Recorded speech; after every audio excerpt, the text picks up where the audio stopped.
Greetings and well met.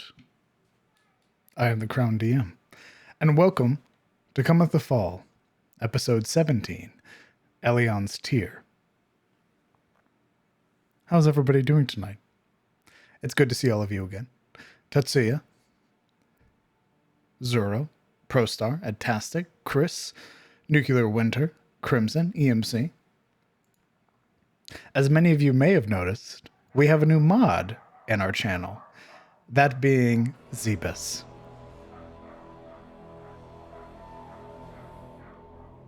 Oh, apparently the hounds are unleashed. I can hear them from all the way down here.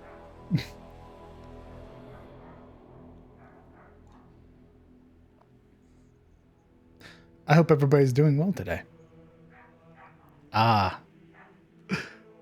Hello. Hello, Raiders, and hello, Momo.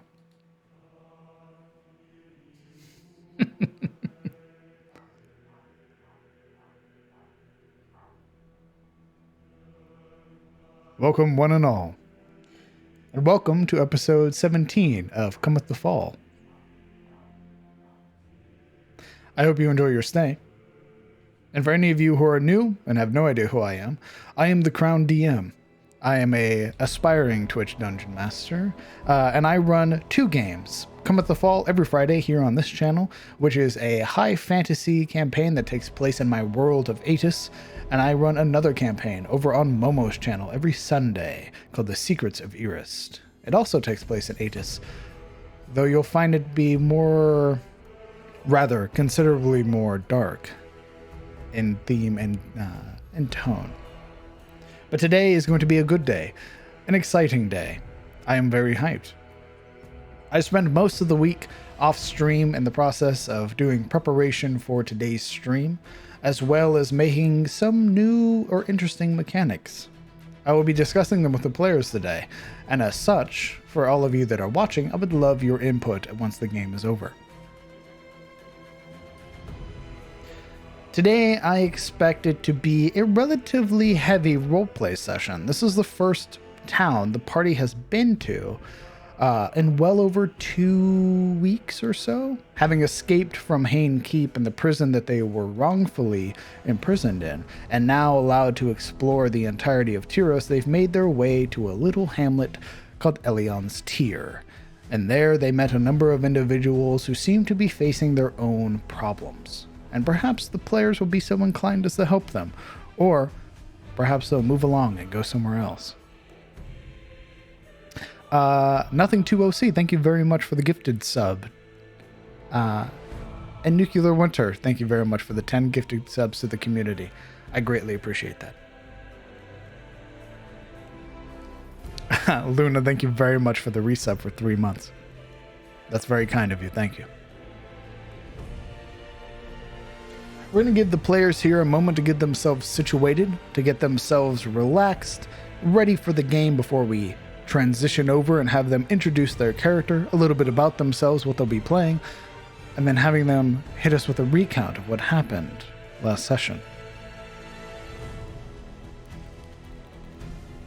But I am very excited. Those of you with a keen eye will probably recognize some of the things being introduced in this game.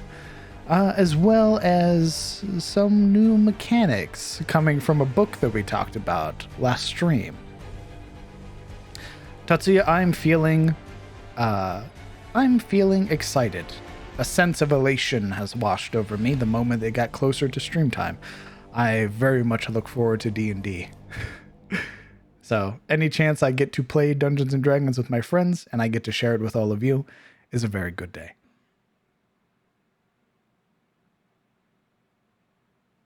All right. That's right. D&D time, baby. Let's go ahead. Let's transition over and get ourselves introduced to our players.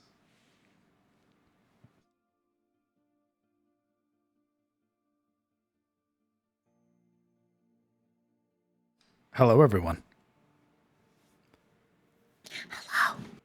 Hello. Well, I'm awake. Hello, DM. Hello, Momo. Hello. Greetings. Hi. How's everybody feeling today? My tummy hurts. My nose is stuffy. What'd you do to it? I want pizza. Ooh, wait a minute. I want nuggies.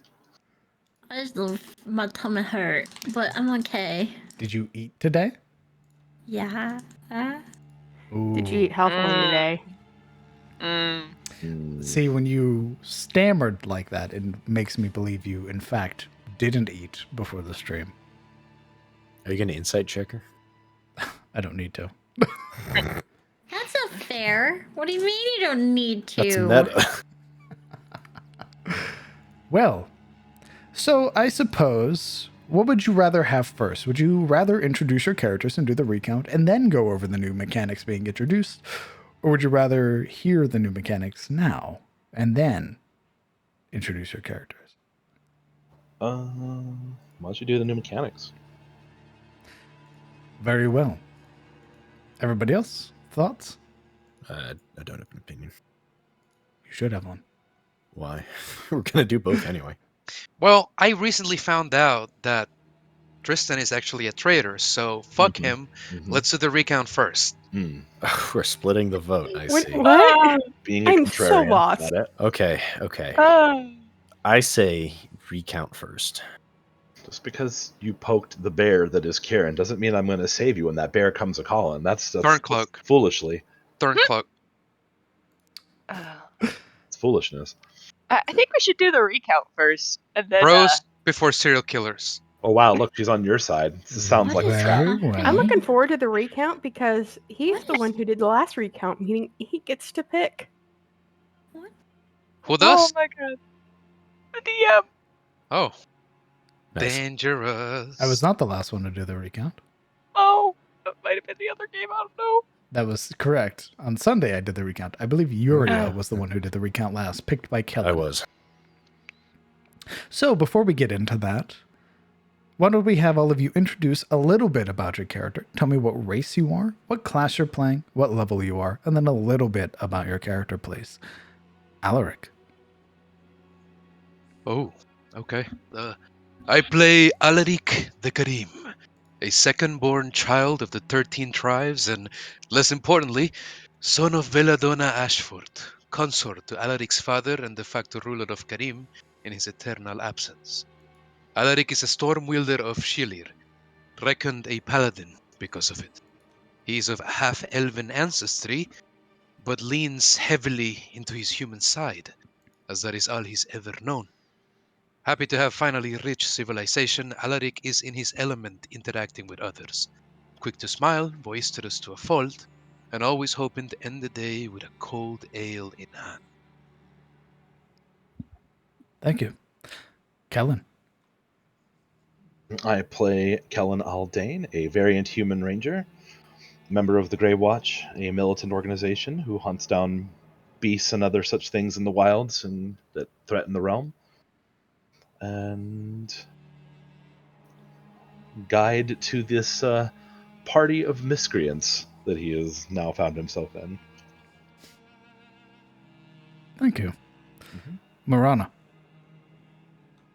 I play Labordia, a Dampier Rogue, level 3 of the Phantom archetype. Morana is still coming to terms with her newfound powers after several interactions with perhaps the non-living in recent days up until their journey to Eliond's tier. Back in what was some would consider civilization, she feels nervous, but excited, hopeful even, about what's to come. Thank you. Sabine. I play Sabine Lillian Russer, female Asmar, and level 3 Devotion Paladin of Saria, born and raised in Katarina. I was given the Order of the Rose, and am now a full Dame of the Order. After taking a job in Entmore, I found myself in Haynes Keep under false pretenses, I might add. With that ordeal over, I'm going to continue to travel with, well, I guess they would be my friends now. And we currently find ourselves in Eliond's tier. Thank you. Salura. Greetings. I am Silveril de Catalina, Ward of House Ettenmont, the Sworn Blades. I am a level 3 high elf fighter who finds beauty in every battle, and I would lay my life on the line for house and home. I endeavor to seek the truth of the hidden malicious rot that finds itself squirming through my family. I will stop at nothing to find out why all of this has happened to me. Thank you. And finally, Yuria. I play Yuria of Shademore, a level 3 human warlock. I have come from across the seas to find the lost history of my home. I am the heir of Shademore, and upon finding lost knowledge, I wish to barter with my father for deeper secrets within the house. However, arriving in Tyros, starting with Haynes Keep, and the dreams, and even the Morlings and their interactions with me, I have only been brought further questions. The only reliable thing I have found so far is the loyalty of those around me and our persistence in survival. I can only hope that continues to be so now that we have found real civilization. And who would you like to pick for the recount?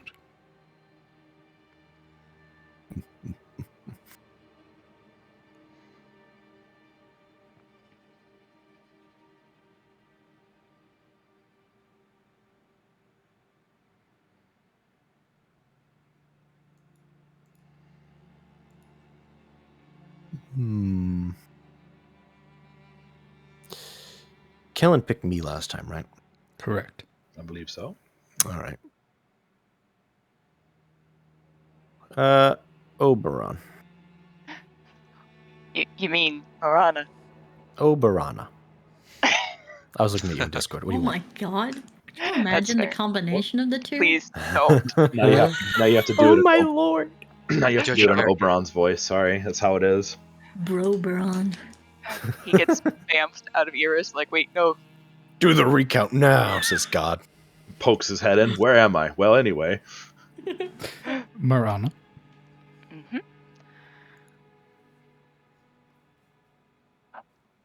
Sorry, just looking over my notes.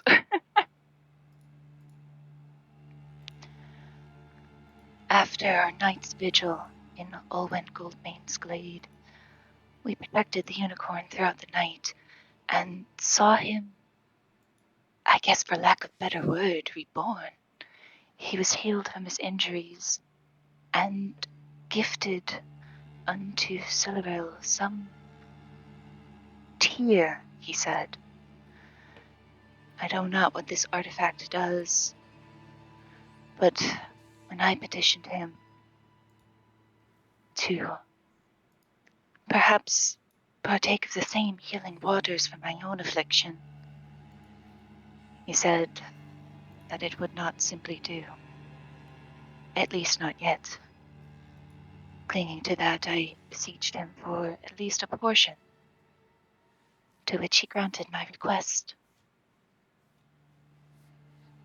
Thankful, we spent the day resting in the grove, while the unicorn surveyed his domain and the damage done. Finally ready to leave, we eventually returned to the forests of the Ettenmoor, more familiar than the strange autumnal perfection of the unicorn's grove. With that, we had several nights ahead of us. Most of our travel went uneventfully, with some talks around the fireplace, per usual, until finally we came upon the first vestiges of civilization, first tracks, then farmland, then the lights from houses in the distance. Moving further in, we could see more signs of life, villages. It was both frightening and exhilarating to be amongst people again. I've never been around so many at once, save for the prison. To be honest, I'm quite scared of what they might think of me again. Perhaps my father is right. Perhaps that's why I continue to wear this damnable thing about my head. Luckily, the innkeeper and mayor seemed kind enough to strangers, and those of the House Ashford, as we found out at Silleril. He allowed us to stay the night in exchange for chores done in the morning. Frankly, I would not dwell on it, not with that plush-looking bed in front of me. For the first time in many, many nights, I have slept well.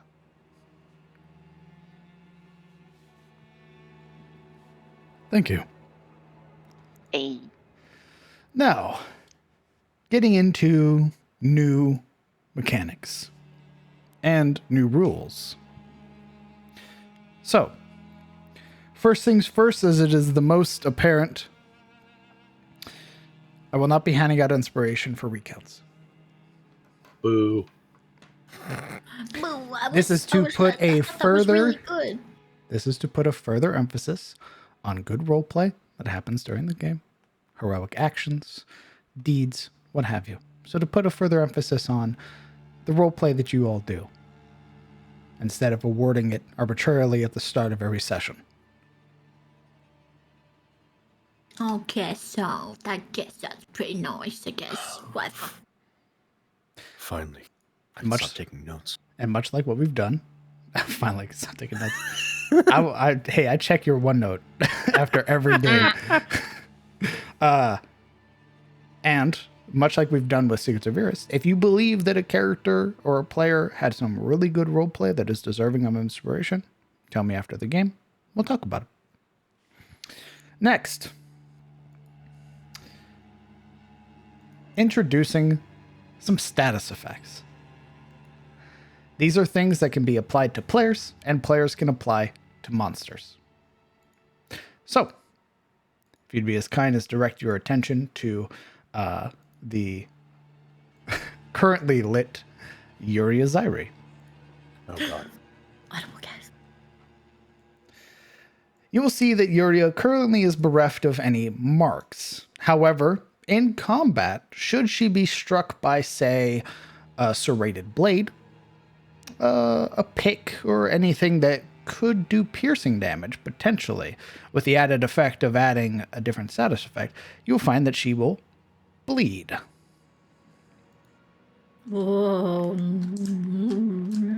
On top of that, there's another status effect that is added, blighted. These are all things that can be counteracted by players. For example, when you bleed, all you need is either an action to staunch the bleeding, an action from another player to staunch the bleeding, or to be healed 1 hit point, and that will staunch the bleeding. However, they do compound. If you do not heal that bleed, and you get hit by another attack that causes bleed, that 2 points now becomes 4. And it grows. As a result, there are things in the world that can help you fight these ailments. Bandages, antivenoms, and the like have been introduced into the setting. Feel free to stock up the next time you are in possession of some coin and find yourself in a general store or a place that sells such amenities. On top of that, I will be introducing a thing called overkill. This is in regards to creatures with the minion tag. So, if you were to fight, say, a couple goblin minions that have a total of 5 hit points, and Miss Silderil does 15 points of damage, well, those 10 points left over carry into overkill, which allow you to cleave through the other 2 remaining goblin minions nearby, free. Same can be applied for range. If you line a bunch of creature or minions up in a line, and your arrow sinks through the first one and has enough damage to carry to the next one, it goes through and continues to go through until the damage can no longer pierce. Oh, God. Right now, this isn't really applicable. You haven't found any minions yet. But in the future, when they arise, I will inform you again of the rules of overkill and cleaving. And then we'll go over it again. Does everybody understand? I do, but I think it will take me, very kinetic. I think it will take me seeing it to understand fully. Of course. If that's okay. Absolutely. You don't need to understand it right now. Like I said, there will be chances in the future where you will encounter minions, where I will explain the rules again, and then you will have a chance to fully experience it. Okay. However, if we find that this current system, the introduction of things like bandages, bleeding, blighted, introducing things like shovels to clear passages that are otherwise blocked, if we find that that is not enjoyable, and you would otherwise go back to the system we were currently using or using previously, we can do so. No issue whatsoever. This is simply a test. Cool. Smile. And to alleviate any fears that might be brimming at the back of your mind, I'm not introducing a stress mechanic. What? Shush. Why not? Look, I understand you hate fun, Kellen, but I enjoy how I spend my time. I mean, if beating yourself about the head and shoulders with a stick is what you consider fun, I won't stop you. Stress mechanic is amazing.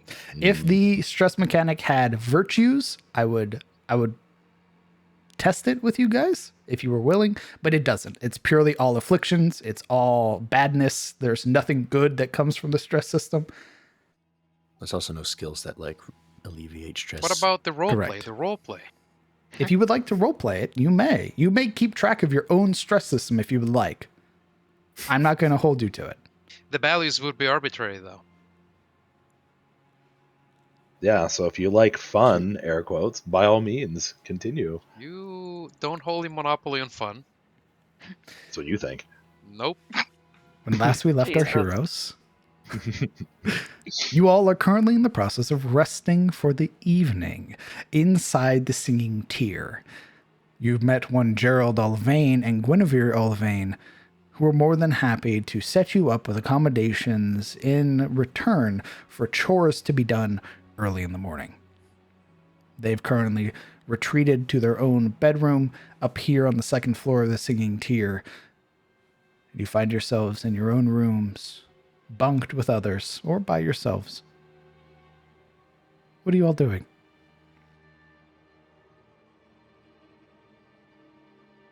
Well, what time of the day is it, DM? It's pretty late, isn't it? Pretty late. It's around, when you guys got here, it's around now, after meeting Gerald, it's about 10 p.m. We haven't yet gone to sleep? No, I was asking if you guys wanted to do anything before you went to bed. Sleep. Silveril, are the baths available? Gerald did say if you would like to run a bath, you may. You will have to go get your own water, though.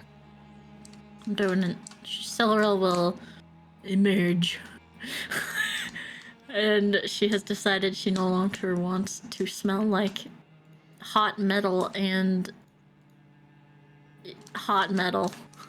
human, or I guess hot metal and elf. Is this because of the time of night it is? Or do you always have to draw your own baths? Because he's going to bed. Because they're going to bed. Ah, got it. Yeah.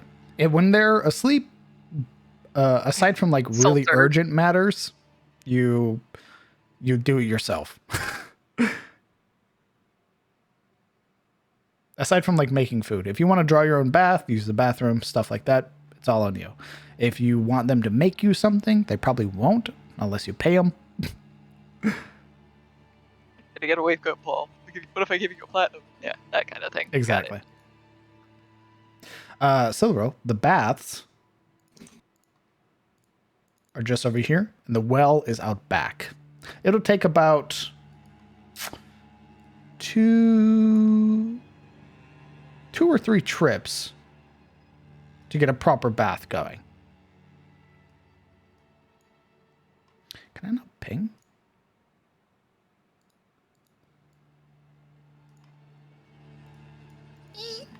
I can't ping either. Interesting. Modules. Oh, that's why. Hold on. Real quick reset. Go by. Time one. Stepping across the wooden board. Everyone hears you. She's actually quite light when she's not wearing her armor. Like our elves. Pops her head out of the room. What do you think you're doing? Well, she's inherently a dancer, so There we she go. is very soft when she steps, and it's all on like the balls of her feet. Hey, there we are. So I guess it would, instead of being like a it would be like Well, on top of that, you would find that the singing tier is very well cared after. There isn't really squeaking boards. well, I wasn't meaning a board. She's making this up. I'm just kidding. Just her limbs. Ancient ass elf. bone. 5 I'm gonna foot need you tall to- Kronk. To oil those knees of yours. Oh my god. Your joints need some help. What do you mean? She's fine. But you're able to go downstairs, find the bucket that's down there, and draw from the well to get yourself some very cold and very crisp water.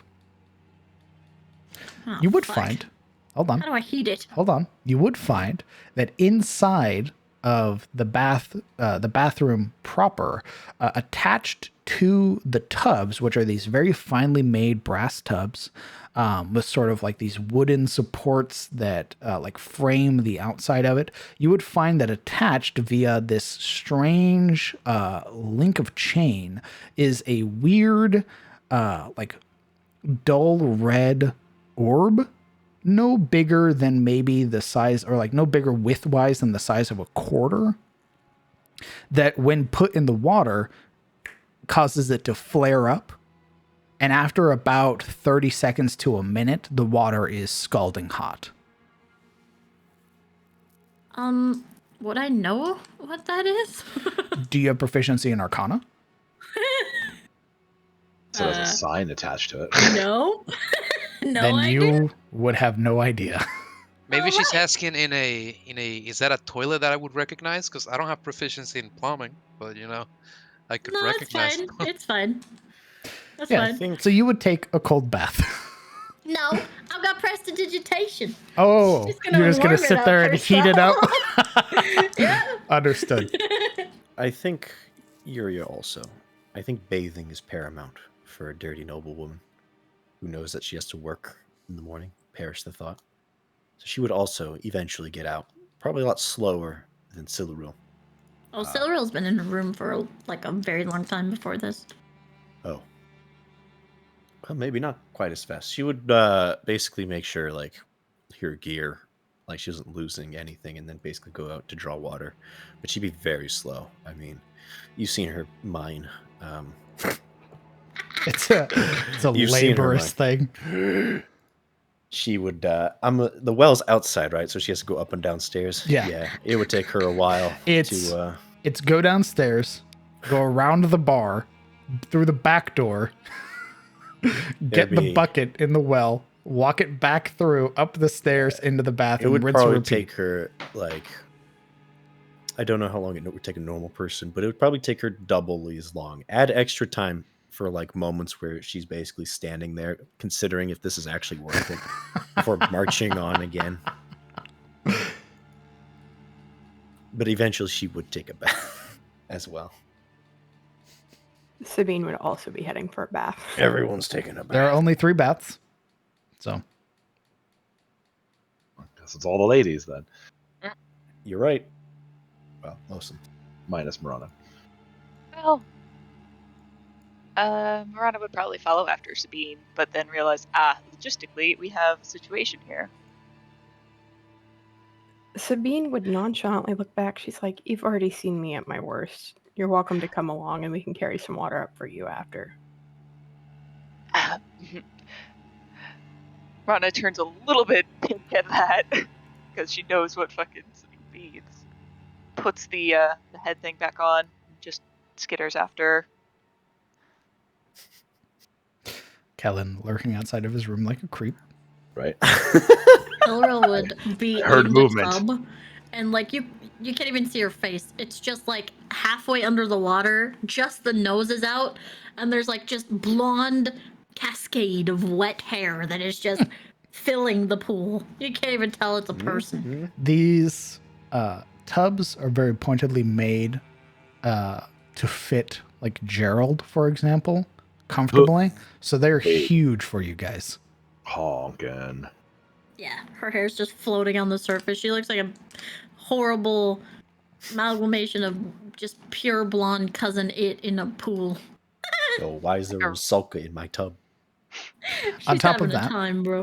On top of that, along with inside of this place, you would find that there is a standing sort of shelf that has numerous freshly rolled like towels and linens on them, so you're able to dry yourself off afterwards. On top of that, you would notice that there appears to be on like the bottom shelf just a number of these almost immaculate or perfectly placed like vials of various coloration, almost like this gradient change where like one side starts as like a dark color, then all the way to a very light color at the end.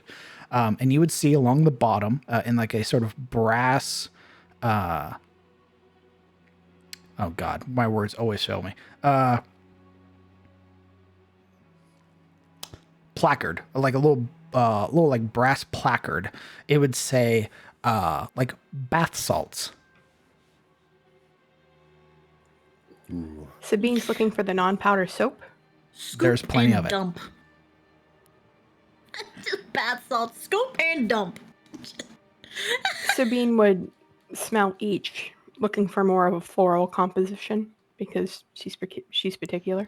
All it would take is opening one of the bottom drawers, and you would see that again. It's almost like it's either Gerald or Guinevere that are the like meticulously placing each individual bar, because they are organized, they are like fully lined up, and you would see that there are like pressed made bars of soap. And you would see some that have not like a stamp, but like a mark on them on the top. And then it's basically where you can smell the soap, like where the surface has been broken. So there's obvious sense of like lavender, like mint, stuff like that. Nice. Yuria almost goes for all of that and then pauses. And then there's this look of worry. And she asks to the air, "They're not going to make us pay for this, are they?" They might, but I'll work it off.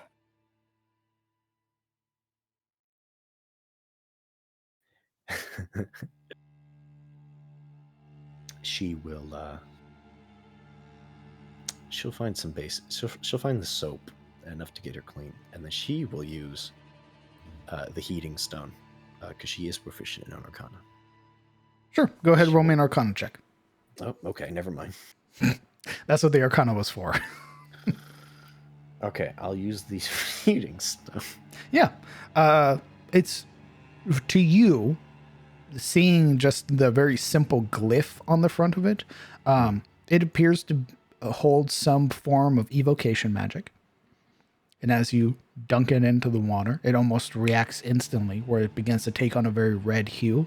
And then the water becomes very hot, very fast. And you would also note that there is a strange, not only is there the glyph on the front, there almost appears to be like a signature or a small symbol on the back. It says AD.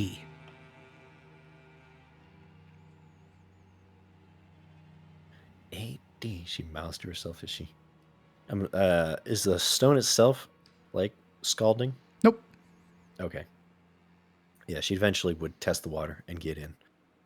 And whereas Siluril is this mass of hair, Iria is this long, gangly wraith inside a tub.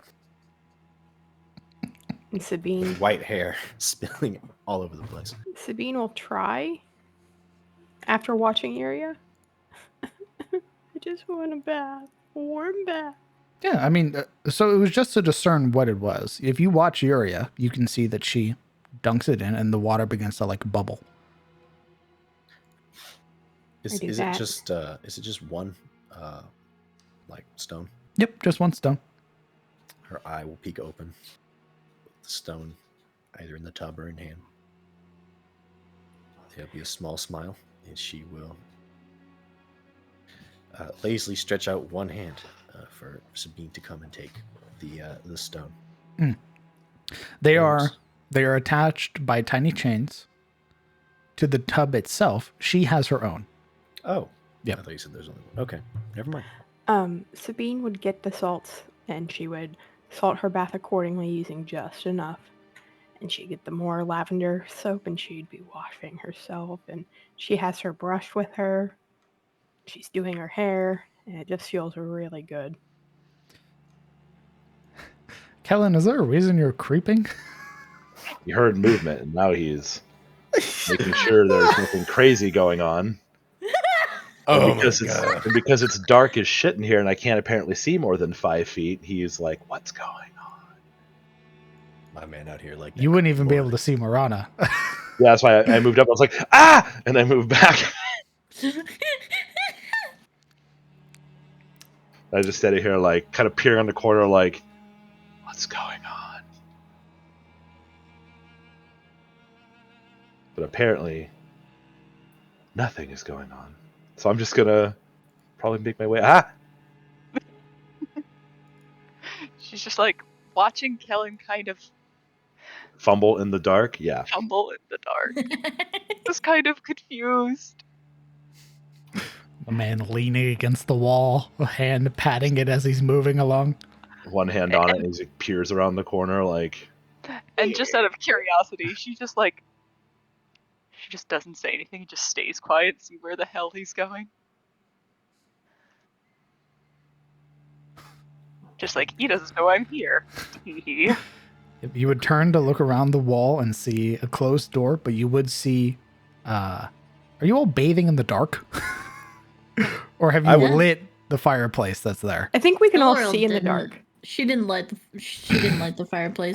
She's just Yep, we're all sitting constantly in the casting darkness. prestidigitation on her tub, just Holy fucking fuck. She would, in the tub. Y'all are Mary would have- psychopaths. Hey, she likes the dark. Same. Yeah, she would still have the blade next to the tub, sheathed, not out, but it would be there. Kellen, you would... Those sort of... spatial floating motes that happen when you're like trying to look into the dark and your eyes are straining to catch even a singular glint of light. You would be faced with complete darkness all around you. And you would hear the very subtle sort of splashing or moving of water. Could be molings.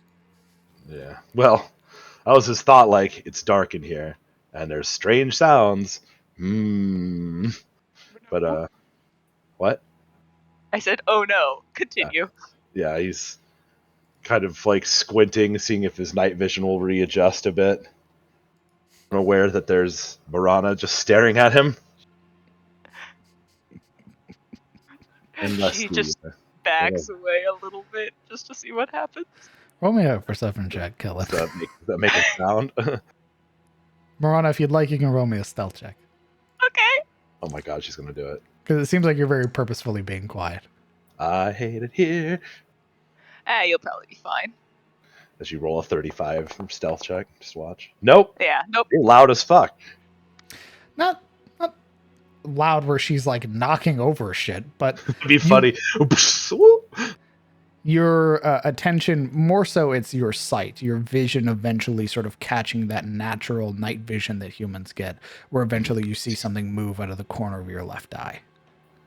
He squints and is like, Marana. It's you, isn't it? It better be you. It is. I'm just wondering what you're doing around the baths in the dark. What are you doing around the baths in the dark? Sabine brought me here, but they're all full.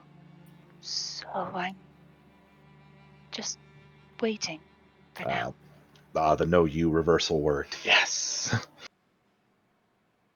Baths. Good to know. I was just making sure that there was no, trouble. In the baths. It's dark. She can't see it, but she has an incredulous brow raised at him. Uh-oh. You never know what might happen in the dark. That's all I'm saying. Is that a thing? Well, I'm sure none of them will drown on dry land or the like. Well, if there's trouble, just, shout or something. Then he very slowly slides back behind the wall. And kind of... What the fuck? As he bounds by Alaric's room, he'd hear from the door, as though it was vibrating, the snoring. Oh, God. Loud, continuous. I'm going to kick down his door because clearly there's a bear in there attacking Alaric. There's an actual bass effect to it that affects the walls. Well, nothing to see there. That was 3-part embarrassing. harmony. Yeah. Just going to, sit here. Didn't he say that there was, like, cold wash water in the rooms, though, before?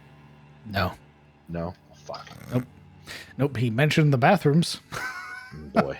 But if you want to use those, you have to get your own water. I will PvP for the water. Right. Roll initiative. Well, if that's that, he's just going to go back to his room and wait quietly, feeling a little, embarrassed that he didn't collect on the idea that it was bathing time.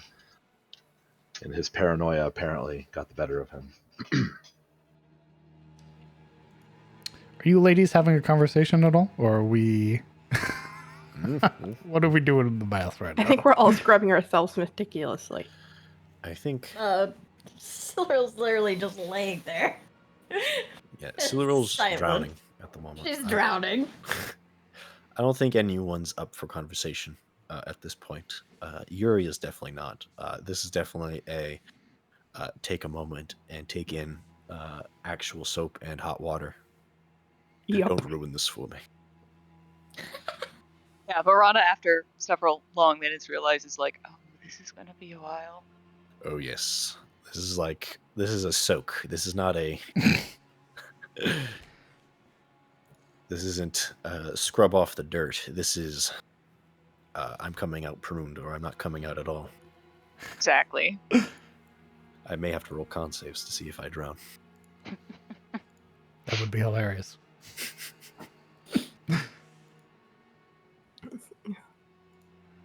Sabine is meticulous on her hygiene habits, like under the nails, making sure everything is perfect. Festering down there in the dark. Well, if that's it then, we can skip to the next day. After you all have had your baths, I assume, for those who wish to take them. Cool. You would learn as well that once the person is out of the bath, it is as simple as like bucketing out the water, and the tubs themselves. If you have Arcana, Marana. I do not have Arcana. Never mind. There, for some reason, it just bucketing out the water, the tub appears to be just as clean as when they found it. Mr. DM, I have Arcana. Would you like to sit and watch what happens? Or are you the ghoul currently making your way back to your bedroom? I am the ghoul currently making my way back to my bedroom. Okay. Are we supposed to clean out the bathroom? Like clear out the tubs? Yes. Oh. You bucket out the water. Then yeah, I guess she'd bucket out the water. And then she'd go. Sabine would, and she would help Morana carry her water up. If you are actually bucketing out your water, then you can roll me an Arcana check. You're Look, man, I have actual indoor plumbing. I don't know how this shit works.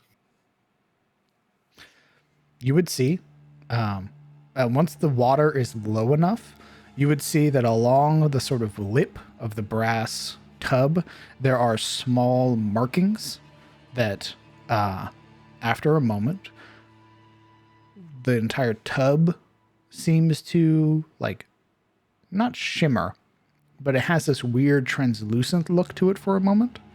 And any grime, any muck, anything that may have fallen off of you while you were bathing, appears to be destroyed or vanish. And you would see again, pressed in between where the lines meet of these runes, the letters AD.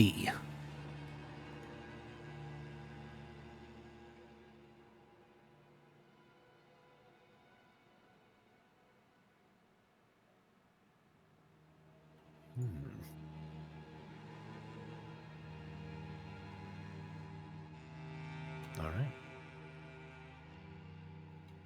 Well, she would definitely take that in. You'd be curious. But she'd be too tired to comment on it right now. And once the deed is done, she would stomp off to bed. I think eventually it would be Morana and Sildaril who are just occupying the bath still. And yeah, occupy the furthest away from Siluril. Yeah, you fucking better. And It's just her toes and ankles just propped up on the edge of the tub. And her long ears, like yeah, submarine tops. which kind of cuts Morana's bath a little bit short. Not as long as she'd like with Siluril there. Okay. And eventually she just drains the tub and then, tiptoes out of there. Doesn't say anything? Doesn't say a word. Okay. Did you use any of the soaps, anything like that? Yeah, probably. Okay. It was like she kind of like smelled the residual from like the beads bath and then was just like, oh, I guess it's okay. These are complimentary, right? And uses a little bit for herself. Okay. I need to know, Sildaril, how long are you staying at that bath? Are they going to find you in the morning? No. She'd get up eventually, but it is just very nice. We did actually lose a party member to the tub. Okay. Well, early in the morning, as all of you have eventually found your way back to your room, resting in your very finely made bed, there's a moment where eventually that rumble, that crack of thunder that almost seemed consistent through the night eventually faded. And you would wake up early in the morning, for those of you that have windows, where the small glint of the morning sun begins to rise just over the mountains. It is a fresh, new day.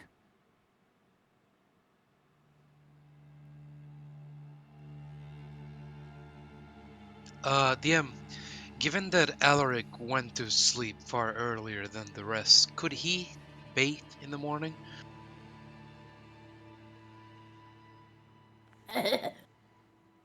Yes, dear. Sure.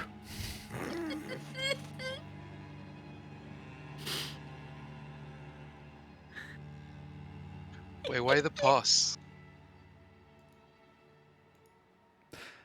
How early are you waking up? Potentially an hour before everybody meets like their sleep mark.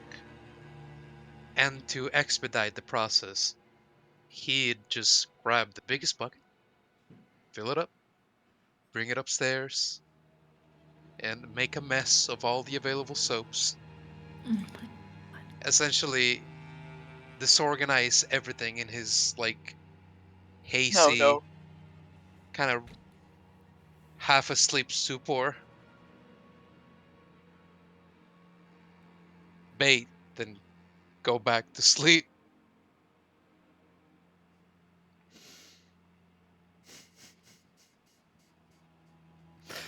Ah, you die first. Bye.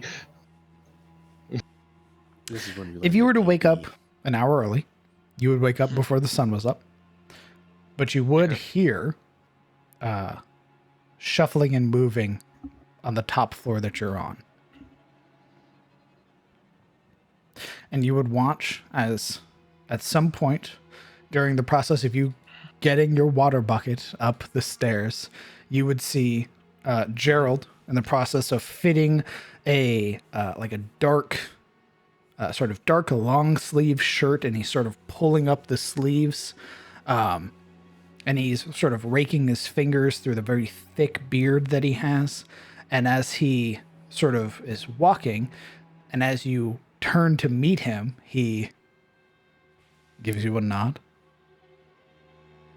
watches you for several moments, sort of inspecting you and the bucket that you have. Alaric's got like this exhausted, hypnotized somnolence to him, right? He's just asleep and moving languidly because of it. And when he sees him, he just kind of very tiredly raises a hand and goes, "Ugh," and just continues on. You're making it sound like you didn't even sleep, lad. Well, get yourself situated. I'll meet you downstairs whenever you're ready. I will. He sort of, there's this very audible chuckle. Oh, today's going to be a very good day.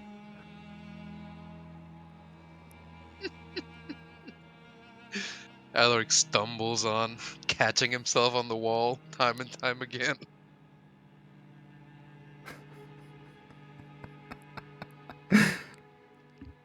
And you go back to sleep, you said?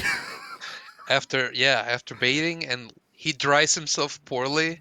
So by the time he arrives and just lands on the bed like a corpse, half of him is wet still. Well, eventually the rest of you would wake up. The sort of either the natural clock within you or just the sounds of what's happening downstairs, as you would hear some modicum of clattering. What sounds like tables and chairs being put back into place.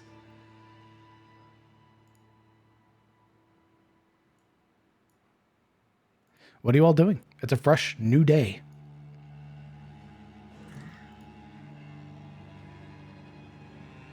Silvera's already up. She is wearing her greaves without the chainmail, right? The leather, and her boots, and a very loose, very clean, like small clothes shirt. Okay. And she's sitting at the table, reading some book that she has found from her room's bedside table.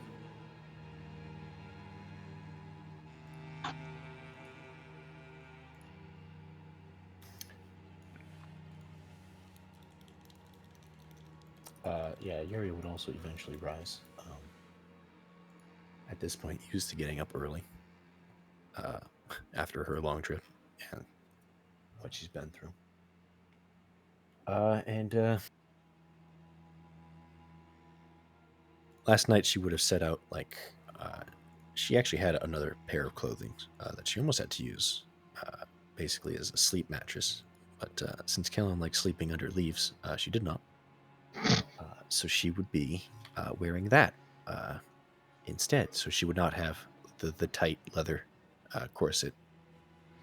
It would be very similar. It would have the black skirt and it would be form fitting, but it would not there would be no leather. There would not be the metal gauntlets or the cape. How cold is it outside here in Eliond's tier? In this place right now, it is considerably not warm. If you were to put an actual temperature to it, which your character obviously wouldn't know, but for the sake of narrative, it's around like 70 degrees inside here. Ooh. Okay, then yeah, it basically be. It's still dark. It's still fancy enough to show her station. I'm trying to find a picture of it, but because I'm not great with describing clothes, but it would be basically her version of casual clothing. If nobles wore casual. The book you found, by the way, Siluro, is called The Black Autumn. It is a contemporary fiction book. It is a dramatic stage play. Oh, she'd be loving that. It's written in common.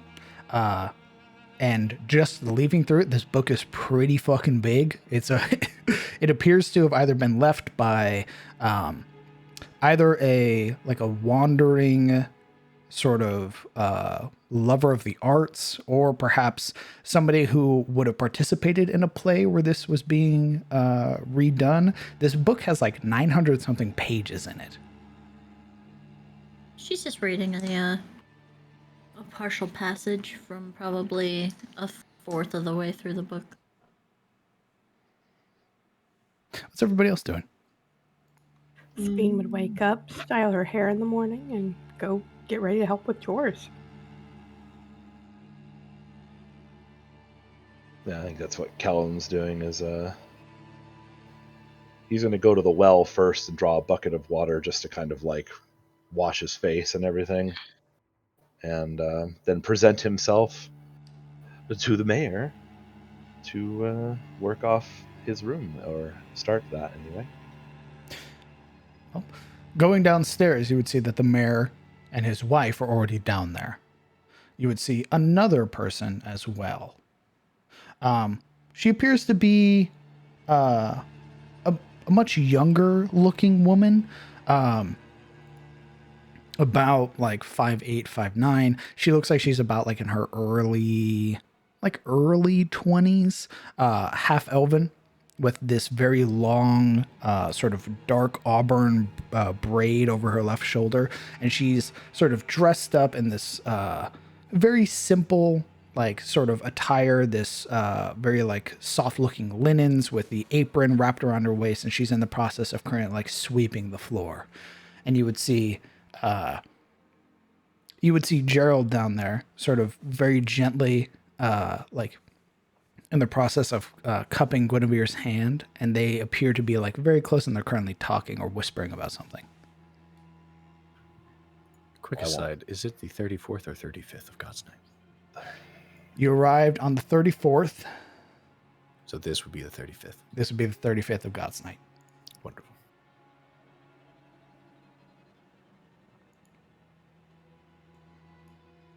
Who all is going downstairs? Who all is staying upstairs? Eventually, Yuria would remember the debt, and once ready, though she took her time, she would go downstairs, leaving most of her equipment here, with the exception of course, the blade. and her helmet, which she would wear, despite her casual clothing.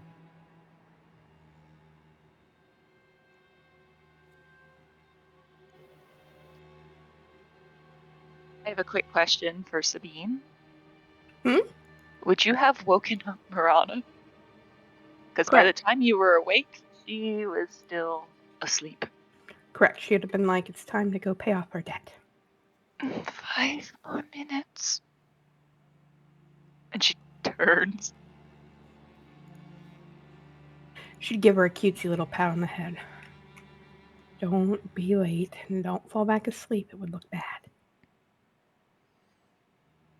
I imagine there's been a bit of a ruckus, right? Oh, sorry. Go on. Oh, I was going to say, there's just kind of a murmur to suggest that that she might just fall back asleep. She would like she would be waking up her little sister. Come on. It takes a while to get Mirana up and moving now, kind of like a stubborn teenager, but she eventually gets there.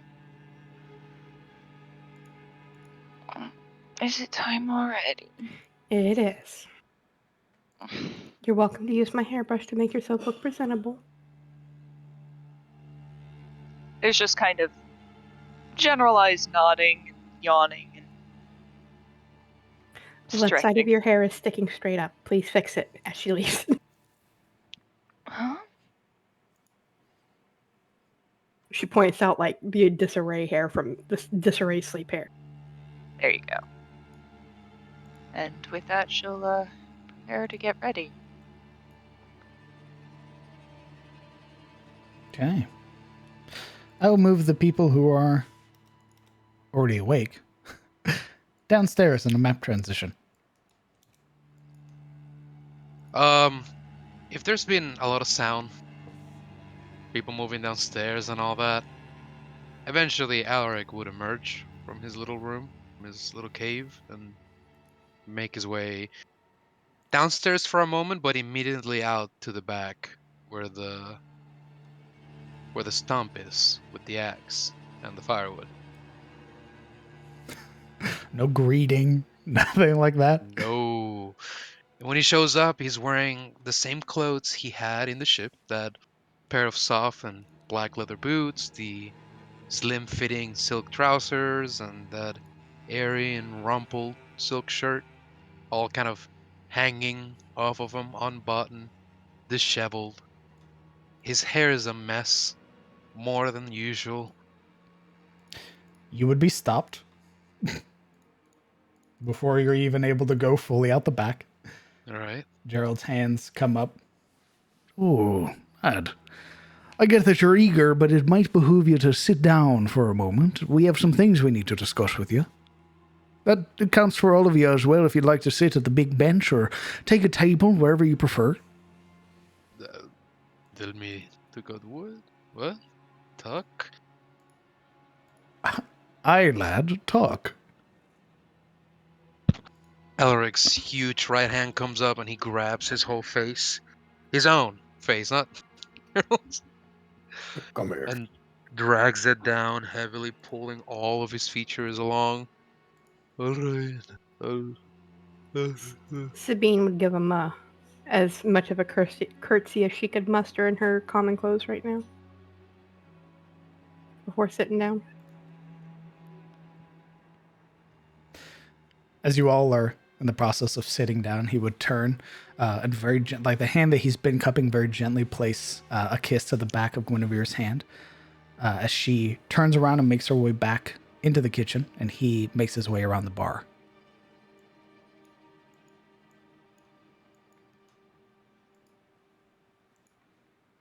Sort of waiting for everybody to take a seat.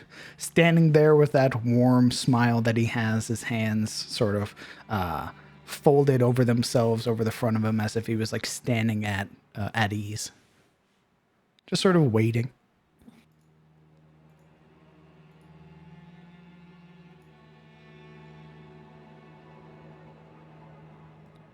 Are you standing, Celeru? Yeah, she's just standing there, smiling at them all and enjoying the morning. Let's see. Ba-ba-da-ba-da. In her baggy, oversized, ridiculous shirt.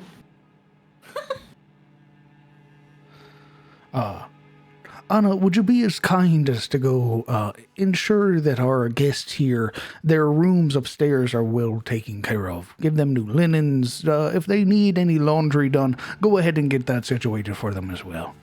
And she turns around and gives a very small bow. Of course, Mayor. Makes her way upstairs. What was her name? Anna. I see. Right. So, some of you look like you slept like the dead. So I assume, if nothing else, the beds were comfortable, hopefully. It was They were wonderful. wonderful. Good. All things I like hearing. Now, before we get into your chores for today, a couple of things to note. We have the Bright Festival coming today to signify the end of God's Night. It's generally a little festival that we have, sort of celebrating the turning of the year. That's what you'll be helping me with today. Now, accounted for the merchants not being here, we're going to have to do some hunting, as it were. So, I need that firewood cut, and then I need you fine ladies to help my wife in the kitchen and ensure that enough of the food and everything like that's prepped. And then once we're done with that, we're going to go hunting. And you all are going to help me find a nice fat boar to bring back. Oh, hunting. Silver would look at Kellen.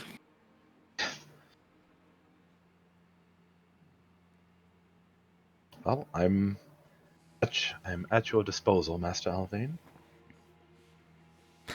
Well, I'm happy to hear it. If you don't mind my prying, are you all right, lass? You seem to be wearing your helmet still. There's a slight pause before she realizes she's being talked to. Yes, I'm fine. It's, I imagine it's the both of us, frankly. You have one woman in a veil and one woman with a helmet on. Don't mind them, they're bashful. They don't like There's- showing their faces. Oh, There's a slight pause, and then she kind of just goes with it. It's a cultural thing. cultural. Very well. Who am I to judge? So, you three. Silver's just grinning. You three are going to help my wife in the back with preparation before we go hunting. And your friend Rick will be tending to the wood. And then Silver and Kellen, if you'd be as kind, I need your help with my friend Roy and Godric over there at the stables. Mm-hmm. Have you- What could they need? Have you ever tended to horses before?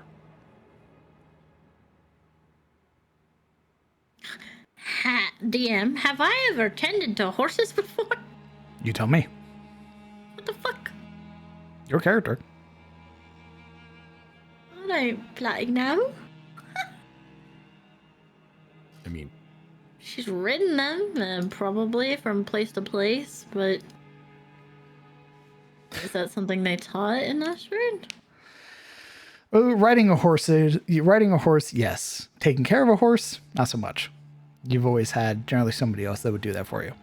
Yeah, you'd ride it, but then you give it to the stable hand to do all the, nasty stuff you don't want to do yourself. It's real simple, nothing too precarious or anything like that. All you're going to do is you're just going to help Godric in taking care of the horses, and then helping Roy move some things from his warehouse into the store proper. Geralt, I want to help the kitchen too. No offense, lad. There's a lot of wood back there. But if you cut through it all, and you ask the missus, I'm sure she might let you help. But generally, well, how good's your cooking skills, lad? Just ask my friend. Sabine's looking down. Celerial grins again. Just to be clear, I am already offended. Oh, well, in this regard, I do mean full offense if you're not a good cook. I am a great cook. He he he sinks an index finger on the table twice as he says that. I'm a great cook. He likes to, he goes by the hunger is the best sauce kind of mentality. No, the circumstances. We were out in the wilderness. No way to spice the food. No utensils. That is true. We Of course. were in a survival situation. Still, I'm not bloody chopping wood, so you had best go do it. But after I chop the wood, I can help in the kitchen. Yeah. If my wife is keen to let you back there, maybe. Oh, why would she not? I am a pleasant conversationalist. Alaric, my dear, you know kitchens are made more for us women folk. She says slightly condescendingly. Celerial raises her nose, like the corner of her nose. What are I you mean- trying to say, Sabine? That I can't cook? No, Because I I'm have saying big you hands? might. No, I'm saying you might not fit. I might not fit through the door. No, you might not fit around the counters. Sometimes around the counters is really hard to work. And you are a huge, strapping, handsome young man. You can't just tell me how to live my life and then compliment me. That's not how it works. No, I'm saying you seriously might not fit around the counter. I'm not telling you how to live. Let me ask you this, lad. You ever prepared boar before in your life? I've seen it. Be prepared. You've seen it being prepared, but you never done it yourself. There's always a time to learn. Are you going to deprive me of that? Absolutely. Well, I am twice offended after this conversation. I appreciate your enthusiasm, lad, but I'd prefer you channel that into cutting wood in the back. I don't understand. They look at me and they think I'm a wood chopper. No, I like to cook. Right. Well, if you three would be as kind as to go meet the missus back in the kitchen, she'll get you all situated. The axe is in the back for you, Rick, whenever you're ready. Mm. And Kellen and Suder, if you be as kind as to follow. Aye. That is where we will go. And she's just grinning.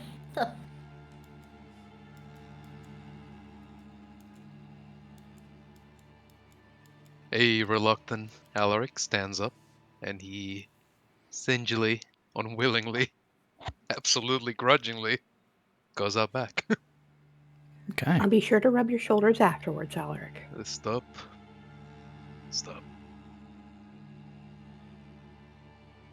I'm Good offering reply. this as a courtesy. Lois shakes her head.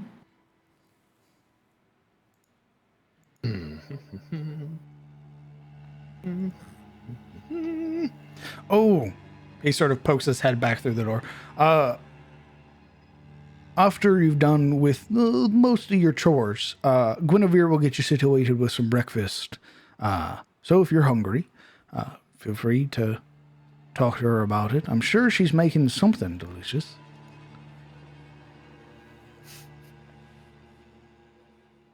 As soon as he says the word of, mentions breakfast, there's this growl from Yuri's stomach as realization hits. Oh.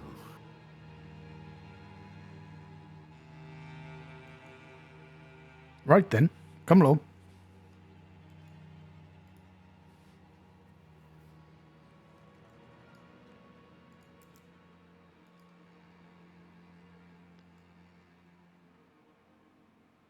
Bow when entering the kitchen. Whispers to Ron, have you actually ever cooked before either?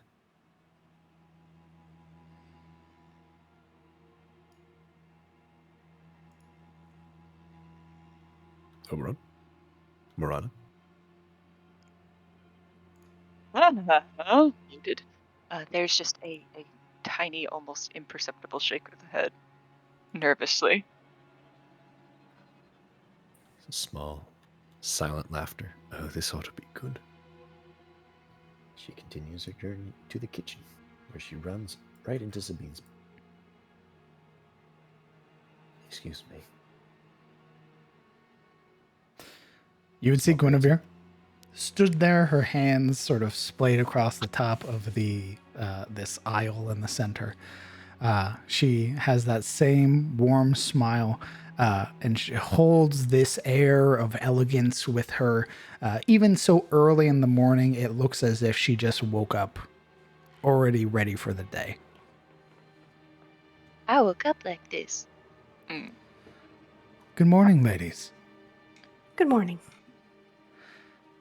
I'm going to get these hard questions out of the way first. Do any of you actually know how to cook? A little bit, but not great. But I'm willing to learn.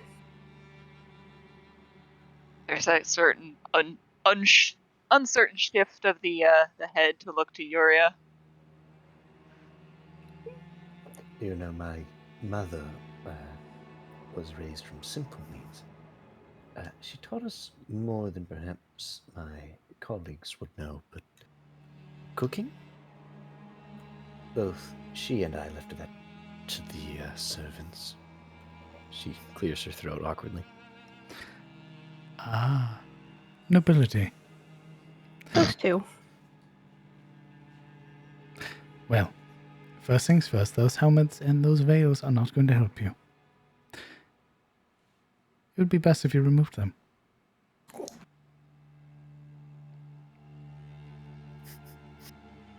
And even as she speaks, there's this very subtle, like commanding inflection in the tone.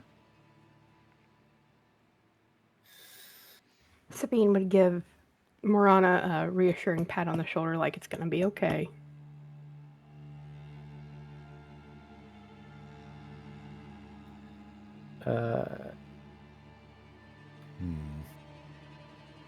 And she'd look at Yuria. You're gorgeous. Take your helmet off.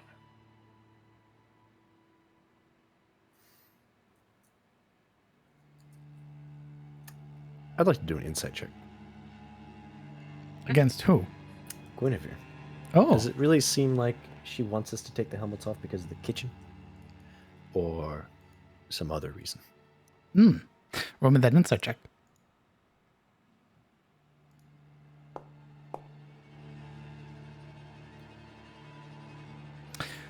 She is hard to read. That warm smile never wavers. Even when she speaks with that very subtle inflection to her tone, she just... Either she's worried about your well-being here within a situation where you'll be dealing with sharp knives and instruments, or there's something else, but you're not sure. She's hard to read.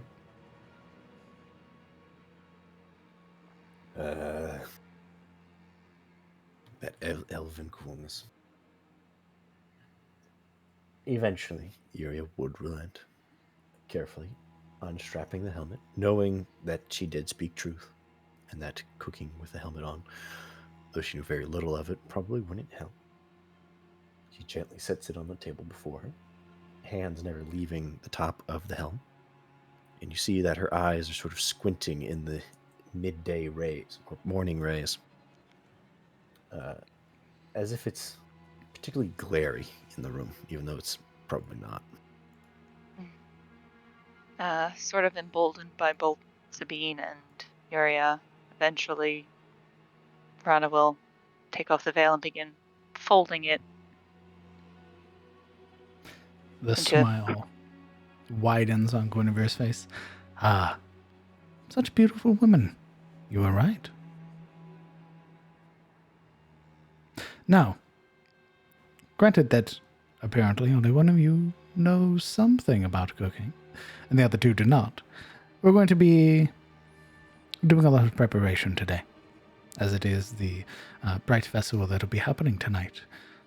As such, I do not want to run the risk of potentially incurring any food poisoning for those of the village.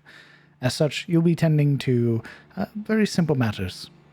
Cutting vegetables, cutting fruits, cutting bread, cleaning off eggs, and should you feel so bold, you can help me gather the eggs.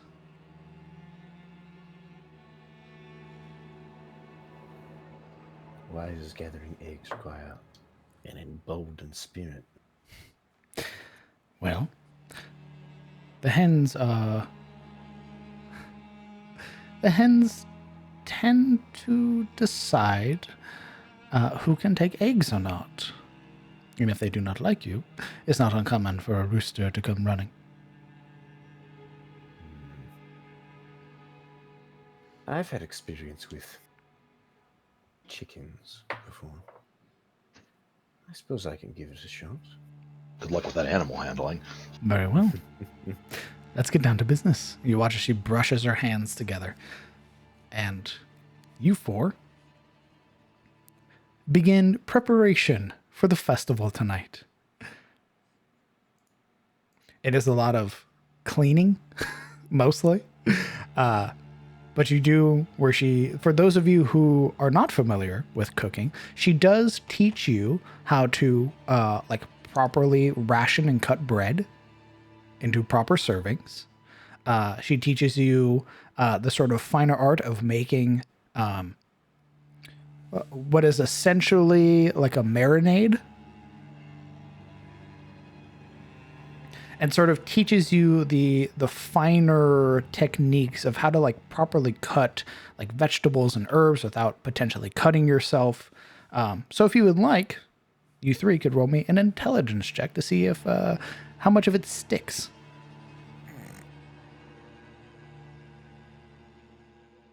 Not a damn thing. Ooh, no. Not today, Satan. Ooh. It is a slow process where she's sort of going back, teaching you how to do something, comes back. You've done it wrong. Alaric would have I'm passed trying. that check. I'm really trying.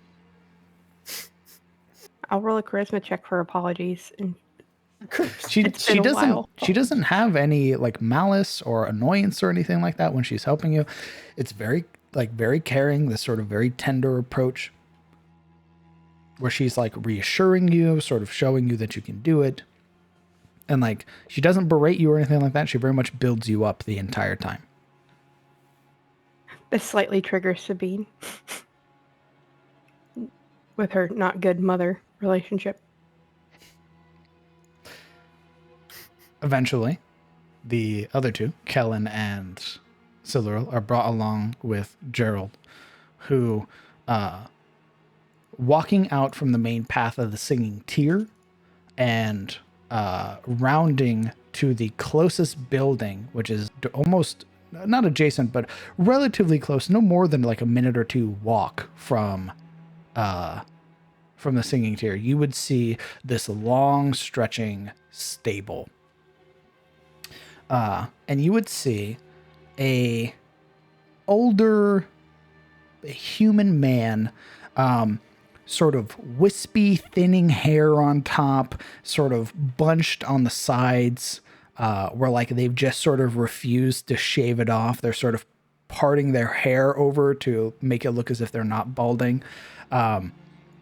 This very sort of thin goatee that like circles the entirety of their mouth. You can see where there are like liver spots on their face, like very, very prominent wrinkles. And they themselves walk with this very finely made cane. And Gerald, sort of before you all get close, sort of turns to look at you. Right. So that man you're about to go meet is Godric Ocult. He's not very keen on outsiders, as it were, so he might be a wee bit snippy when you meet him. Don't take it to heart, as it were. generally just let it run off you. He tries to get a rise out of people and make them upset, but if you show that you're not affected by it, he generally treats you a little bit better. So, in other words, let him be himself and don't react. Show that you're made of thicker skin. If you're prone to being a little hot-headed around insults, it might I might find something else for you to do. I'm fine. We're not hunting Boar then, or are we seeing him first? You're going to be seeing Godric first. He's in need of some help. Once everybody's generally done, then we're all going to go hunting for boars together. Excellent. We're going to need more than one. So I had a question for you, though. Why? On the way into town, I couldn't help but notice off in the distance there, off to the north and east along the river, was a strange structure. What is that? Strange. Oh, you're speaking of Mr. Duskbrand's tower. Ah. That would probably be it. Yeah, the one just along the tier of the river that you passed over. That's where Mr. Alexander resides. What does Mr. Alexander do to warrant such a strange tower in a town like this? Well, Mr. Alexander's a wizard, as it were. Interesting. I'm sure he'd be more than happy to meet a bunch of new interesting folks, especially one giant such as me. He sort of grins at you, Siluro. Siluro would stretch her arms backwards like, obviously. He's a bit of a recluse, as it were, though, but I'm sure if you're kind and show that you're meaning to help him. Mr. Alexander does a lot for Eliond's tier. He's helped me and mine with getting the singing tier set up and providing a lot of the amenities that you used last night. Same thing with a bunch of the others here. There are a lot of people here in Eliond's that sort of owe maybe their life to Alexander. Interesting. I'll have to think on that while we work, of course. We shouldn't hold up much longer. Very well. Godric, I have some friends I'd like you to meet. The old man turns to sort of look at you, and as he does, he's sort of squinting through one eye. The other eye is sort of held wide open almost. And as he walks forward... Good morning. Who are you? Kellen, at your service, as it were. And you, Shorty? I am Sildril, here to help.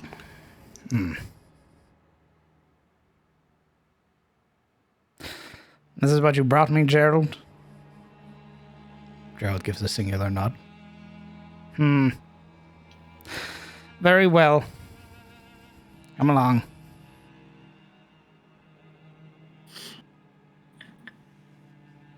Siluro will look at Kellen with a smile. Mm-hmm. He smirks back at her, but he'll follow along. And Godric leads you into the stables, where for the next 2 hours, you are berated. The entire time you are shoveling hay and laying hay for the stables, cleaning them out, providing feed for the horses, and then eventually brushing all of the horses down. And it's a range of things. It's generally just anything that he can pick at on your person. You're not very tall, are you?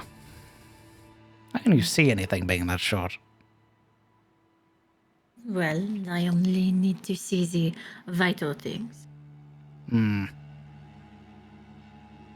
What about you? Why's your hair that color? Did you color that yourself?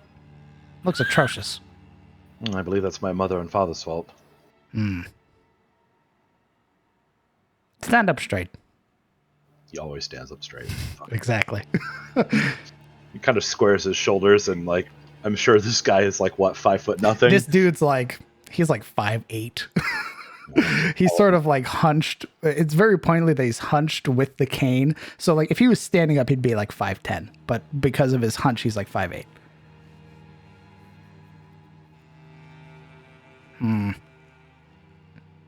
Where are you from? I was raised north of here. Far to the north. In the capital? No. I love him. What about you? Where are you from, I- Shorty? I was also raised north of you. It was a wonderful childhood, and she would smile at him as she looked around. He's sort of squinting. North of here, but not the capital. You're bandits, aren't you? Got him. You got me. And she'll hold both arms up.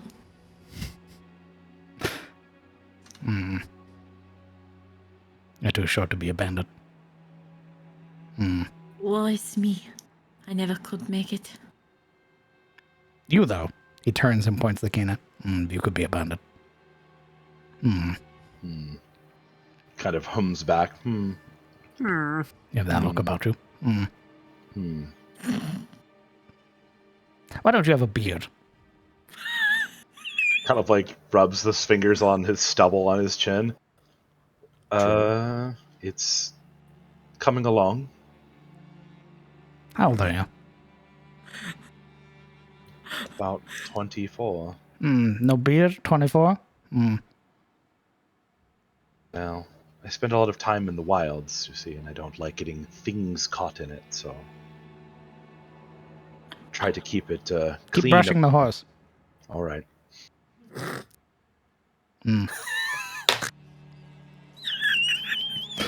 And that's the next 2 hours of your life.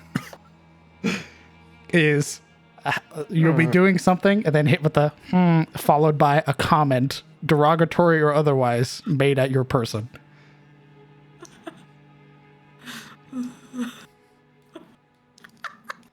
What a nice old man.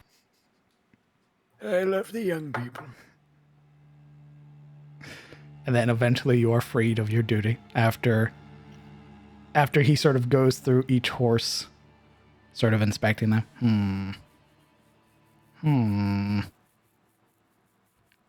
I suppose you did good for a bunch of brigands.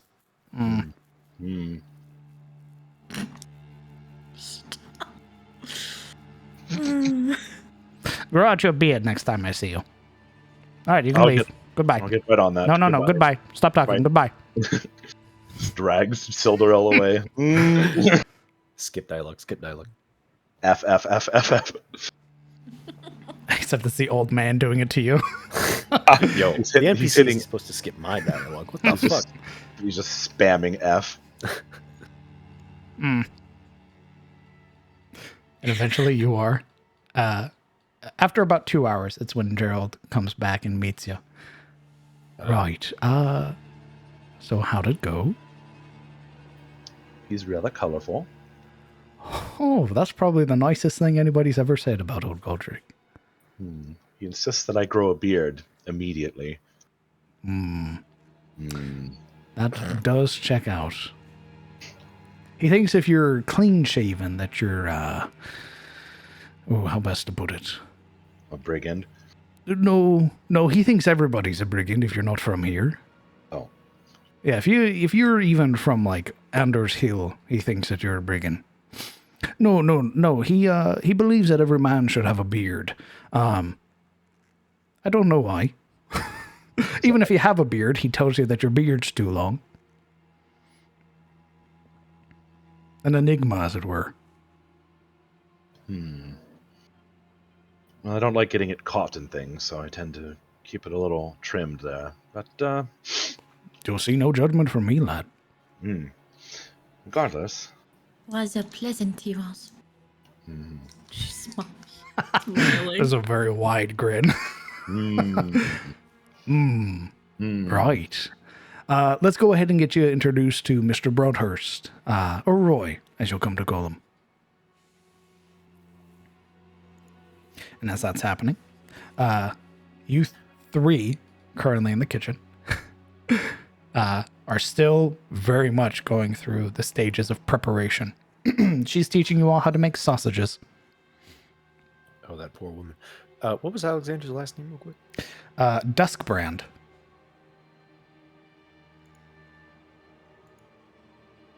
Thank you. You're welcome. And Mr. Rick. Mm-hmm. I would like an athletics check, please. Oh, Lord. Not advantage here, huh? Nope. That's what I figured. This will determine the pace at which you are cutting wood. Okay. Has Alaric ever cut wood before? Absolutely. He was a page and then a squire. Okay. The grown-ups made him cut wood his whole life. Okay. Then I'll lower the DC for you. Not even needed. That entire stack, this enormous sort of backstock of wood, these logs that have been sitting here with like a tarp or a cover over them the entire time. You breeze through these things in like, I want to say in the 2-hour period, you'd have probably had like another, like before the 2 hours was up, you'd have had like a 30-minute where you were just doing nothing because you were already done. So, to the kitchen. Alaric really wants to go to the kitchen. Sure. Absolutely. So with his shirt covered in sheaves and little splinters hanging off of it, he shows up. Hands like sore and the calluses popping from having finished some of the wood with his actual palms. We're still cooking? Guinevere, who's sort of in the process of like rolling the sausage links and sort of showing the three of you how they're made with like intestines and everything like that. Sort of pauses as Alaric looms in the doorway. Can I help you, Rick? Of course, of course. He steps in, well, angles in, head duck. He gets a rag from the table and wipes his hands before offering out one to her. Miss Guinevere, again, it is good to meet you, face to face now, of course. Your husband, he told me that if I finish cutting the wood fast enough, I could help you cook. Roll me a deception check. You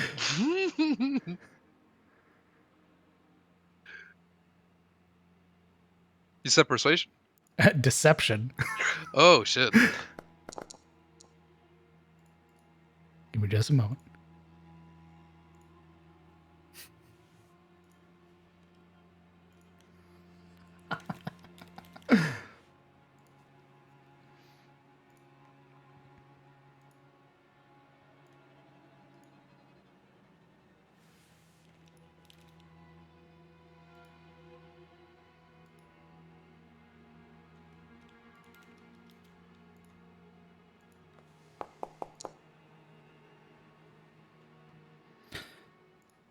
Well, do you possess any capabilities of cooking? Unlike your fine friends here, they appear to have been raised in the manner of a noble. What of yourself? Well, despite my self-important and arrogant friends, you'll find that I have been cooking for myself my whole life. I can handle myself in a kitchen. Don't worry. It's not yourself that I'm worried about, my dear. Have you cooked for a lot of people? No. No. Well, It's just portions, no? We are going to be feeding the entire town today. It is, You've done this before? but of course. Then teach me. It's a very like mom look that she gives you, this sort of pursed lips but with a smile still, the brows sort of knitted in, like oh, you're adorable. Alric is meeting it with like this eager energy, already buttoning his shirt, rolling down his sleeves. We can see what can be done. Why don't you show me first what you're capable of? Show me how you tend to these vegetables. And she's going to have you show her some prep that you can do. So I want an intelligence check. Absolutely. Just a normal intelligence ability check, yes? Indeed. Well, Oh my god. you are bullshitting your way to her approval. Yes. Where Guinevere, like, sort of folding an arm over her chest, the other one resting on it, sort of resting her chin along the length of her, like, front two knuckles. She sort of watches you, giving small nods. She doesn't have to interject about how you peel or how you cut or anything like that. Sort of gives a nod. Well, color me surprised. Very well. You can help us prepare for the festival. If at any moment she turns from him and his state of pride after, with some panache, having cut the vegetables, he like throws a fist pump in the air. Yes. I knew it. Knew it had it in me. Well, let's go get us some chickens.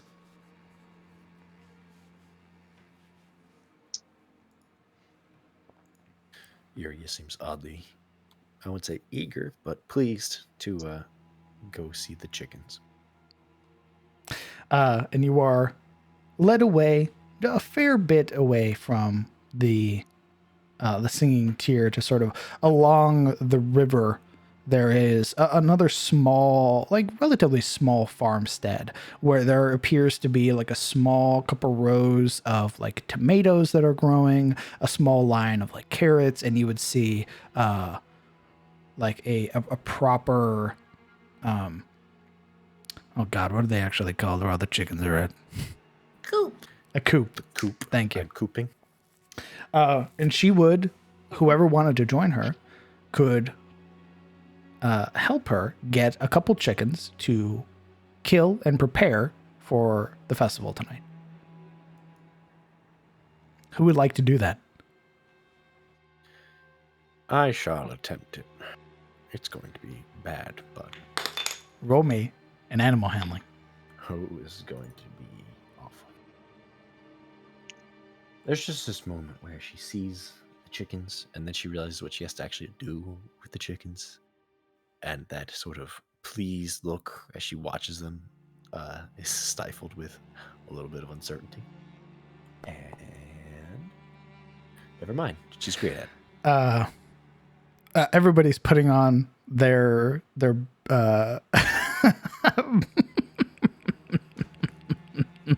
you all are lying, but making it work.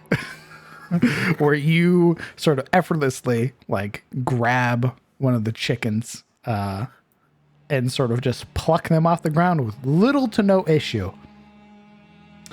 So fast that the chicken's not even aware of what just happened. He is a very dexterous person, and yeah, it seems like of all the shit she could be useful at, picking up a chicken seems to be the one thing she knows how to do.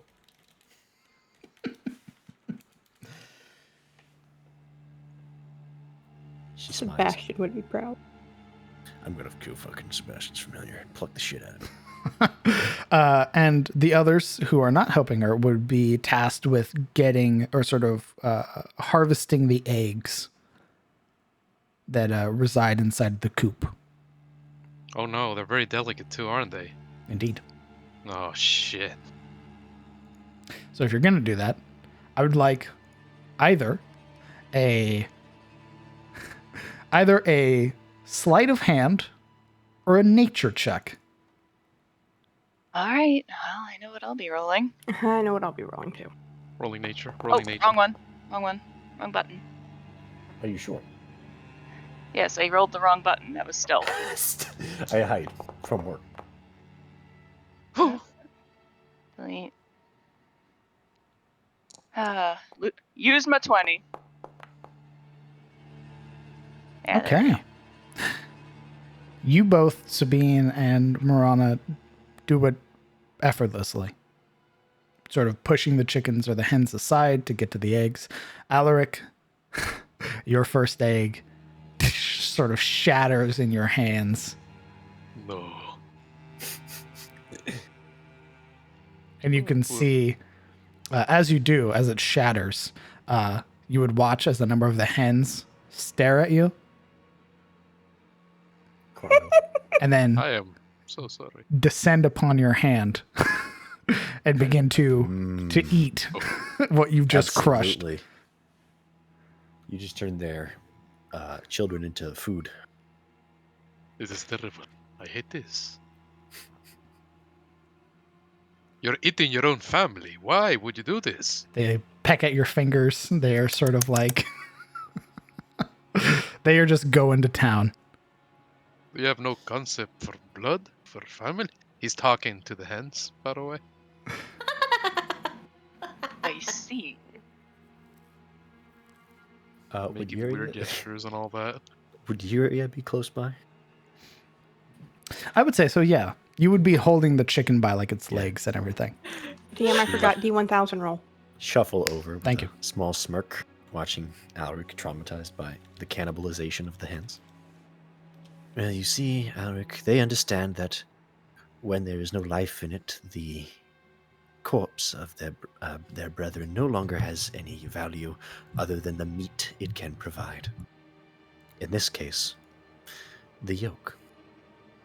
It is rather delicious. Have you tried egg before? I'm sure you have. They also agree. Alaric, with his nose crunched, looks up to Yuria. She's standing there smugly with a chicken in one hand, upside down. You think you're the best part of an egg, don't you, yolk? Well, what about you? You not see what is happening here? This tragedy, this travesty? They're eating their own family. She looks over at the egg. Does it look like there's... I mean, I'm assuming this is like an unfertilized egg. Yeah. This is just... Yes, it is. That's not family. What is it then? It's the rooster hasn't even touched it. There was no chance of children coming from that. It's just food. What do you know about chicken? You. What are you talking about? She opens her mouth to speak and then closes it. After a moment, she adds, My brother was an odd sort who had a love for simple creatures. How come? Was he simple himself? In a sense, yes. Oh, well, I will then fall from the tree. Much smarter than you, though. What does that mean? What are you trying to say? Sabine Miss- keeps her head down, picking Miss eggs. Yuria has the right of it. It is not uncommon for an egg to crack once being laid, uncared for, and for the hens to simply turn around and eat it. You see many and more of these ways of nature here. And should you spend more time at Eliond's tier, you'll see it yourself.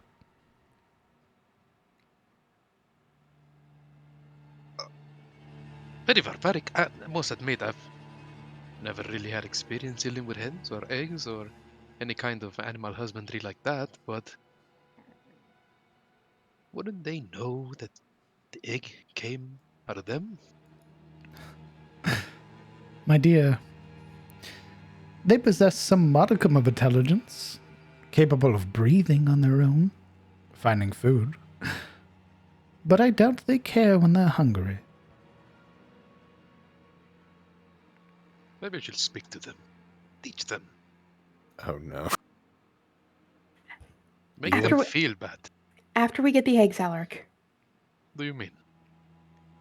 Yuria frowns. You want to talk to the hens? Yeah, All right. I'm they know no better. gonna try and paint this as a picture for you right now. They don't care that we're taking the eggs. All right. Are you If going you were to to talk to continue? them and impart upon them, you should be caring for these, then they will get mad that we are taking these eggs. Hence, no eggs for breakfast. And I know you like your protein and your beef and your eggs and everything. I like to fight for my protein. Are you going to attempt to teach my chickens ethics? Morality? To care for their offspring, of course. It's not their That's- offspring yet, my dear. Who knows? Maybe they'll care for the eggs better. Maybe it'll be a challenge next time you come here, and you'll think of me. Please get out of my coop. No. I will. I am teasing. I won't teach them how to care for their little eggs. Out of my coop, please. He gives one of the hens a little, like, tender tap on the head. with Their an whole index finger. head shrinks in and then pops back out. Yeah. And then he stands up, wiping, like, his hand on his pants without even realizing as he steps outside. She holds out 2 chickens, sort of holding them by their legs for you to take. He grabs them both in one hand and rolls them under its arm. Very good. Let's head back. And you all are eventually brought back to the singing tier, where Miss Guinevere teaches you how to humanely kill a chicken. By ripping its head clean off. With Eldritch Blast, right?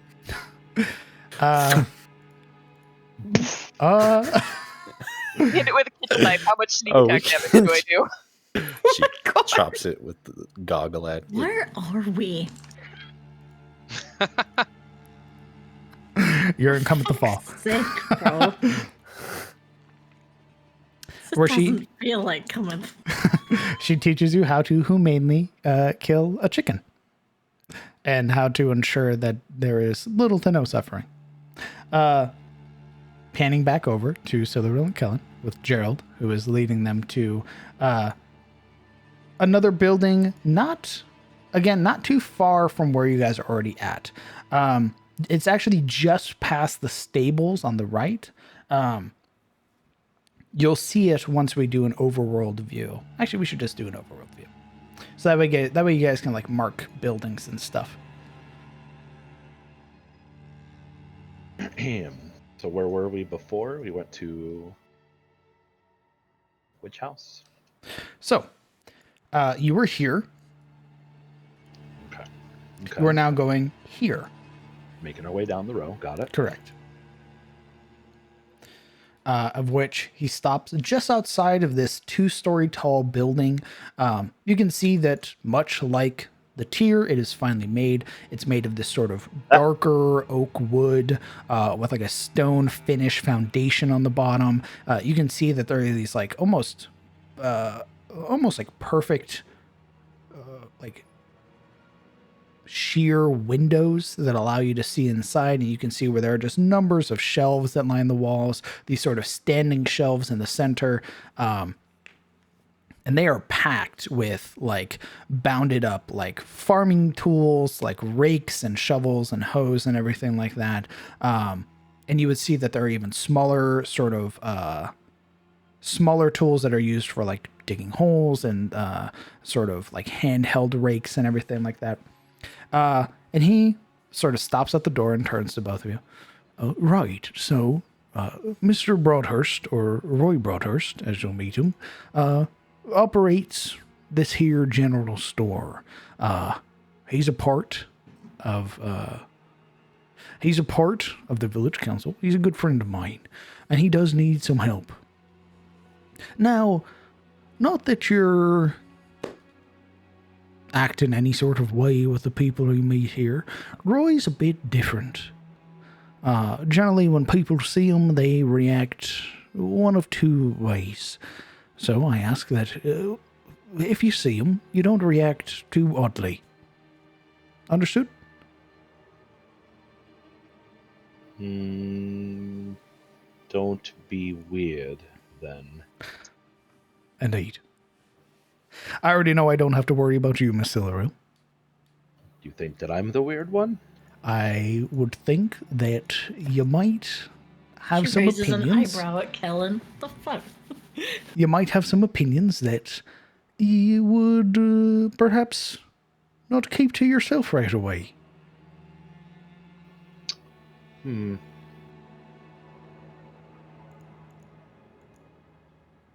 Very well. Gives you a grin. You could tell he was teasing. Yeah, he just kind of that pursed-lipped like ends with a smirk. I promise to be as normal as possible. Right. Minus beard. In you go. He pushes the door open.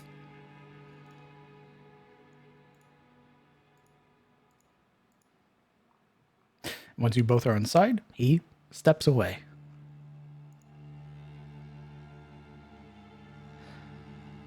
Inside, it is a relatively warm relatively warm building. You can see that already in a sort of back, sort of behind this long stretching bar or like the countertop. You can see in another room that there's like a hearth burning. Outside, it's about, again, for the sake of like how your character would know, it's around like 35, 36 degrees outside. But inside, it's nice and warm. And eventually you would hear a sort of loud thud from the other room. And placing their hand up along the door frame, you would see this massive red hand that sort of curls around the door frame. And you would see that there are these intricate markings, sort of these strange runic symbols along their knuckles. And as they're sort of gripping the door frame, they round the corner properly. And it almost looks like a demon or a devil is here. Yeah. Ew. This figure is broad-shouldered with these sort of thick black hair that pulls back into this huge braid that hangs all the way down to like the small of his back. He has these very thick, pronounced braids along the side of his jaws with these very large sort of, not beads, but they're like decorations that hang within the beard. And you would see these two large curved horns that protrude out of their forehead. Their skin is like this bright scarlet red. Their eyes have this very prominent yellow hue, almost as if they're glowing. And the horns themselves have intricate marks along the length of them. You would see he's wearing like a sort of almost like a tunic, but it's lacking any sleeves. So you can see the very detailed markings along his biceps and all the way down onto his forearms. And as he sort of rounds the corner, he stops and looks at both of you. Sounds like a thick lad. Evening to both of you. What do I owe the pleasure? I wasn't expecting any merchants or anything like that. Do you have a picture of this individual? I do. Yes.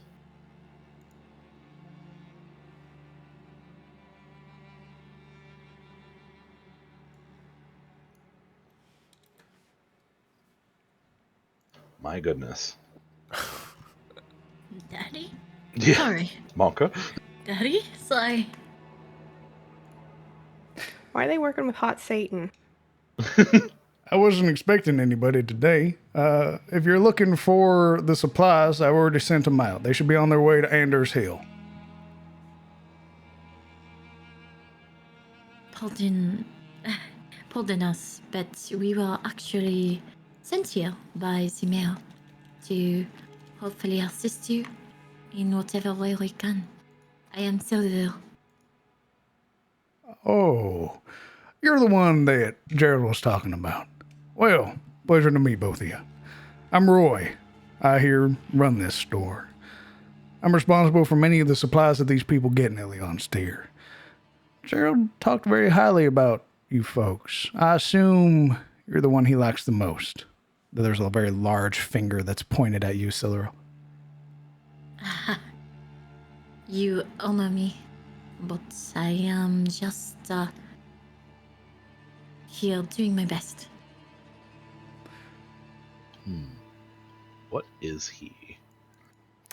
Would you like to roll a religion check? I don't have proficiency, but sure. Why If either not? of you would like to roll, you may.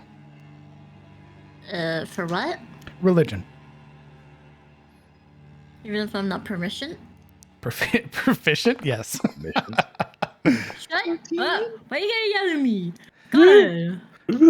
Roy Broadhurst is a tiefling. Oh.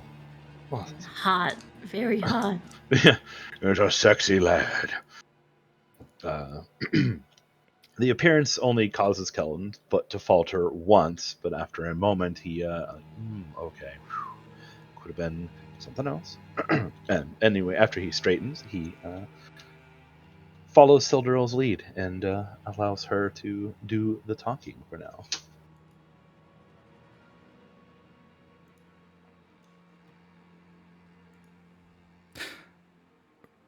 Well, you both look like you're new here, so let me get you introduced. I've been here for pushing about 3 decades now. You'll meet a number of the other people here. I'm sure you already met Guinevere, who's Gerald's wife. I'm sure you met old Godric, who probably gave you a talking to. Once or twice. Well, then you were spared the most of it, which is really good for you. I need your help. As where I got a lot of packages that need to be moved back into the warehouse. So, you both look strong, capable. Let's get to it. All right. Very well. Laura would crack her knuckles forward and stretch. All right.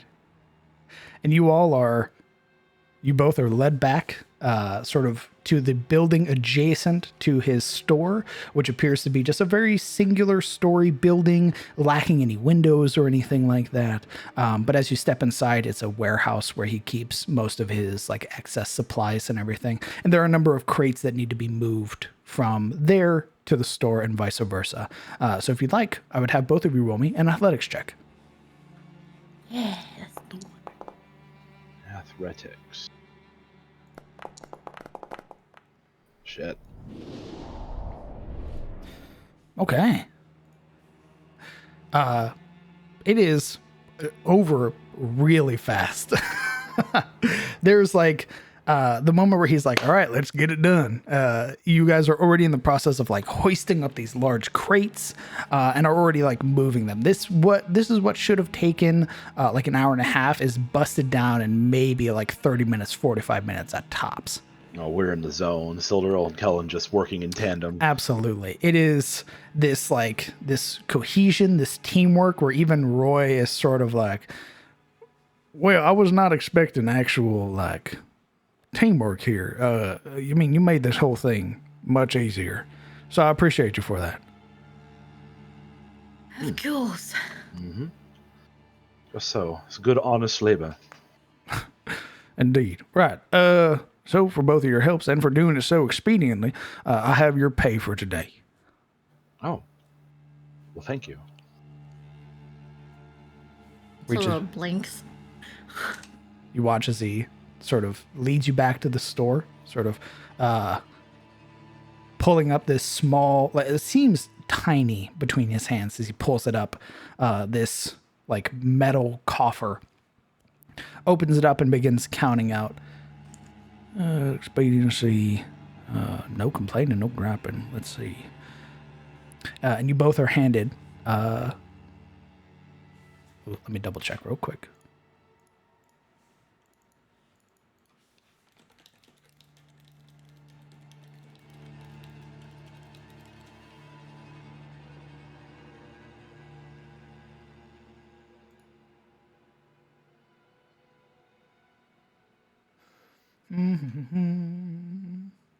One moment, apologies. How dare you, baby rage? You both are given 5 silver pieces. Ooh. Now, I've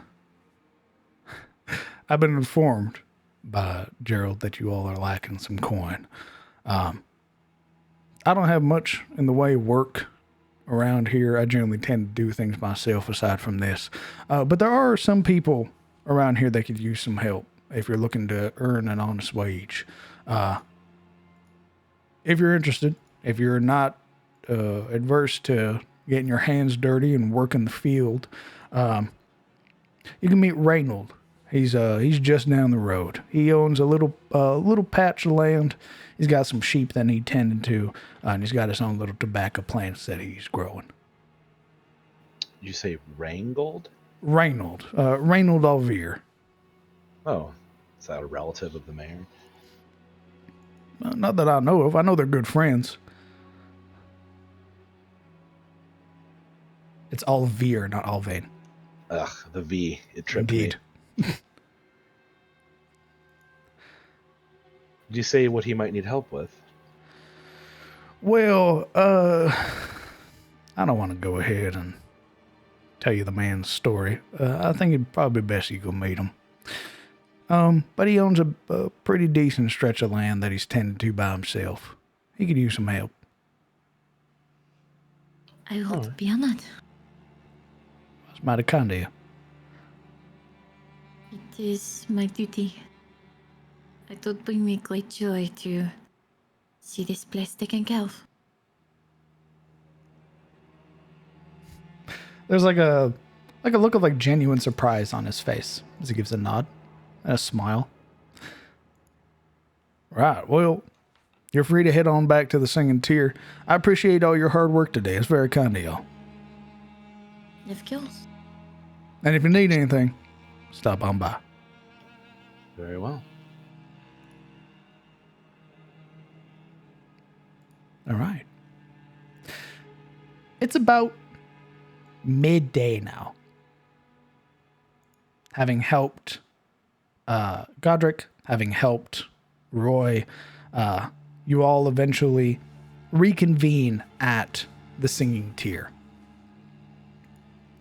where Guinevere has sort of shooed everybody out of the kitchen. And you all are sat back at the large bench table, where they prepare you lunch for today.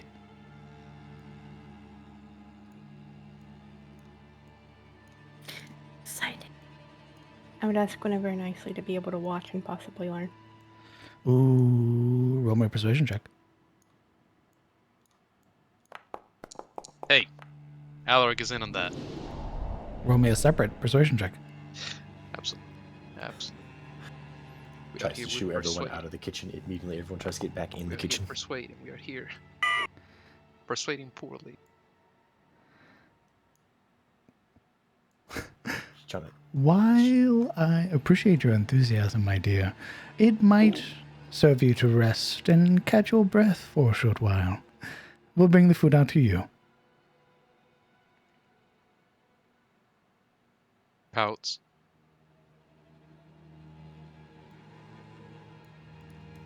Am I allowed to help? You may stay, my dear. Thank you. I want to learn. Wait, why does she get to stay? Why? Tell me. Because she's smarter than me? Because she smells better than me? Her hair? My dear, you're a little too enthusiastic. Please, Not a good thing. go rest.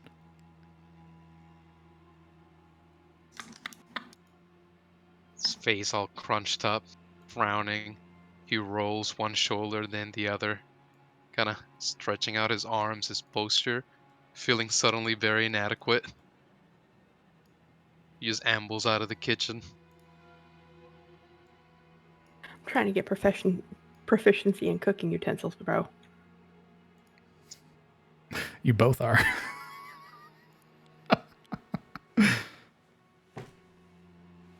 As you all sit down, having completed your labors for today thus far, and lunch is being prepared for you, a number of individuals begin to filter into the singing tier. An older woman, sort of wrapped in these very thick fabrics, goes and sits next to the hearth, where she has in her hand what appears to be like a long sort of like a piece of wheat almost, and she's sort of playing with the cat that sat in front of the fireplace. Just sort of very softly chuckling to herself the entire time. A number of other individuals, younger looking people who sort of are dressed very similar to that old man that you had saw earlier, or your first night here in Eliond's tier. Their sleeves are sort of pulled up. They have like spatterings of dirt on their face and everything like that, but they're being served very cold drinks. And they're just sort of chattering to themselves. Very occasionally they glance over in your direction, but pay you little to no mind. And as food is being prepared, let's go ahead, let's take a 20-minute break.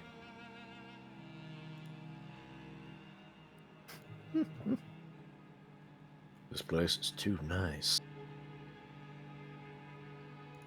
Taking a break. Taking a break. How many sessions before this entire place burns? Well, I mean, Yeah. do you want to speed run Oblivion? I mean, that was a pretty fun game. It was. You must be the hero of Kavach.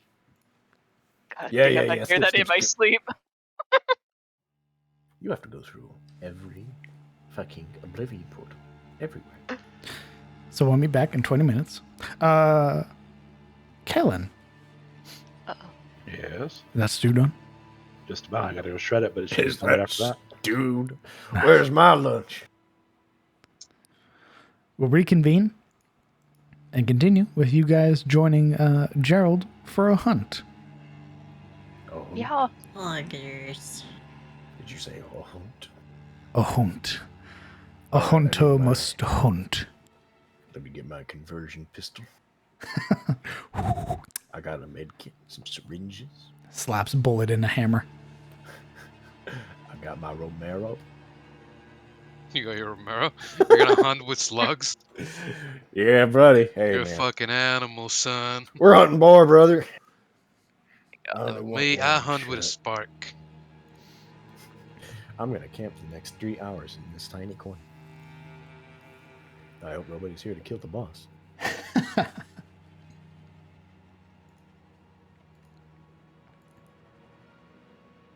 Wouldn't be a Hell shame. yeah, brother. I hope I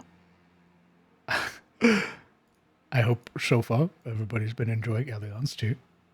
It's wonderful.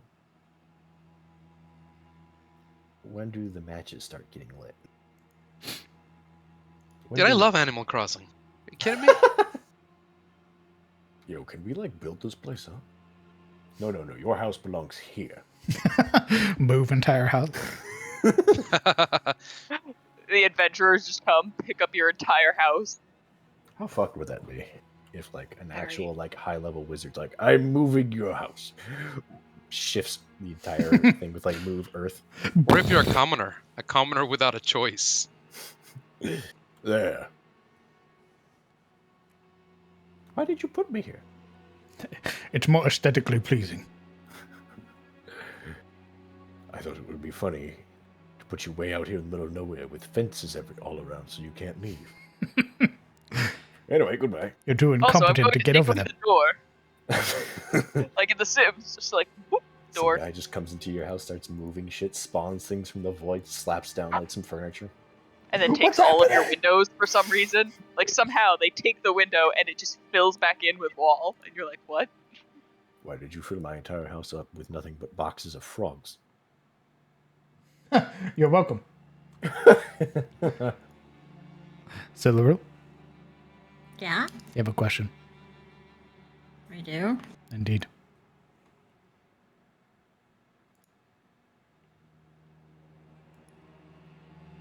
What the fuck? No. What do you mean, no? Silveril, she didn't even know him. Either you fuck him or I do. You can have him. Oh, well, if it's not a challenge, I don't want him then. How do you fucking psychopath? She's like, well, oh, no, if Oh. you don't want him, then I don't want him either. Where's the fun of Is that? there something wrong? Why does no one want you? Is something wrong with you? Are you like the slice of bread at the end of the loaf? Like, what's wrong? I find that highly disrespectful. I'm not butt Why bread, does thank no you one very else much. love you? I'm not butt bread. Oh my god. Yeah, you guys are slowly meeting the people of Eliond's tier. I'll write their names down so that way you can So, keep them in your own notes. when you say hunting boar, do you mean we're hunting pigmen Normans and eating them? Dun-dun, dun-dun. When you say hunting boar, when was the last time these people ate anything but morning? Desperately looking for. I was.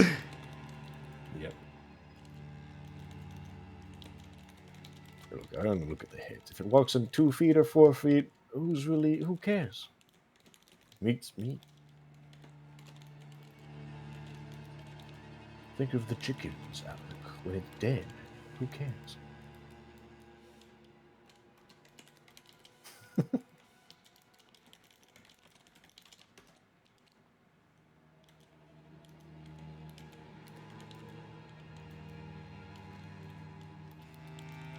You like the chicken. Eat your own placenta.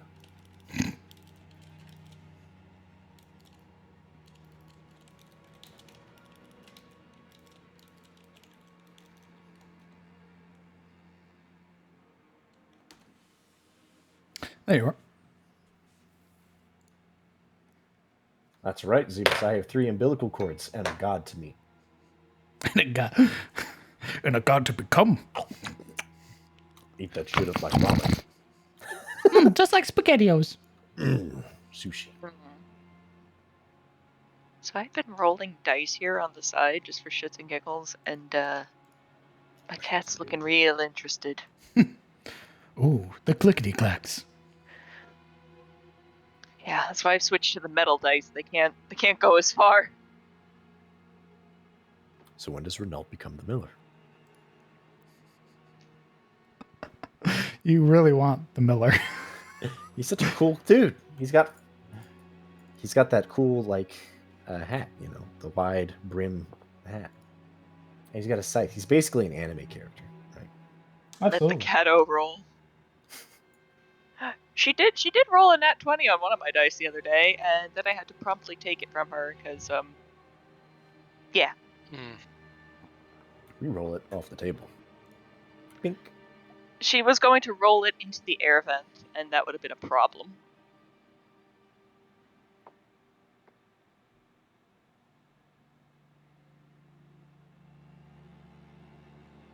Why can't you let the cat have any fun at all? Yeah, Huh. D&D's for everyone, including the felines. Otherwise, we wouldn't have the backseat. Yeah. Why are you such a bad owner of a cat? My God. Okay. All right. Bad Calm owner, down. bad Right, owner, wow. bad owner. Jesus. Maybe the cats don't want to play D&D. Maybe they prefer Pathfinder. We don't know. They prefer the Star Wars TTRPG. Oh, the cat's judging them? Yes. Yeah. Yes. Cat's looking at us like a bunch of filthy casuals over here playing. It's Playing Gunslinger Monk. 5. Oh, is that 5th edition? Pathetic. Plebeian. You can hear the purring scoff.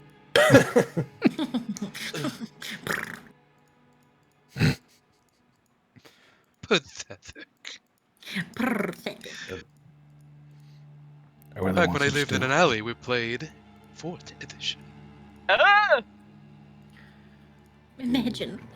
Well, that explains why cats are demonic.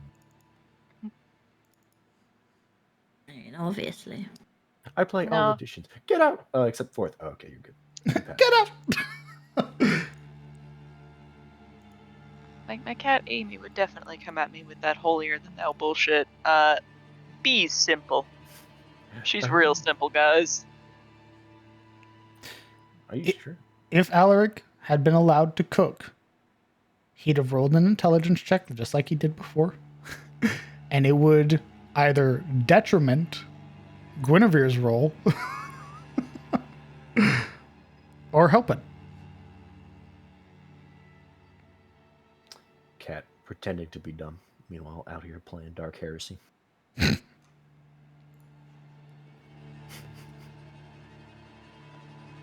This is unfair. Why? Just trying to cook. Just trying to cook, dude. A man in a woman's world. Right? The life of. Can't you see the Metric blatant shit. racism? He says he points towards the kitchen. Or What the sexism. hell's going on? Do me. Let me in. This backwards culture won't let a man in the kitchen. Goddamn boonie.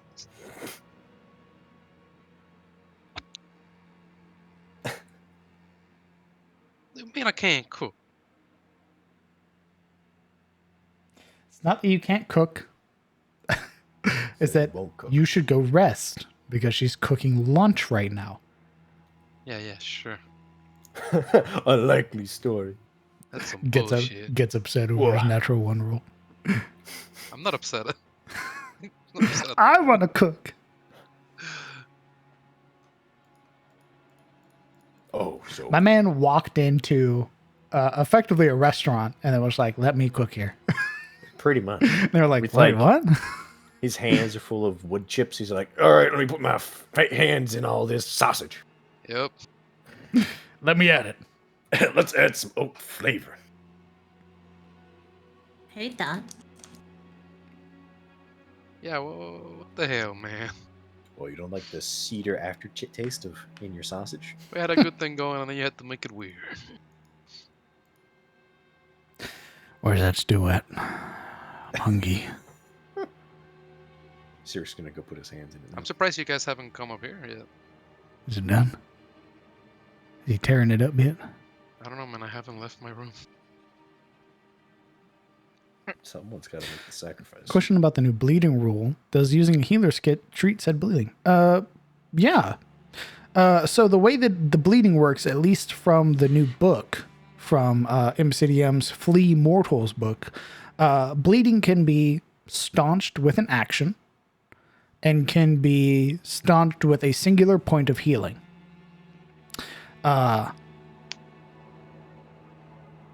I'll have to figure out how a healer's kit would work in that regard, because nobody here has a healer's kit, nor has anybody shown any interest of getting one. So I'll take a look and see how I might be able to better implement that, Dresk, and see if I can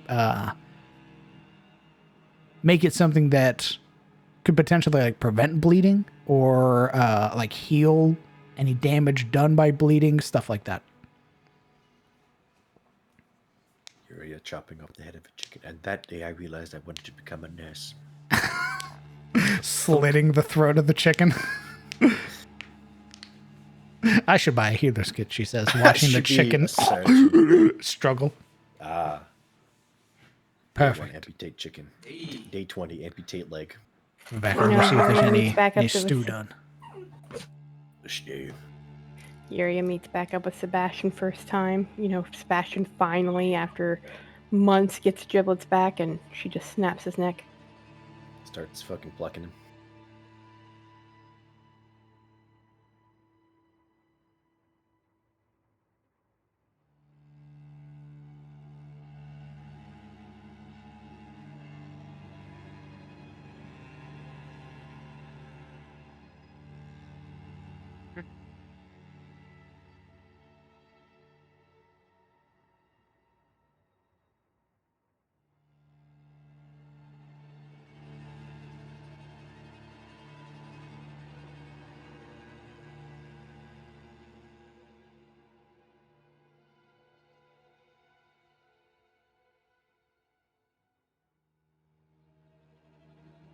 I can already feel it. I can already tell as we progress through the night, my voice is going to become more and more like a toad.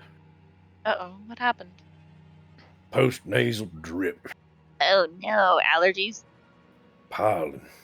Oh yes, the pollinating is happening. I thought it was COVID at first. Because I just woke up one day and it's like, I could feel it. Also, my dad got COVID, so I'm like, I bet I got it from him. Oh. Yeah, he was dumb. But then I took a test, and apparently it's just pollen. So Swabbed your brain. Mm-hmm. that's right.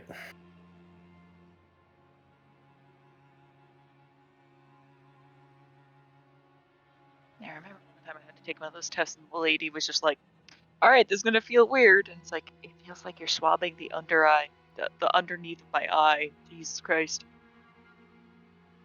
He's fine. He's vaccinated and stuff, so it's not that bad for him.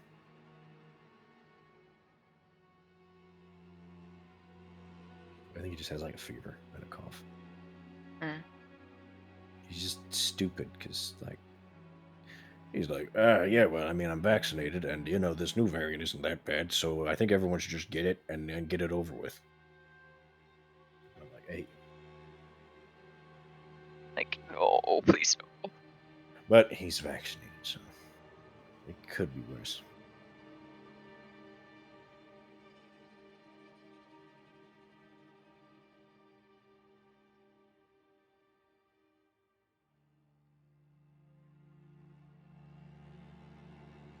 Yeah, yeah.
I'm gonna get more tea.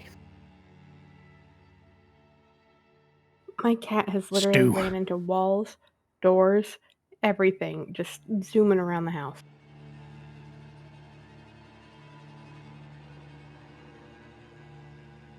Meanwhile, both of my idiots have decided we must all sit on the same sofa. However, that is going to come to an end soon, girls, as I will have a real chair. They're gonna be mad.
Are all the villagers in this village closet good looking?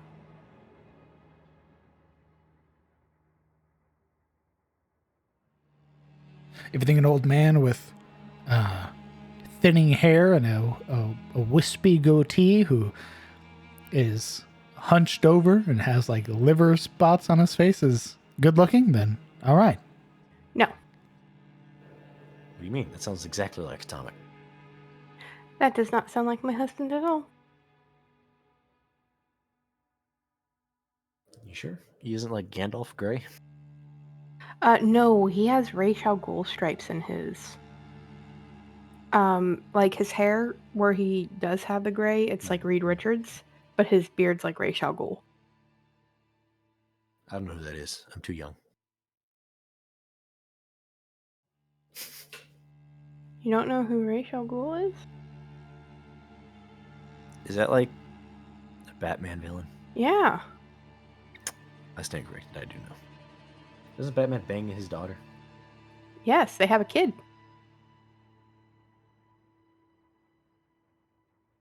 Like legit. I don't think it was legit. I think they stole Batman's seed. No, she drugged him and slept with him. Just as bad.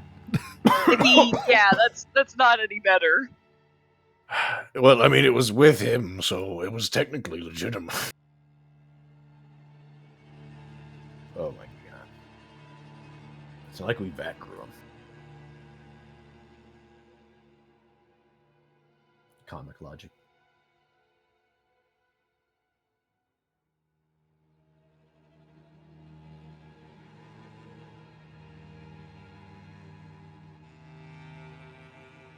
I'd like to think of Godric as Godfrey, the all-knowing.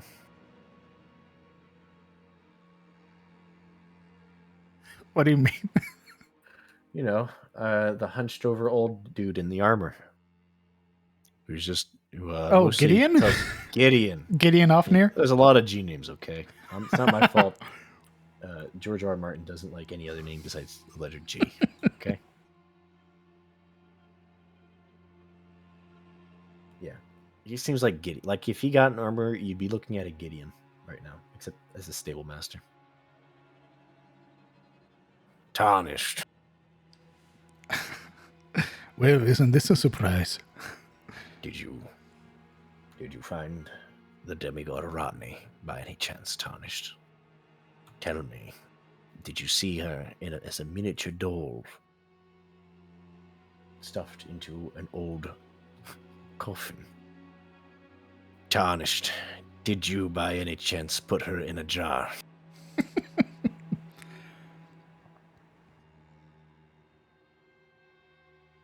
I would have.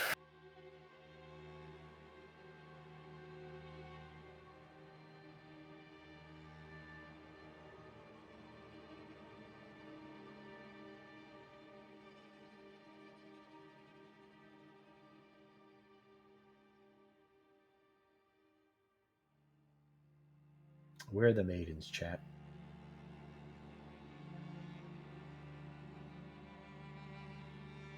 You can't be maidenless if you are the maiden.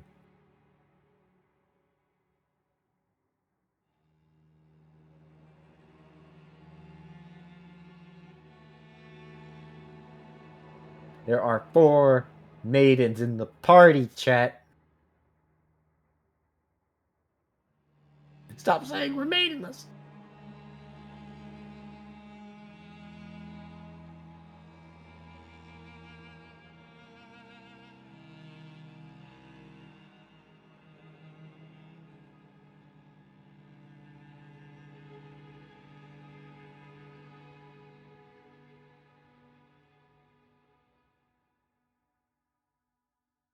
Tea.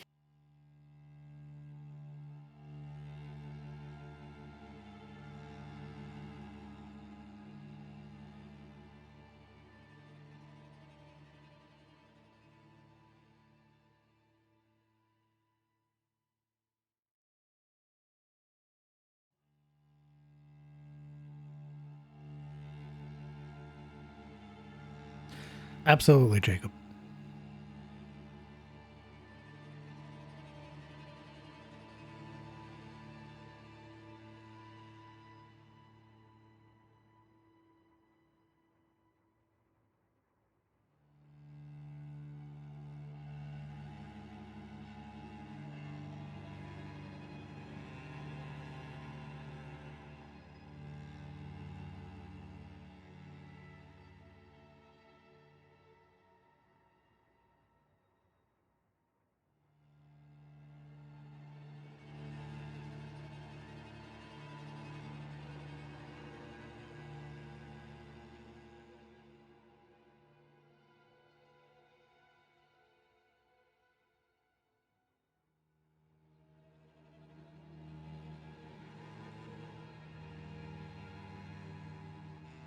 I got tea.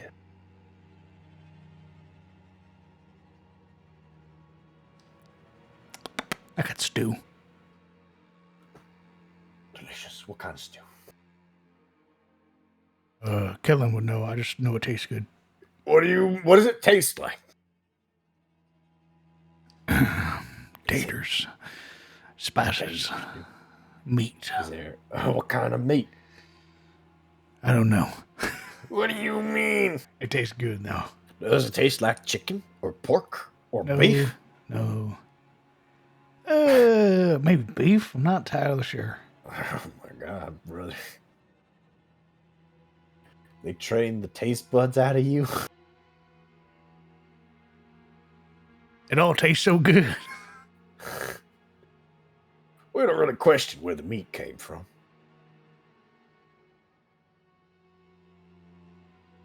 I have noticed that I haven't seen Zoro around all day. Yeah, the barking did stop.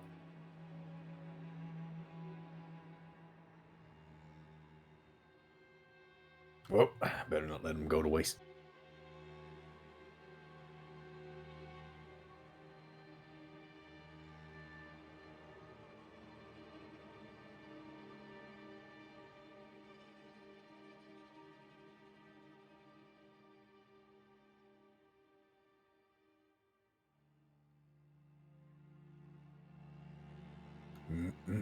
Tastes like pestilence.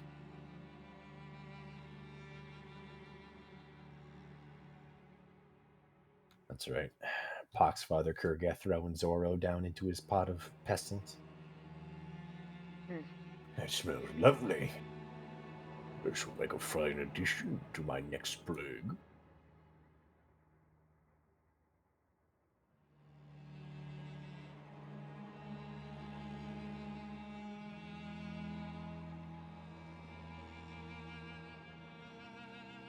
It's the ogres that eat everything in Warhammer, right?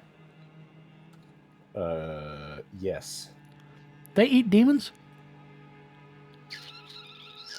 You know, it wouldn't surprise me if they tried. Hmm. Problem with eating demons is that I'm sure someone will correct me if I'm wrong, but I'm pretty sure they don't leave corpses. They're just essentially banished. You can't kill a devil or a demon. They just go back to the war. Damn it. For like a few billion years.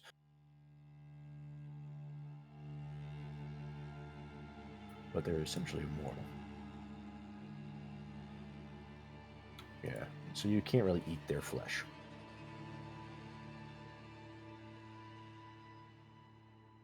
Would they eat Skaven? Probably.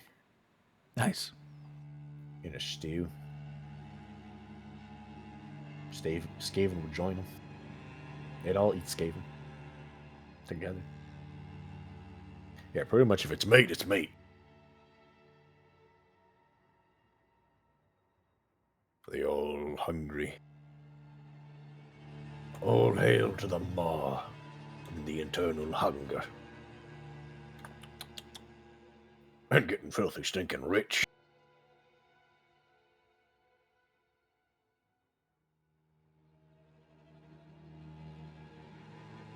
You would need a lot of rats. I feel like they probably skip out on Skaven only because they're not worth it. They're mostly bones. But bones got good marrow. Oh, that's true. Well, maybe, if they put them in a stew, maybe. Problem with ratlings is that they're so small, right? When you squash them, there ain't much left. Now, rat ogre, maybe that's got some meat to it.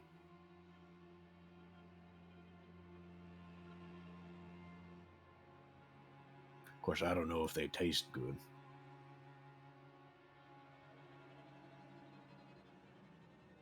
What does warpstone taste like?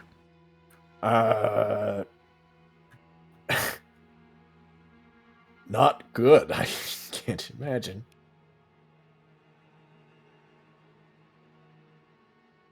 But what about with some paprika? know, you can ask that one rat who actually does eat warpstone for breakfast. So he can tell you.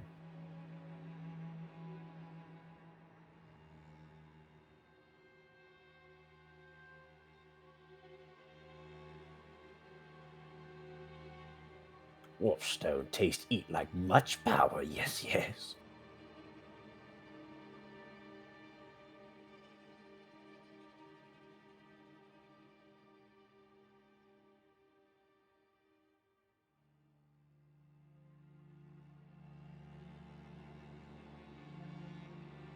Chat, Zebus, what is the origin of warpstone? I don't actually recall. Is it like shards of morselid falling from the heavens? I believe that's where it comes from.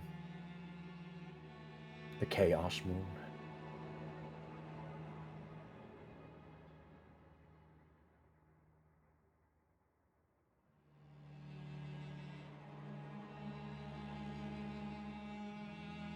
This dude is baller, bro. Hey, where's Zoro? He's sitting right next to me begging. She missed it. She missed the joke. I was here for it. I just didn't find it that funny. Why not? Explain. Tell me what wasn't humorous about it. Dumb bit. Explain why That's you why. didn't find it funny. I'm eating him What? next. Prove a I'd negative. like to see you try. I'd sooner eat Genji. Genji doesn't stink as much. Ah, the You saying I pox dog. stink? I'm saying that Zoro stinks. We're saying that Zoro came straight out of a pestilent pot. He doesn't My insists. grandfather stink. gargled himself. He does stink. He has a breath weapon. He does not stink. My you man leave got- him alone. My man got poison damage. He does. Doesn't. Yeah. He's got a 15-foot cone of poison damage. You don't even fucking know him. Shut up. God. Yeah. He doesn't stink. All right, let it be said from someone who knows him. Morgana, darling, his breath. No. Stop it. You leave my poor baby alone. He's doing his best. He is a baby. A very stinky baby. You're such a fucking ass. Leave him alone. He's No, but got he- teeth problems. Yeah, but see, Stop he pulling your reeks. head. He does not. You guys are being mean. My poor boy. You're just being mean to him. He out here being the cutest, sweetest boy he can be, and you guys are just fucking murdering him. He's adorable. well, maybe he should brush his And fucking. stinky. Maybe you should stop being such a fucking cock, hmm? I can't help it. Grew out of me. Kellen? Sir. Sabine? Yo. Bullshit Marana? piece of fuck ass. Howdy. All right, we're all back. Back again. All of your preparation and all of your help with Guinevere has sort of expedited or made the process of making lunch much easier, as eventually these large sort of steaming bowls of this deliciously cooked lamb and potatoes with like these big loaves of bread are brought out for all of you. And these are generous, like, chunks of lamb. I would help serve all the tables accordingly before sitting down for mine. Oh, this is made just for you guys, so it would be just your table. The others that are in here appear to just be relaxing or enjoying drinks, not ordering food. Understood.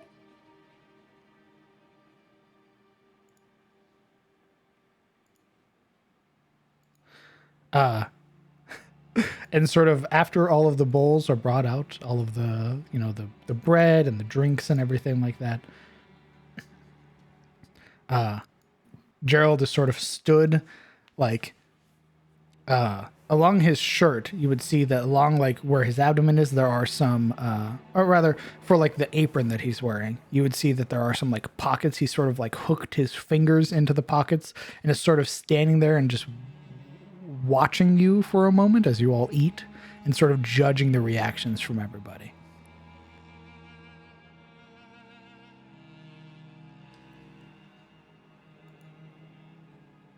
Well, how is it?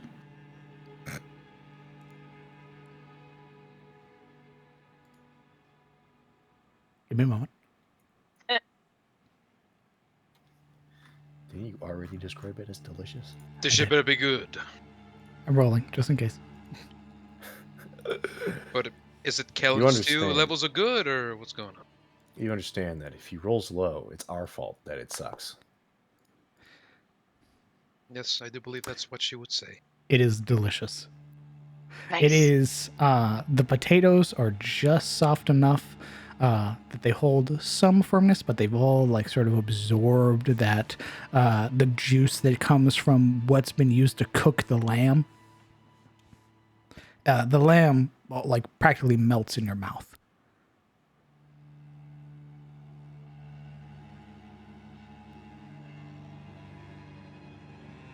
Silveril is fucking chowing. She's enjoying it a lot.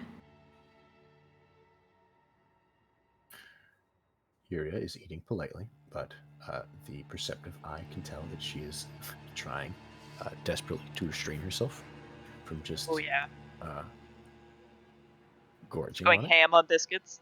Yeah.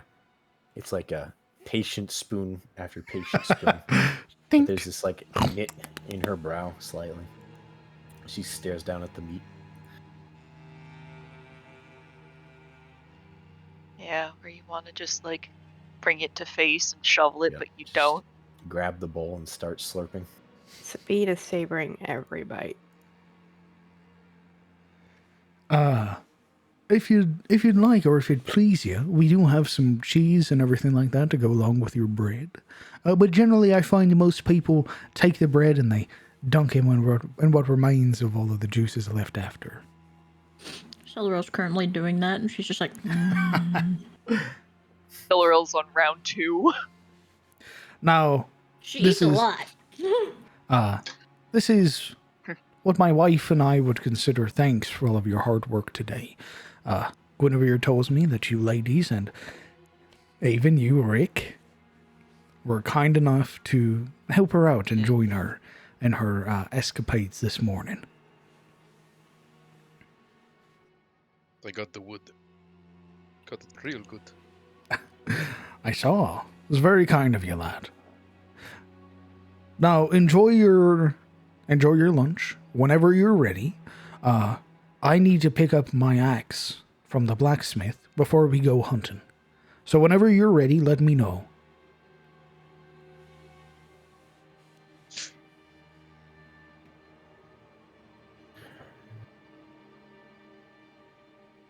I guess in the silence, Alaric looks across the seated party, waiting for insight on that, before he looks back to him.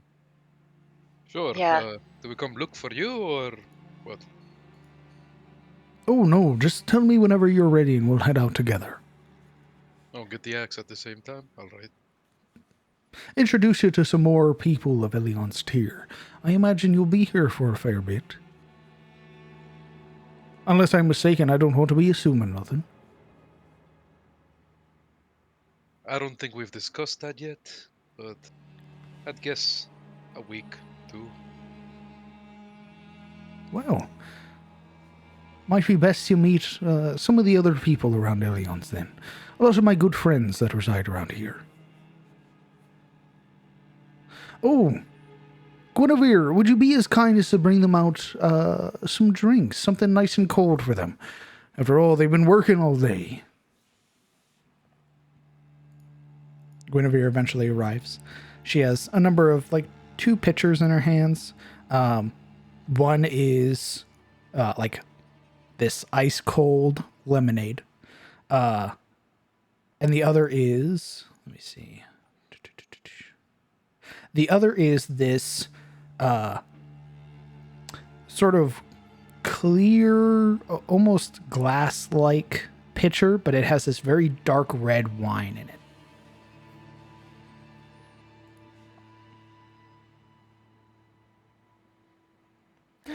Sets it down in front of all of you, gets you some cups, and then he retreats back. And he and Guinevere sort of reside behind the counter, like just generally talking to each other and having a good time. And they sort of share looks between one another, looking between each other and then back to all of you, and then sharing like very warm smiles.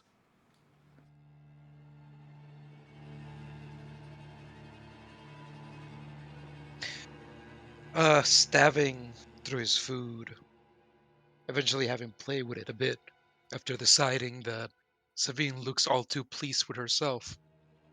Alaric looks across the table to Guinevere and asks, "So, miss, if you don't mind me asking, where are you from?"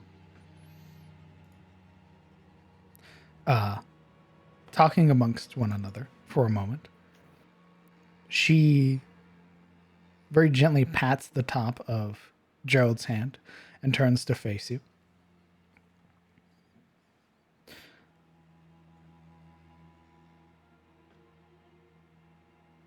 Roll me a persuasion check, actually. Oh.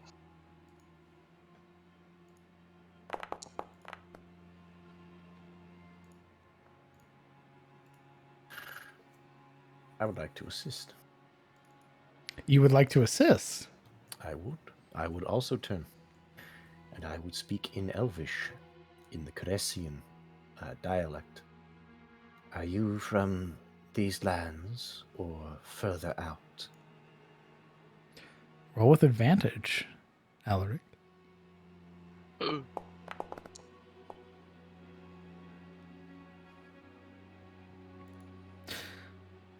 I am from here, born and raised in Tyros, but I am not from the Etenmore, if that's what you're asking.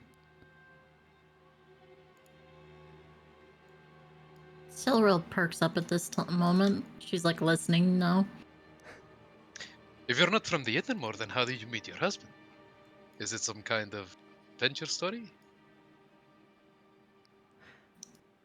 There's well, she takes on a more almost bashful look. It's Gerald who shares that very wide grin. It's his turn, and he pats her hand. I was up north with a few friends of mine.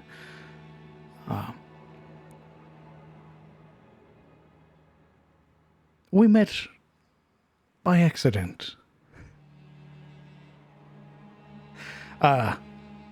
It was later in the evening. We didn't have enough coin, as it were, to sort of rest at the nearby inn. And they wouldn't let us work. They wouldn't let us chop wood or cut anything or nothing.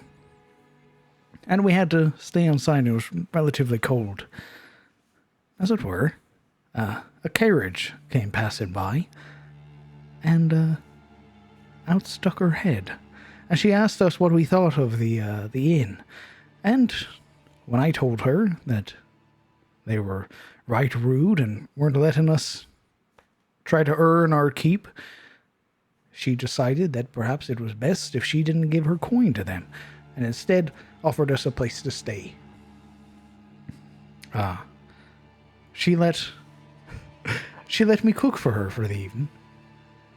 For all of the lads, really. And that's really it. We stuck around for a little while longer. I found myself sort of enraptured, as it were. Really hard to stay away. And even now, I mean, look at her. As beautiful as can be.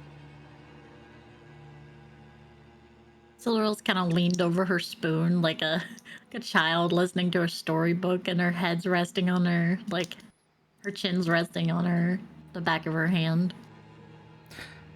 And, well, after a while, we did have to come back home. Couldn't stay the entire time up north. And I asked her if she'd be as kind as to join me in coming back home. See what the rest of Tyros had to offer. And lucky as I am, she said yes. And, well, that's it, really. She's been helping me run the tier, and she's been with me for as long as I can remember. You are Insight check. very lucky. Your lady does not strike me as the kind to take decisions lightly, especially not ones like such. I owe a lot and more to her judgment and her wisdom. I'd like to inside check his story. See if it's something that he's making up or if it sounds truthful. Roll me an insight check. I hate you. I hate you. Yeah. I hate her. It is Let me a. live. This is a fantasy. This is effectively a fantasy story come true. This man is a very lucky man. Absolutely. Now I wonder, you must have left some family up there in the north, no? I was the youngest daughter, not set to inherit or anything like that. My father had intentions of marrying me off, but I left before then. Marry you off to what, a local verger or ability? Maybe?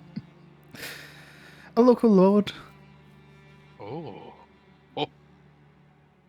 You eloped. Perhaps. Ha! Alaric leans back and he holds his two great palms up in the air, clapping them together. This is amazing. Oh, really? You two never cease to surprise with your formalities, your kindness, and your spirited demeanor. I really like it here. They both very warm smiles as they look to each other. I hope Sariel continues to bless your union. It's Guinevere that gives a brow raise at that.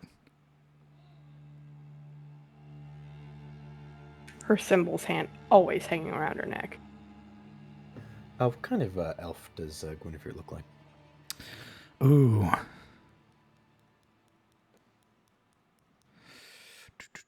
How would I roll this? Just based on her looks, she appears to be a high elf. Okay.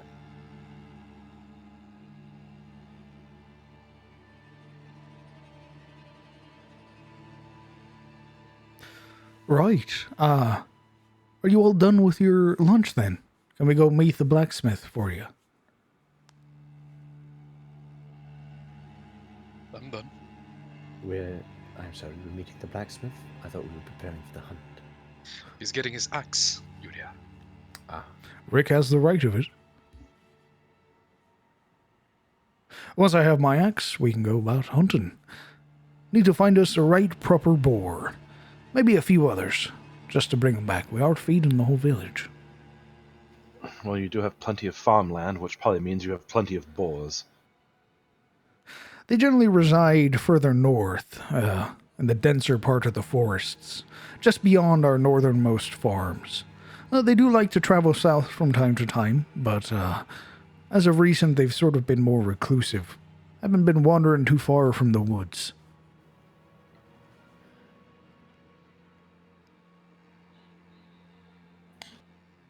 Can we expect problems during our journey? Of course. You've never hunted a boar before. She's new to Tyros. Can't really blame her. Ah, a foreigner. Where are you from, lass? There's a tilt of her chin.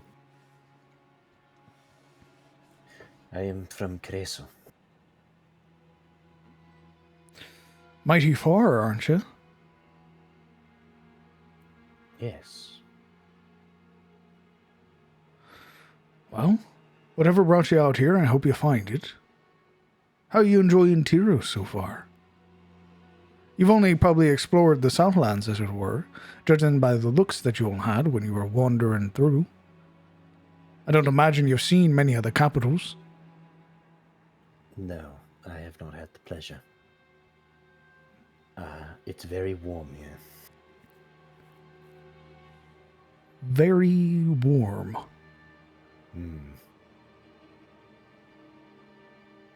He and Guinevere share a look, brows knitted together. Is it cold where you're from, lass? Well, compared to here, yes. Oh. I'm afraid I don't know much about Carousel or where the elves reside. But if it's cold, that'd be pretty far up there on Carousel, no? She nods. Right. Let's get to it then. Sabine would collect all the dishes and walk them back politely.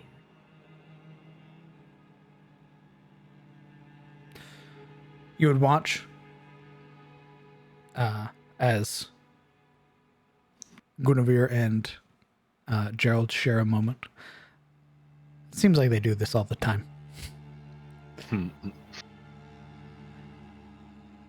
Until eventually he walks back around the counter and sort of waits for all of you. Alrighty. Who's all going on the hunt? I think it's everybody. I think we're all being drafted. Correct. Oh no. Alric is basically without his hammer, without his armor, and he's already saddled up beside him. Are you not bringing your equipment? Are you just going to hunt boars barehanded?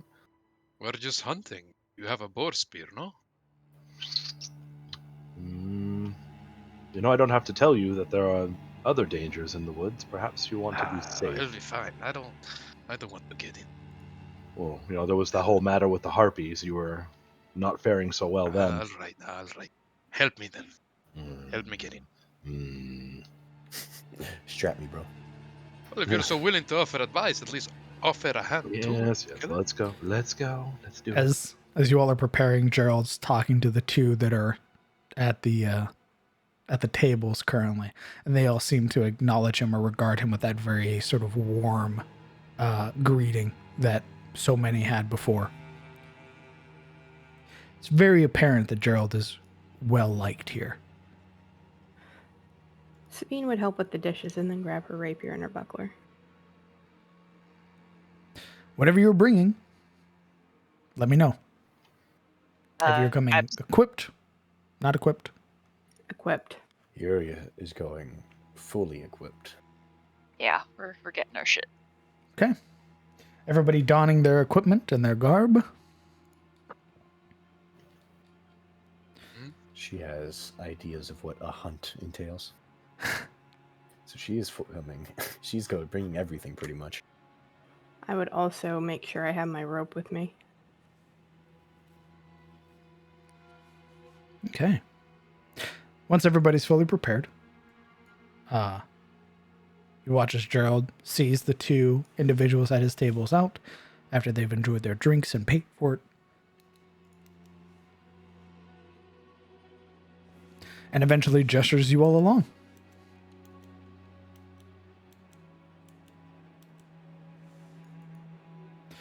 As we transition back outside to Eliond's tier.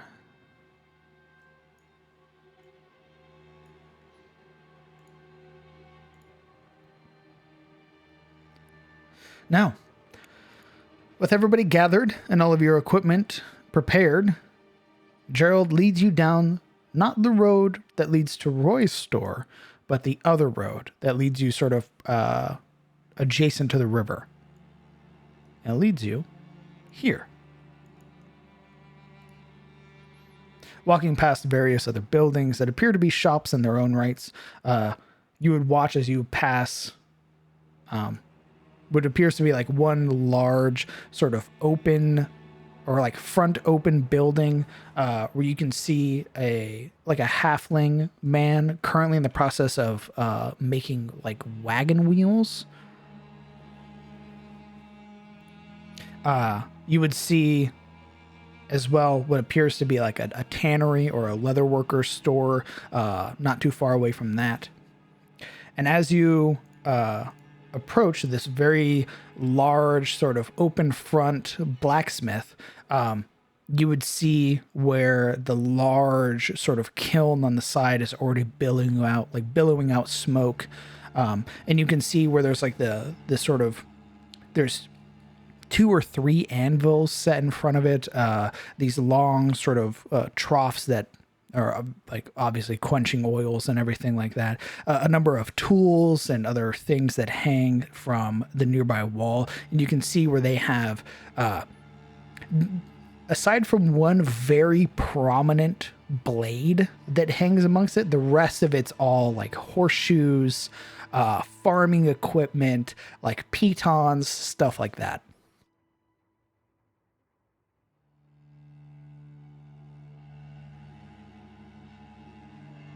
Well, it's really pretty in here. And that sword.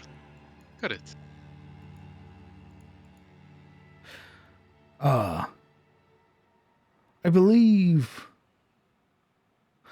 that blade was made by Cat's father. Ooh. Don't imagine there's enough firewood in this whole fucking forest I can cut for it. No, I'm afraid not, lad. I think Mr. Rowe would rather part with his other leg than hand that blade over. I can understand that. Yuri would pass through the tools, fingers gracing each one, letting them clatter and clank. You would see... Hold on. You would see 2 figures. One of them, a much older looking man, sort of dark brown hair with like long streaks of like gray and sort of thinning in the back. A very sort of scrunched up, very like scrunched up, very prominent like chops on the side. And right next to him, you would see a woman, fairly tall, sort of paler complexion with like long red and hair that's sort of braided in places, with a very prominent, huge braid that hangs over her left shoulder, like down to like her abdomen. And she is in the process of talking with what appears to be like a farmhand. Gerald's just sort of waiting. What were you going to do, Yuri? She was just sort of idly looking over the tools. I'm assuming none of them have any silver on them. Not a one. She gives a small tut, but doesn't really comment on it.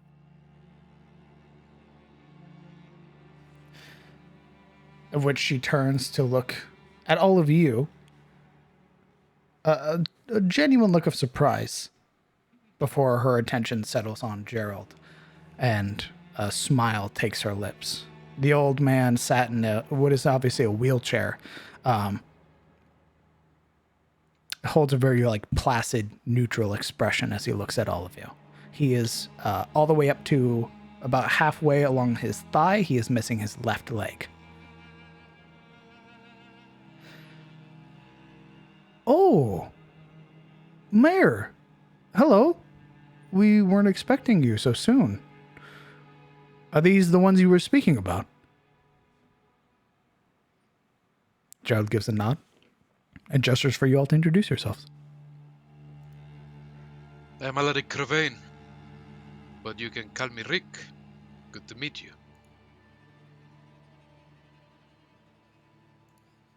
Greetings, I am Cyril. I am quite glad to meet you as well.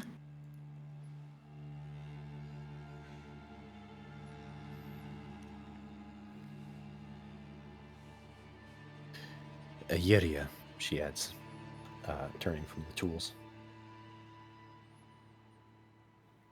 Pleasant day. I am Morana, she says with a curtsy. Kellen Aldane. Sabine Rousser, pleasure to meet you, and she curtsies. Right. No need for all of that. Name's Catherine Rowe. This is my father. We run this establishment. I am the main blacksmith. If you need anything, anything farm related, I can make it for you. But if you're looking for weapons or armaments, I'm afraid we're lacking in the way of metal. Problem with the merchants, no? Indeed. We were supposed to get them during the Yuletide celebration, but we didn't get any. Wonder, did you have any shipments scheduled recently that was meant to arrive? The old man nods, but says nothing. Alaric gives a thoughtful look, lips mulling together an ocean. Do you know from where? We were supposed to be getting a shipment from Anders Hill. Where is that? I need to consult my map real quick. Same. Would I know where it is? Roll me a history check.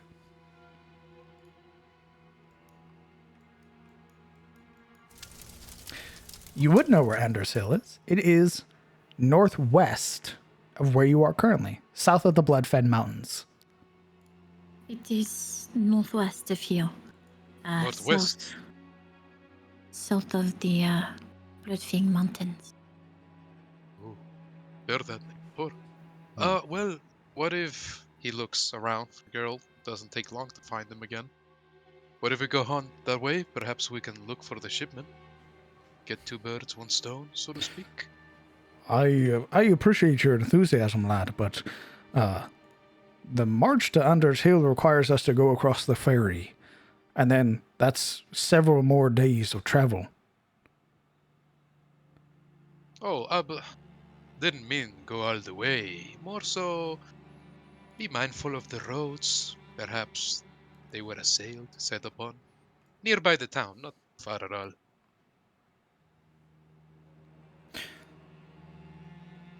Sort of gives you a very curious look.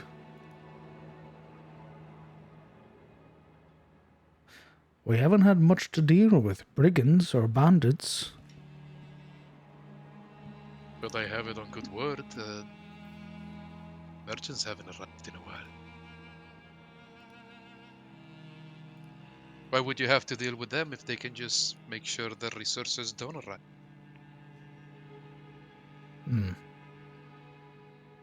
If they can get their coin from the road, you'll never see them in town. Besides, the town could put up a fight. But merchants around here in the south, how much can they afford a good escort? No. Usually they themselves, the peddlers, are good fighters. They rely on themselves, perhaps 2 or 3 children. A family business. Who knows? You're speaking a lot like you know this place, Rick. Well, I am Tirosian. Aye, many of the merchants do bring with them guards, however. Generally hired hands from, I imagine, Rosewood. Or the capital proper. We figured it was due to all the bad weather. Not seeing the sun and all that. Not worth running the risk traveling across the ferry in case the river blows you down. I'll talk to some of the others, see if I can get the militia started. You seem a very gregarious man, Jared. At least you strike me as such. You know many of the peddlers personally, maybe? Aye. And if they're willing to come this far south, I imagine they must be stubborn to some degree, you know? Aye. You really think some rain, some wind will stop them from reaching the festival?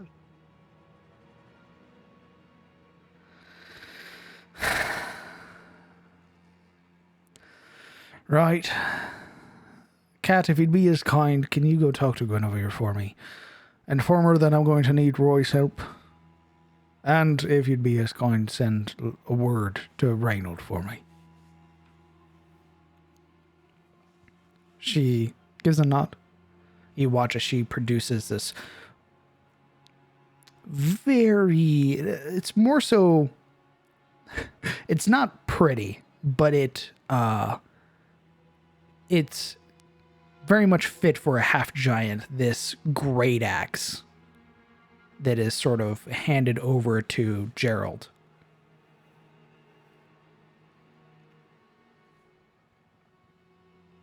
Of which he wields it, sort of grabbing it by the neck, just underneath the head of the axe, sort of holding with one hand. Right. I had wanted to keep my head clear while hunting boar, but I suppose now I have something else to think about while we're hunting. Thank you, Cat. Thank you, Mr. Rowe. Very kind of you. I'll be back in a moment. We're going to go hunting boar for the festival tonight. Alaric drapes an arm across his chest and bows to those given farewell. Catherine raises a hand to all of you, saying goodbye. Oh, I suppose I should show what she looks like as well. Yes, you should. Yes, show us the lady blacksmith. Yes.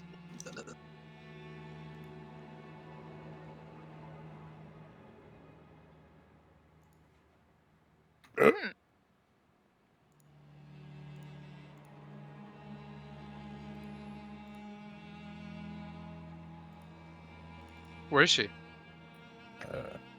View the I'm about to post it in CTF as well.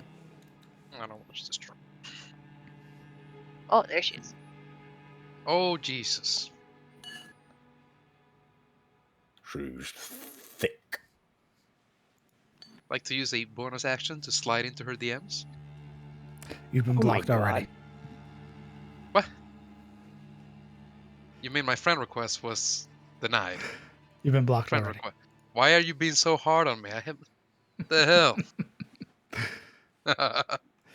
You all are following Gerald. He leads you up through this path, sort of showing off the large sort of stretch of grazing fields here. And you would learn, as you all are walking, and he is talking, sort of doing his mayorly duties where he's showing and sort of presenting Eliond's tier. Most of our income, most of our trading, as it were, comes from tobacco and lamb. We generally trade with Irwood and Anders Hill, which are west of here. And generally merchants come through and trade with all of us, bringing wares back and forth. And myself and Miss Irene, as much as you are loath to think of her, she is responsible for overseeing fair trade for a lot of the other farmers that come back through. As am I. We oversee to make sure that the merchants aren't robbing any farmers of their coin or treating them unjustly, as it were. Of course. I imagine she has quite a fiery temper. When she so desires it, aye. She is very quick to speak her mind as well, not really keen on pulling any punches. No nonsense. Doesn't let anyone get away with anything. Correct. Reminds me of my mother.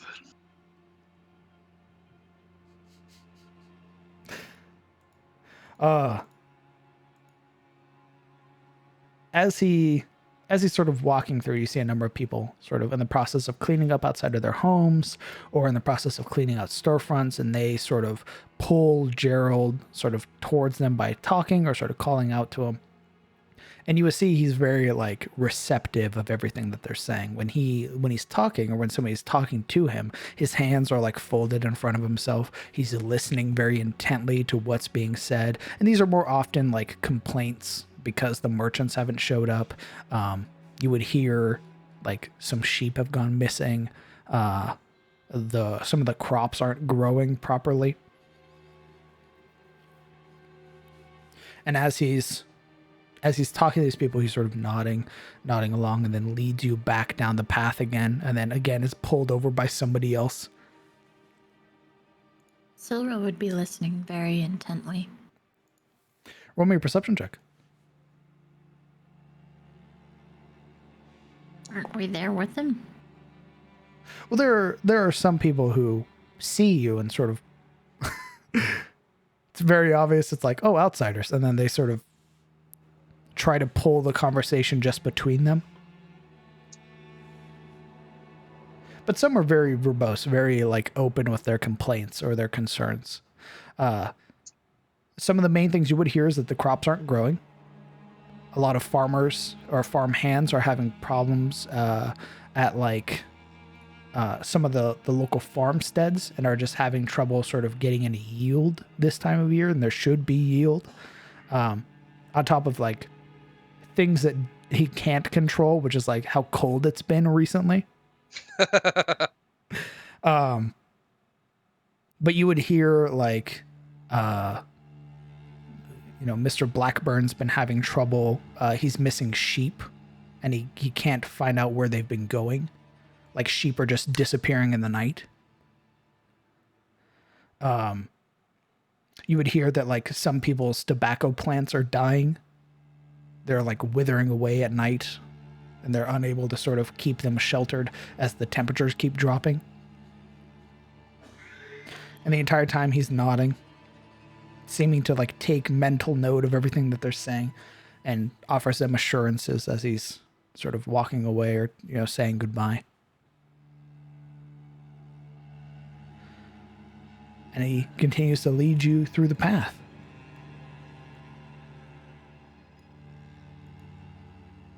For how long have you been these people's mayor, Harold? Oh. Well, I think I'm going on, gosh, how long's it been? Can't even remember. Well, as it were, we practice a sort of voting every year. Your term comes up, and the people of Eliond will vote on who's the new mayor. Generally run by popular vote. I've ran, I want to say, for the last 4 years, uncontested. No, sorry. Not 4 years, I read that wrong. Last 3 decades, uncontested. They must really like you. Either that, or they really like my cooking. They really don't want to do what you're doing. No, I believe they understand that he's very receptive and well-disposed, and it's much easier to deal with him. A man who holds onto no grudges, no pettiness, with a wife that brings him a certain modicum of fulfillment, than do so with some noble lord who will most likely demand taxes and not care for their issues, share no common ground. Really, he's a blessing to these people. That's mighty kind of you to say, Rick. I've traveled plenty around here, the south specifically, mostly around Profield, but often we came west, especially when my master had a grudge or an issue with his brother. I saw a lot of that firsthand. A lot of disconnection between the local patricians and the burghers, commoners. And I've been enjoying seeing this more responsive and sympathetic method that you have. You look at them in their eye. I realize. It's admirable. Well, I, wasn't Silura looks like literally shocked, like smiling with a shocked face. I wasn't expected to be buttered up on the way out to boar hunting, but I appreciate it. It's very kind of you, Rick. It's just an observation. Keep your pants on. I want your wife to kill me. Can I roll insight? Against who? Alaric. I want to see if he's being, like, honestly genuine. I will let you both settle that. Sure. You can either choose to roll or not. I'm going to use the restroom real quick, so continue to roleplay. Yeah, Silra will look at him with this like playfully scrutinizing brow with a hint of confusion, and she will try to discern if he's being genuine in his ploys or much similar to the way he acted around the fish people. Mhm. That's it. Like, do you want me to roll? Well, being someone who's really good at gatekeeping his emotions, especially in conversations like these, he compliments with ease as someone who's been trained complimenting. I'd say, yeah, roll me an insight check. With a DC, I'm not going to roll against it. What? Yeah, DC of 10. That's really it. I'm gonna roll against it? It's just. Oh, Yeah, okay. Well, okay, I'll roll persuasion against it, I guess. I'm back. What I Would miss? it be persuasion? What else could I use? I don't know. What I'm is- Are asking you the- lying? Are you being truthful? Yes, he's been truthful. Oh, It's just that if I say I'm rolling deception, Oh, I'm saying that he's lying, and if I say I'm rolling persuasion, at least it remains open-ended to some degree in the metaverse, you know? I didn't want to disclose that he was being genuine. Yeah, but cool. See if she reads it on him, or if maybe it looks like a curated exchange, like he's just complimenting for the sake of it.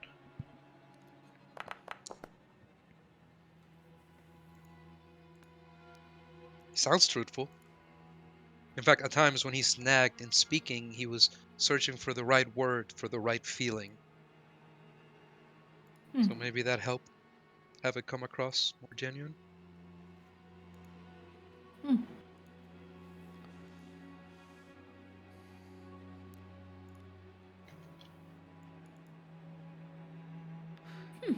Interesting. With Dan back, Sabine would ask, when does the selection typically take place?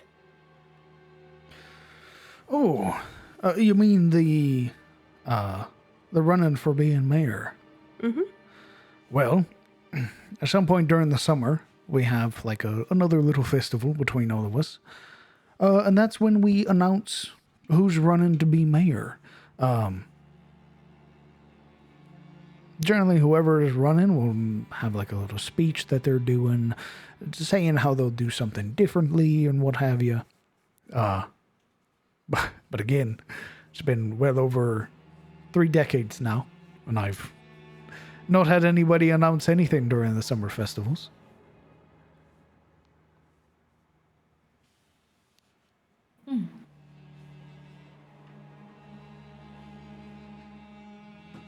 I'm curious. Was it this easy when you arrived with your wife? I mean, strangers from a faraway side of Tiros? Were you looked upon and kindly squinted at? When was it that people began to warm up to you? I'm from here, lad. Born and raised. From It's my wife Frontier? who's the outsider. Oh, I thought you meant you were from the south, simply. Oh, no. No, when I refer to the south, I refer to the Southlands. That's where we are. I'm from Eliond's tier, born and raised. Just matters took me north is all. So you know these people. You know their families. Known them for a while. I know the old mayor. He's still kicking. Helping you with some advice from time to time, maybe? He was. Now he more so languishes in his shop. Not really Age. talking to many others. Age, Los, something else. That's Catherine's father, was the old mayor. Oh, he's him alright. He's a fine man. Respectable. I owe Oh, much you meet him? more to his wisdom when I was much younger. How old is this village? Eliond's tier? Well, from what I've been told, I'm not the wisdom, you see, but from what I've been told, it's born in the... Huh. You know, I don't actually remember. It's been around for a long while. I see. Well. Alright then. So, longer than...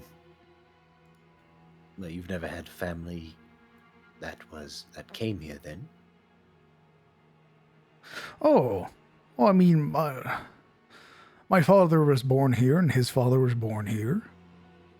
She nods along.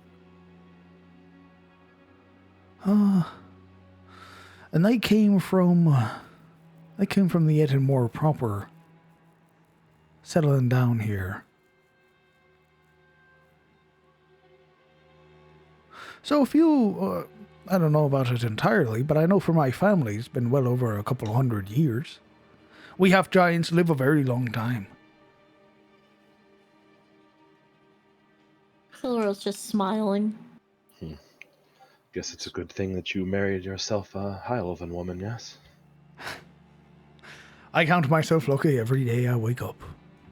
You better. She won't let you forget it otherwise. That's not an insult. That's a compliment. Silver will squint at Kellen. There's a very wide grin on his face as he continues to lead you along the path. He knows. She mentioned you were from Nelinor, lad.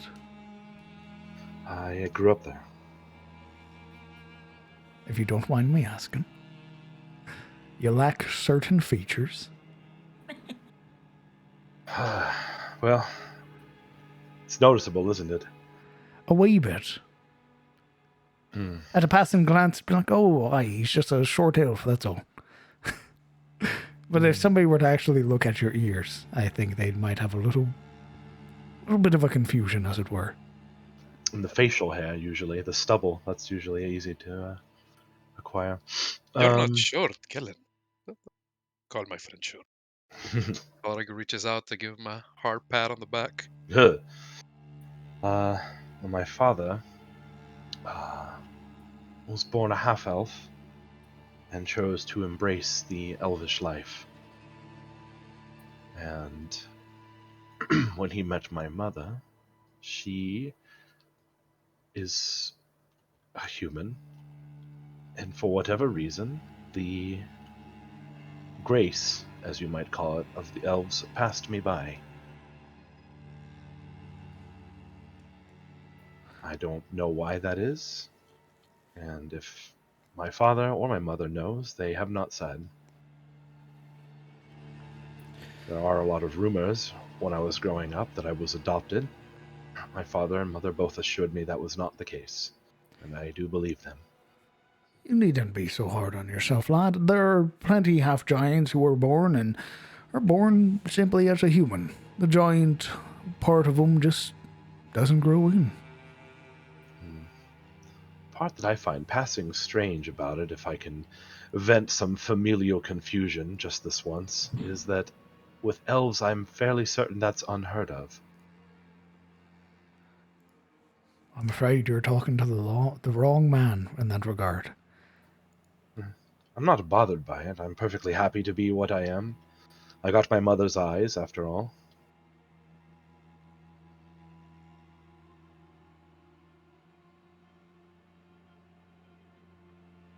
He sort of watches you for a moment.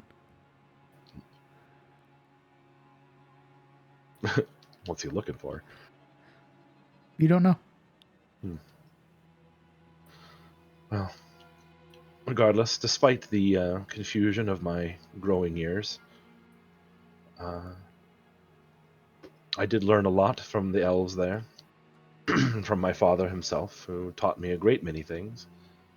And when I came of age, I was given the opportunity to probably go to some noble court or another that my father had been attached to during his time in the military. But I opted to go the route of my mother and joined the Grey Watch instead. Not out of spite or anything. I would prefer to do something right now than deliberate it in a noble's hall, you see. What's the matter, lad? Not keen on talking a whole bunch in some court, dressed up to your neck in something uncomfortable and tight, causing you to even struggle to breathe? Not a fan of that. Sabine, Those nobles' breeches do ride up in the crotch quite a lot. Just at the mention of being dressed all the way up to the neck, Mirana just kind of like picks at her collar, like, oh, okay. Sabine thinks of the tightest corset she's ever worn, and she kind of nods in relation.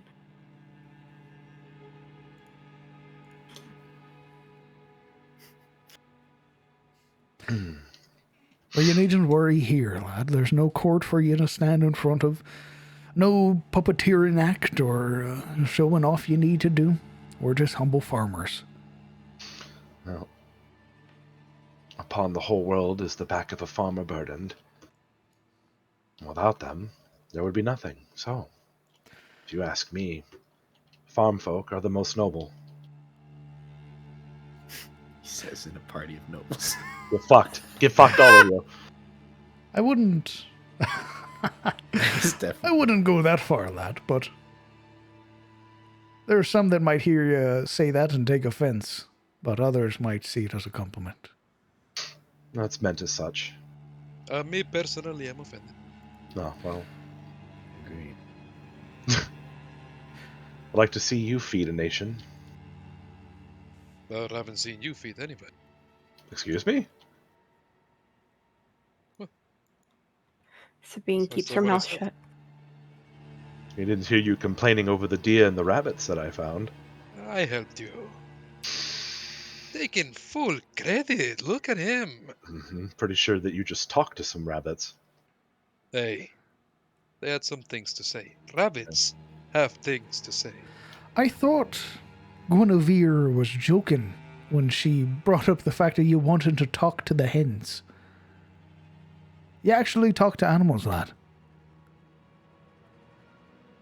Elric, hearing the question from him, he's momentarily paused whether or not he should say yes, whether or not it wouldn't help him save face. Mm-hmm. Yeah, shifting the conversation before it gets too deep. Looks back. I can speak to animals, yes. It is a blessing of Shelir. And since it was given to me, perhaps it means I should speak to animals, no? I thought you druid folks were all nature first and not wearing armor and metal and all that, and yet you're clad to the nines in it. Callum snorts at the idea of Alaric being a druid and kind of has to stop himself from laughing loudly. I don't have to be a druid to care for nature. That's rather close-minded. You say you worship Shelir. You say you talk to animals. You say you want to talk to the hens to teach them ethics and morality. And you're saying you're not a druid. I'm not a druid. I'm a follower of the wildfire. You're a very funny man, that's what you are, Rick. You think I am funny? Aye. You should see me with this hammer.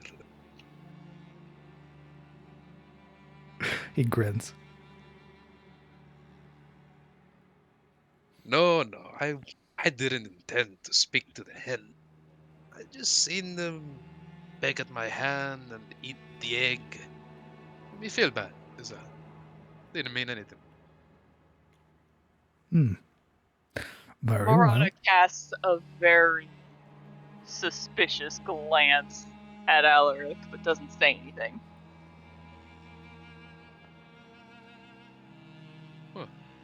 What? And here I am just enjoying the difference of perspective. Things are a wee bit different in Katarina.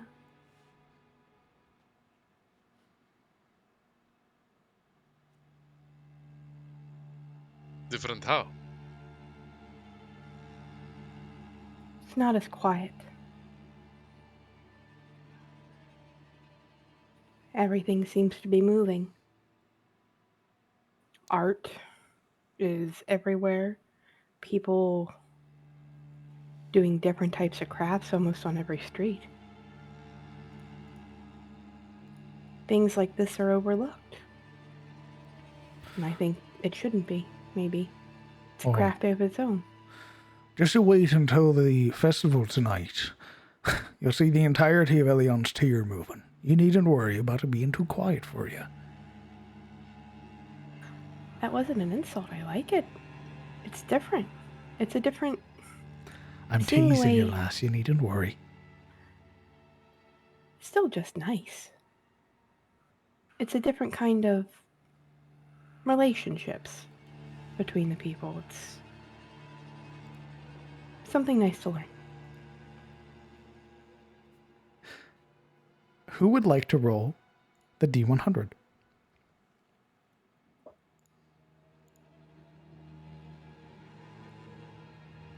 As you are going several hours into this next hex. Well, Kellen, Hunterman. Underman? Hunterman. I wanted to say, like, are you? What? But yeah, Hunterman is fine. But you said Underman. I was like, listen here. Or if you would like, I can have the mayor roll. I'll roll or he can roll. Up to you. I don't mind. Either way. All right, let's roll to see who rolls. Flip the coin. Fine. I'll roll a D100. Screw it.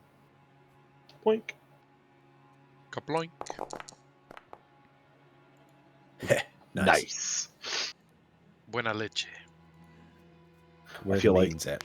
I feel like that roll is deserving of some extra good news because nice. Okay. So stupid. Yeah. You like chat's just nice. you would find that eventually Gerald begins to lead you off the path, which already begins to curve towards the northern farms that are here. And then begins to take you several hours past where those northern farms end, where you can see there's like an entire different like stretch of farmland up here. It's like all vegetation up here. There's no animals, save for like the horses that pull like the plows and everything like that.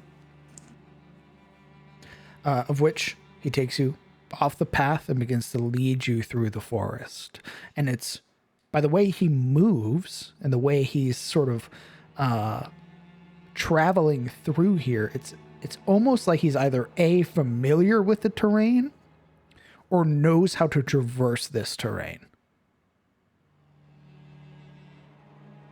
There comes a point where as the sun's yes, 3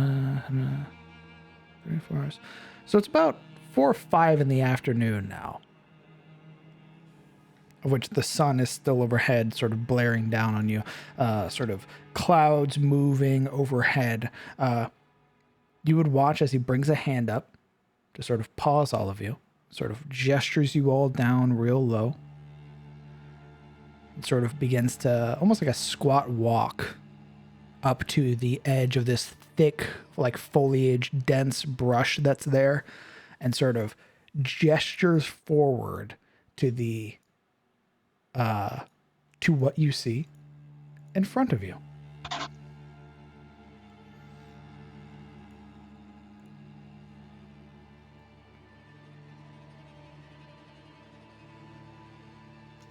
How big is Gerald? He's big. Big, What's he's it big look boy. like? This man crouch walking through brush. So again, there's this way that he holds himself where even though he's large, he still manages to move and not draw attention to himself. Probably just looks like a tree in the forest. Motherfucker's a rogue.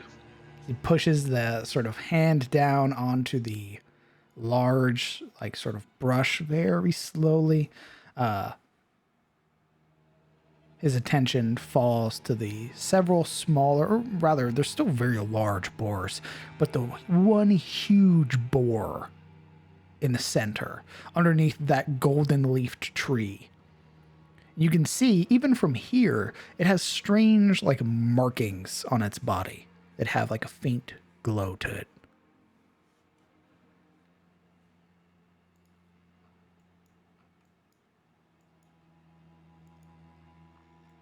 What are you all doing? Can I tell which of these are male and female from here? Ooh, roll me a nature check. I like to help him. You're proficient in nature? Yes. Okay, so advantage then, or? I shall allow it. Neat.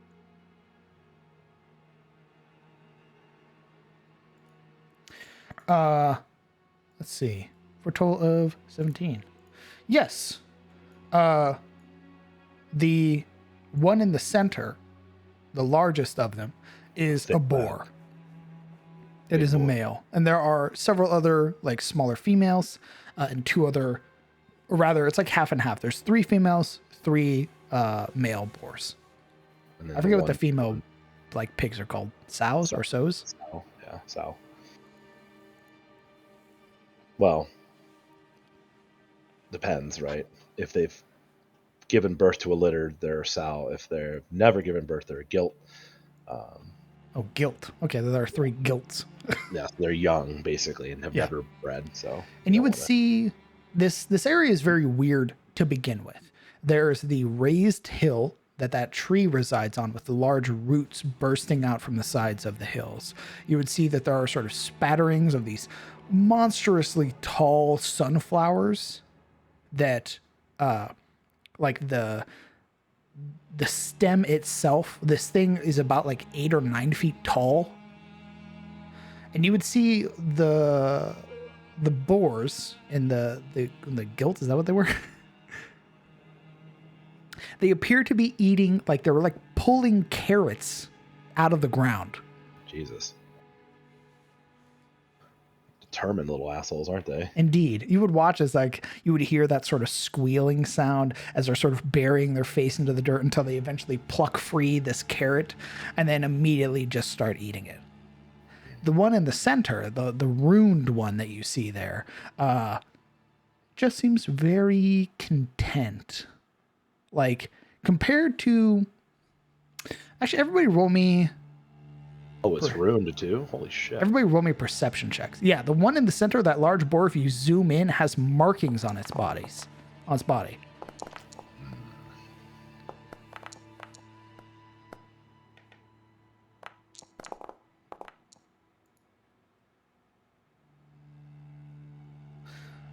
Okay. Who's missing? Alaric. I'm Once trying. again, my dice are cursed. I am trying. My perception has been weird. Yeah, it has. Holy shit. Hey, don't roll shame me. You would see,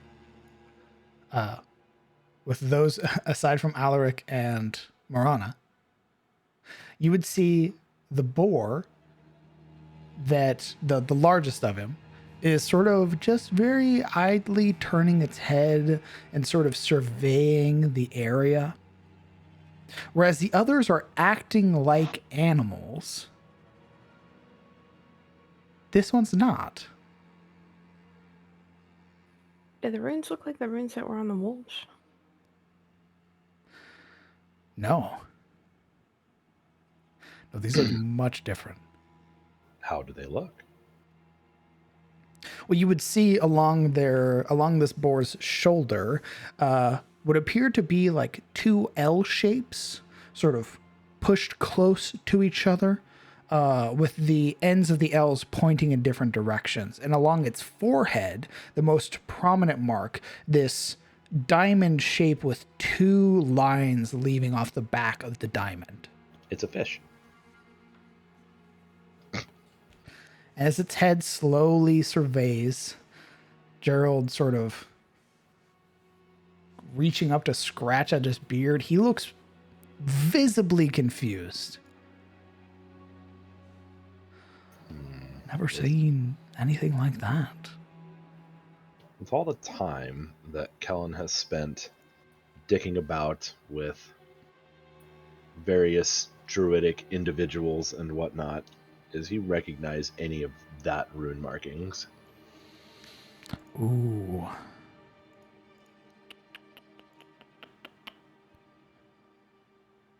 How much time have you spent in the Southlands? Let's see. From Nelinor, kind of just around that area. Nelinor is at like the northern border. Yeah, I was gonna say like yeah. probably ranging in primarily south, as going north there's probably not a whole lot of problems. So I imagine most of the expeditions are south and west generally. Well, south even then south would take you into this far south, probably not a lot. Okay.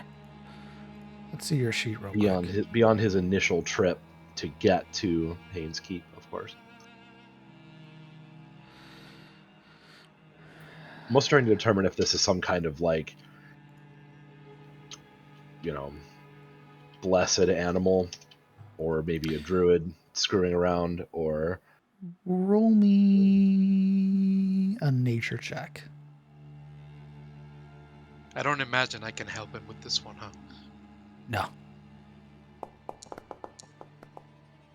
Well, shit. It is not a druid, but it is clearly a marked beast of some sort. They almost look like wards or protections put on this creature.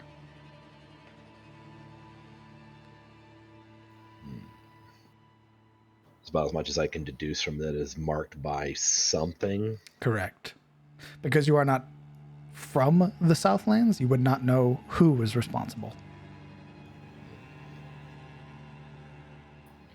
Well, he'll quietly stalk up next to the mayor and just put his hand on his arm and like shake his head as he gestures to the marked boar. Might not be a good idea to tussle with that one. How do you need to warn me twice? It's never seen anything like it. It's marked by something with what appear to be wards or some kind of protection, maybe. Using everybody's perception from before, you would hear a scream. A scream that originates from the forest, and it sounds like a man. No, wait, please! Oh no. As you would hear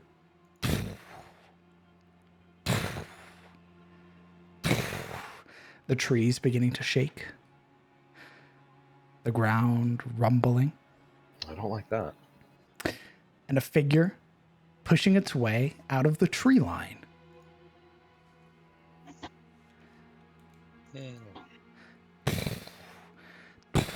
its right hand, it is dragging what appears to be a giant club.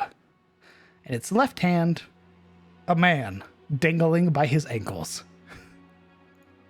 Yeah, he's fine. No, wait, please! Is all you hear. Just this repeated pleading as you hear.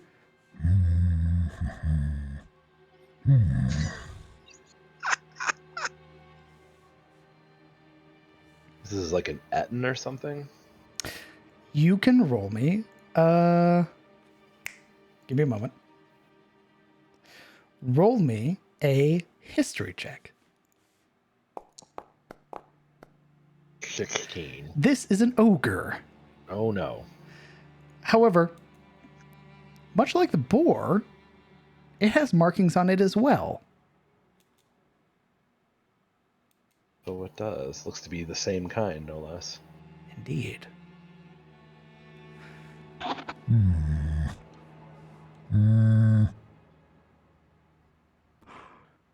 Murdoch, what should we do with the poacher? Perhaps eat it? Put it in a stew, perhaps. Mayhaps we grind its bones into salt and pepper. It's not all salt and pepper work. God damn it. I'll shoot him for his hubris. And the boar almost turns its head to acknowledge him, but says nothing. The man, desperately screaming, held in the grasp of this ogre. The other boars and the gilts don't react. They are content eating their carrots and strange leaved plants. What about Geralt? Gerald looks wide-eyed. Is he one of yours? No, I ain't never seen that one before. Is the man dressed in blue? He is. Yuria taps Kellen's shoulder. I think we've had a run-in with that one's brigade before. She nods towards the man in blue. It does look familiar in dress. It's partially why I'm not entirely intent on jumping into action either. That and the fact that this could be a very bad situation. I'm concerned. What do you say, Murdoch? It has been a while since we have feasted on flesh. Perhaps this one will be our first feast in how many summers? He gives the man a shake, who eventually just faints. Oh, we scared him too much, Murdoch. What a shame.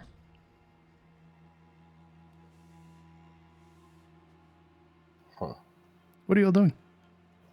Does it seem like they're going to be hostile at this point, or were they just trying to scare him? You can roll me an insight check if you'd like. Sure. Why not? Phew. 11.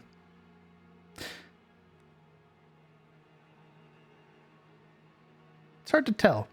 There is like an air of levity when this ogre speaks, and it's speaking common, by the way. Mm-hmm.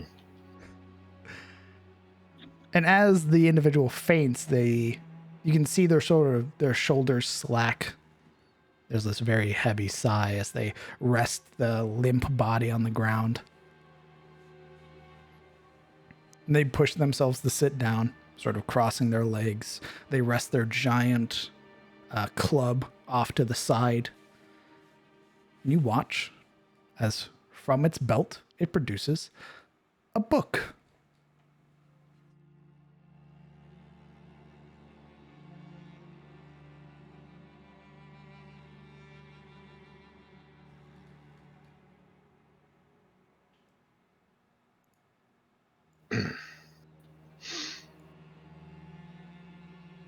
don't think we're going to get much hunting done here. Perhaps, as they have speech of a sort, maybe we can extract the man, Or ask for a trade. or just ask for him in general, is what I would say. Everybody roll me a stealth check. Yikers.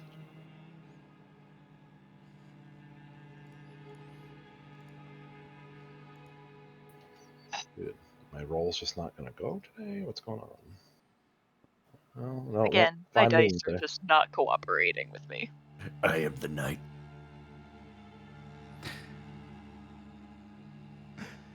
Even though it's midday.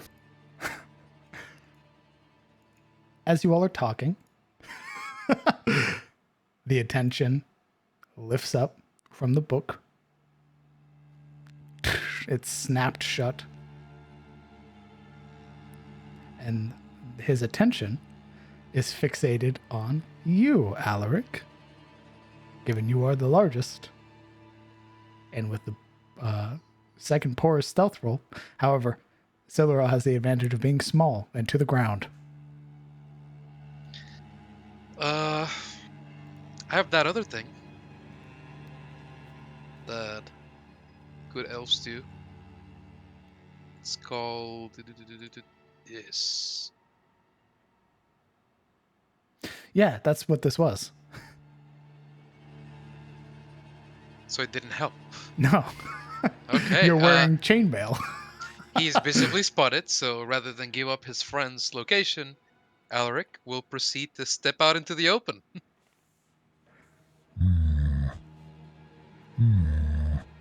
Hello.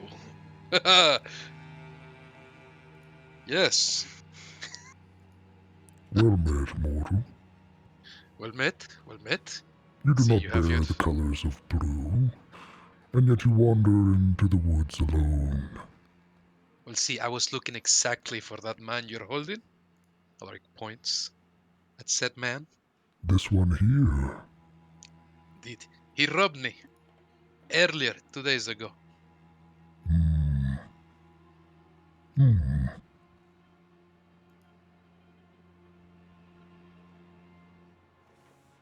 Roll me a persuasion check. Persuasion, persuasion. Jeez. Hmm. What did this one take from you, mortal? Well, see, he didn't really take anything. He tried to. He robbed me in the sense that he held me at bow point, and he almost killed this. You're not going to believe me. The most beautiful unicorn south of Rosewood. Hmm. I can believe that. Oh, you can? Oh, well, good. You are the most interesting thing in this woods, mortal. Who, me? No, no, no. I am very commonplace. My name is Rick, even my name. Hmm. Hmm.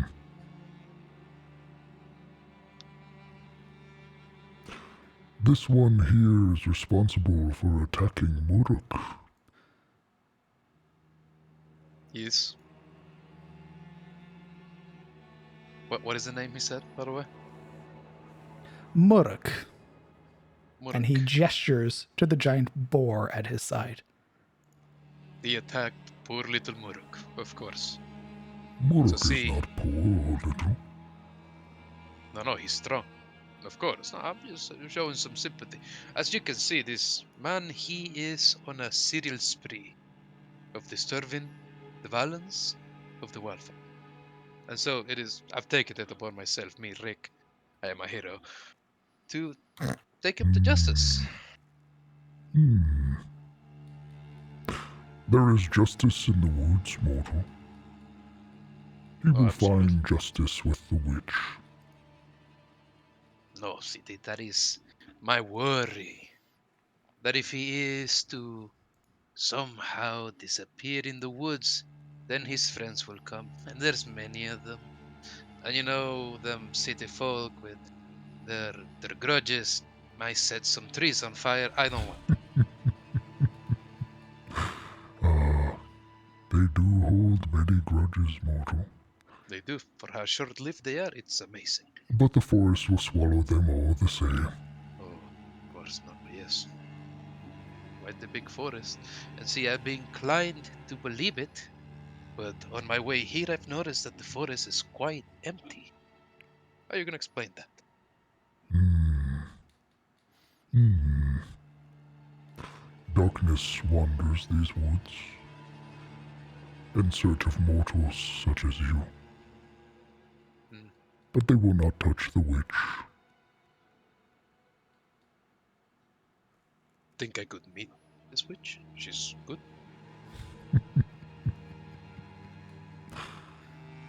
I do not make that choice. She will decide if she reveals herself or not. Right, right. Tell me, why do you smell of so many others? I have some friends. Well, we're spread out around here trying to figure out where he is. But, give me a moment, and Alaric will bring 2 fingers to his mouth and whistle in a very particular way.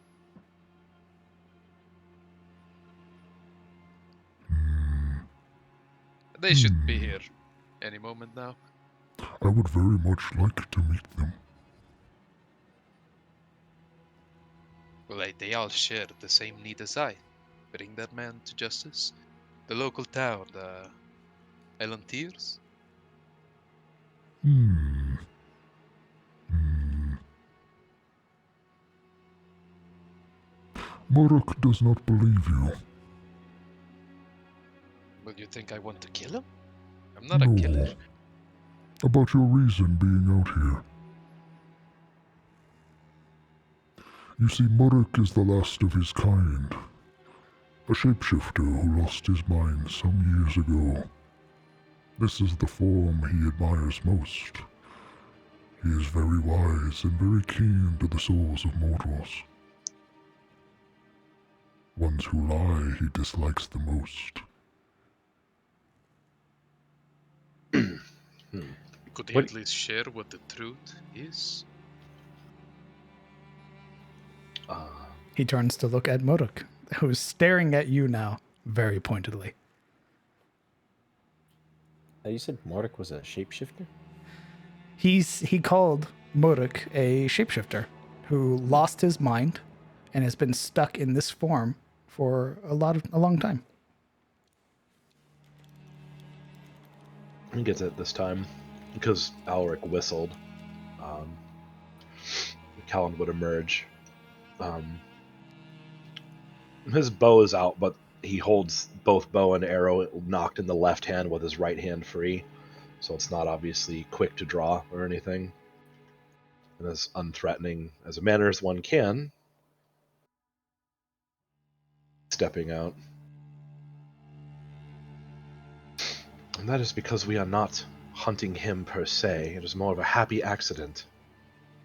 We did catch ones like him assaulting a unicorn south of here. The truth is that we are out hunting for food.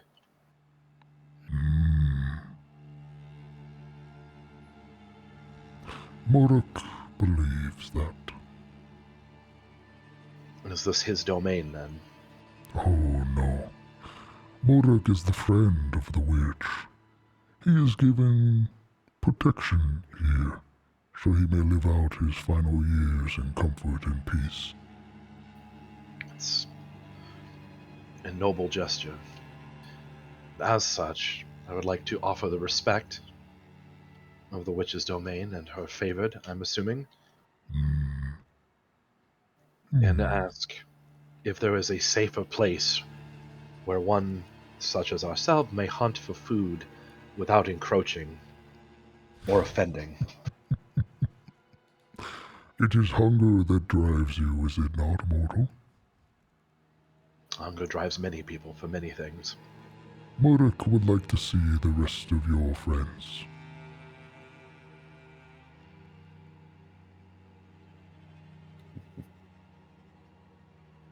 Sabine would peek out and walk out.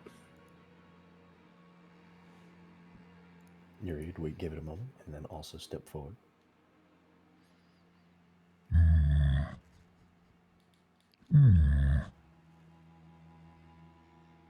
There are many of you, but we do not take offense to your hiding. It is to be expected mortals are scared of much that wanders the woods. I am Agro. This is Muruk. We are companions to the Witch of the Woods. You find us in good spirit, mortals. If it is food that you desire, you may take one of Muruk's spawn.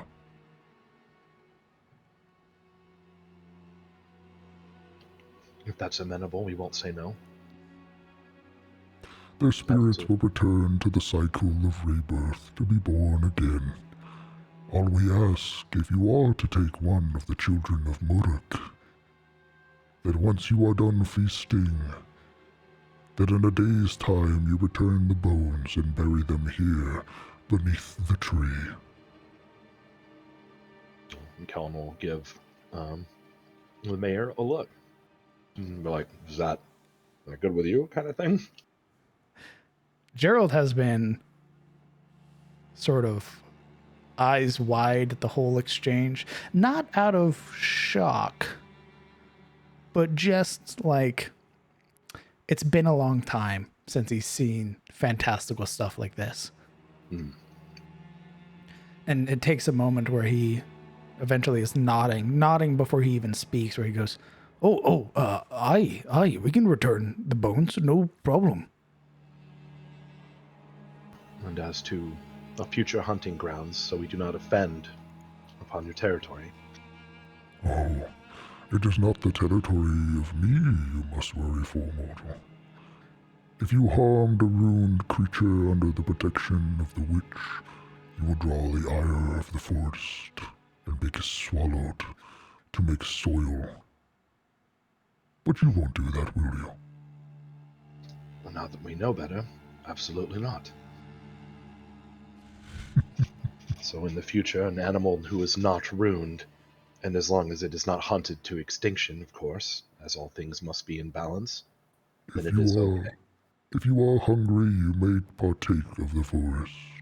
But if you hunt for game or for pelts, you will be punished. Kellen, I'm assuming that you have your own sources of leather and pelts in town. I think it'd probably best if I start hunting west of here. For just my own sake. Fair enough. Well, we should accept their kind offers for the boars. But what of the man? You intend on returning him to the forest as well? No. It is not my decision or Muruk's decision, though he did harm him. Ultimately, it will lie with the witch. He is but a man. If she decides to return him to the earth, it will be done and none will miss him. But if she decides to free him and allow him to wander once more, it will be with a warning. While he speaks, Yuria whispers to Geralt, "Have you heard of this Witch of the Woods? Is this something Eliond's Tear is aware of?" Aye. There's rumors of a witch, but it's not like we go out hunting for her. What do the stories say about her? A lot of things. Probably best if we save it. I see. Would we be allowed to question the man before you take him off to the witch's judgment? Oh, it depends on how long you wish to stay. We jest about eating him. We do not partake of flesh or meat. But this one here is easy to scare with such ideas, and I am afraid he has fallen limp and into a deep deep slumber. You may wait if you wish, but I do not know how long it will take for him to stir once more.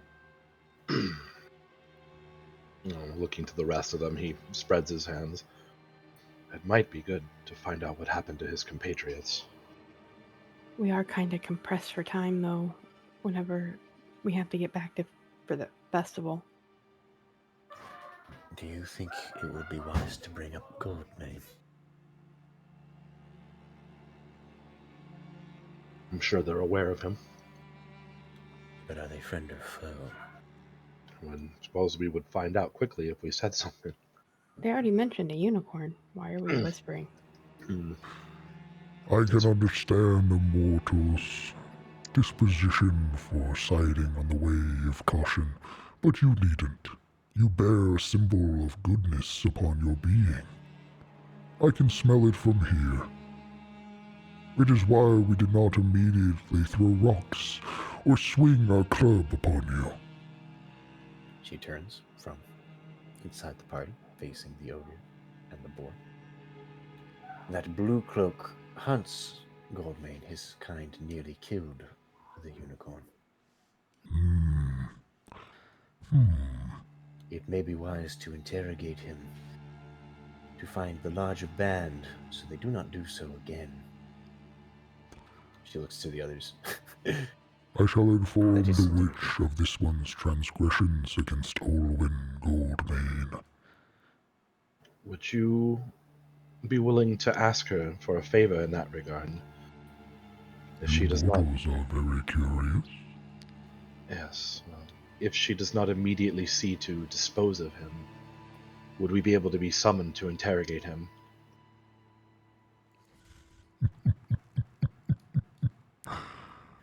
I will speak with the witch.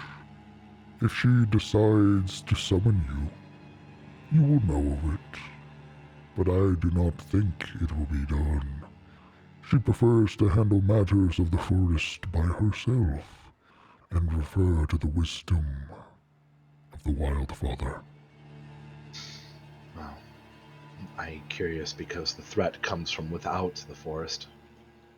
If they are hunting magical creatures like Olwyn Goldmane and Morik, then clearly they are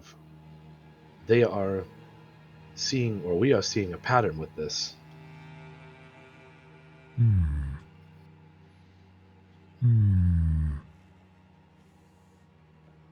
Roll me a persuasion check. One day.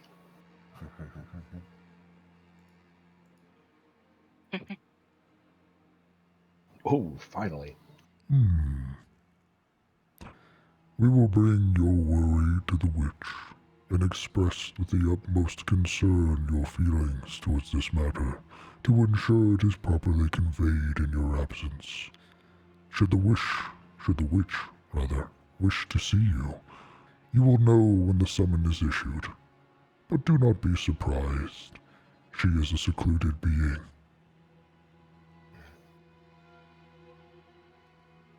Very well. Mr. DM, what do I know about shapeshifters? Well, roll me a history check. Yeah, I was going to say that too. Can I also make a roll? You may.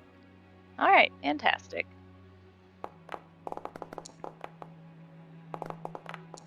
A shapeshifter that lost his mind. A shapeshifter who is capable of transforming into a boar, or at least some animal, right? There are plenty of stories about it.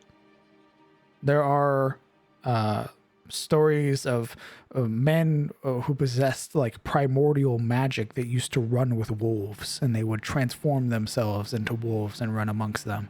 There are those that tire of like mortal mundane life and retreat to the wilds to live as those creatures. But the way that Agro speaks of Muruk, it's not in the same way. Perhaps the power is the same, but something else. Yoria taking a moment to reflect what little she knew. Ogre, I don't believe I have your name. Apologies. Oh, that is quite all right. I am Ogro, the ruined ogre. What did you say his name was? Agro. I'll wait for you to spell. There we go. Ogro. What, if it's not impolite to ask, what drove Morik to this madness? Morik has been without his home for quite some time. He has always preferred the shapes of beasts to give him simple pleasures in life. But I believe he was led astray some many millennia ago, and as such resided in this form, losing his mind slowly but surely, but never losing his wit. Is he still there? Some days are better than others. This so happened to be a good day for Murk. Could I speak with him then? You may certainly try.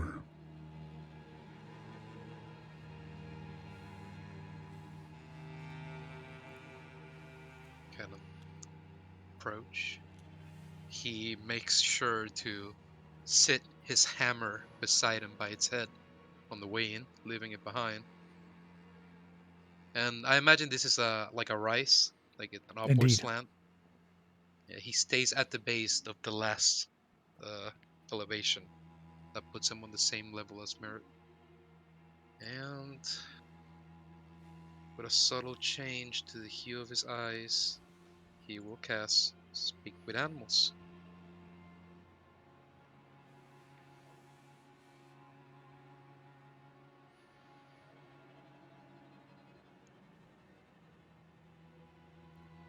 What are you saying? In this strange and odd spell, within the spell itself, Elric's mannerism take on a rather strange and primal aspect to it. He begins to communicate more with gestures, and his words become oddly raucous and deep, boorish even. Can you understand me?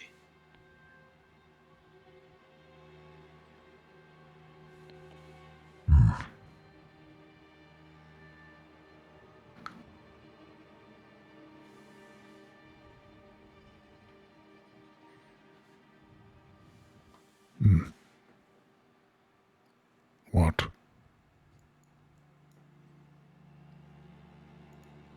This is Merrick. Correct. Alric's vision kind of floats to the sides, eyeing the sunflowers. I am sorry that I lied to you. I am. I was put in a strange position. I was afraid for that man's life and my own. Didn't know what to make of you and your friend. You would worry for a man's life? Who harmed a unicorn? Look at us. Look at my friends. We are here hunting for food. He himself is hunting to live. I'm sure he's not without flaws, but really, I don't think he has any truly bad intentions. No man chooses evil because it's evil. He only mistakes. Are you petitioning for the soul of this one? I am. Why? I am.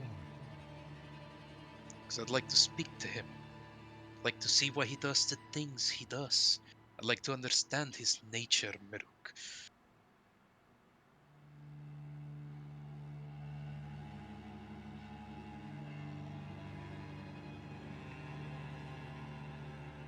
I have no say.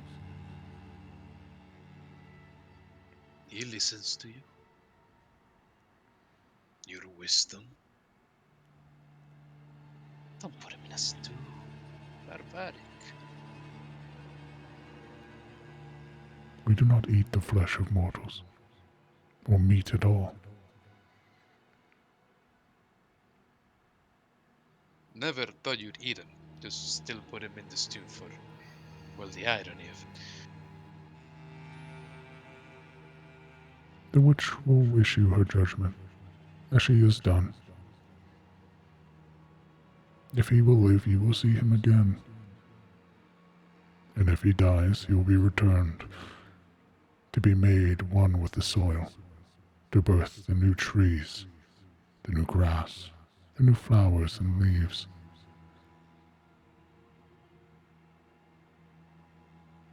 But if he is not as I think him to be, and more like you expect him to be, I do not think she will kill him.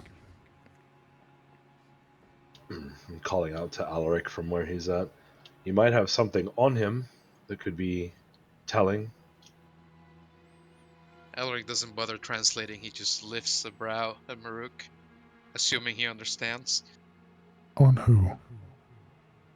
He props his chin up towards the poacher.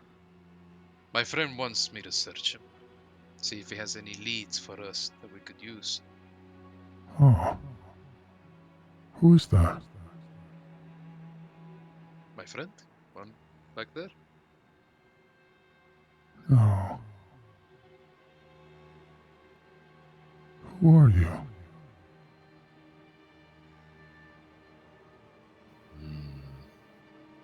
Elric's jaw sets for a moment, and then his expression altogether softens. I'm just a visitor. Oh. We don't get many of those. I am Muruk, ward of this forest. You have a beautiful domain. Thank you. I am honored to be in it. He folds a palm to his chest and bows before just simply stepping away.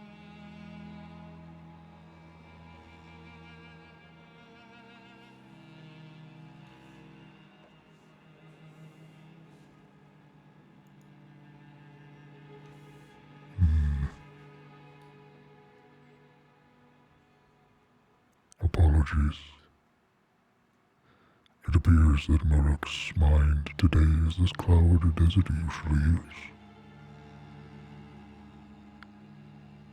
In the past, he was a bright soul, offering wisdom to any who asked, would often partake of speaking with mortals as he found them to be amusing. But now, most mortals hunt him. But he can't remember it.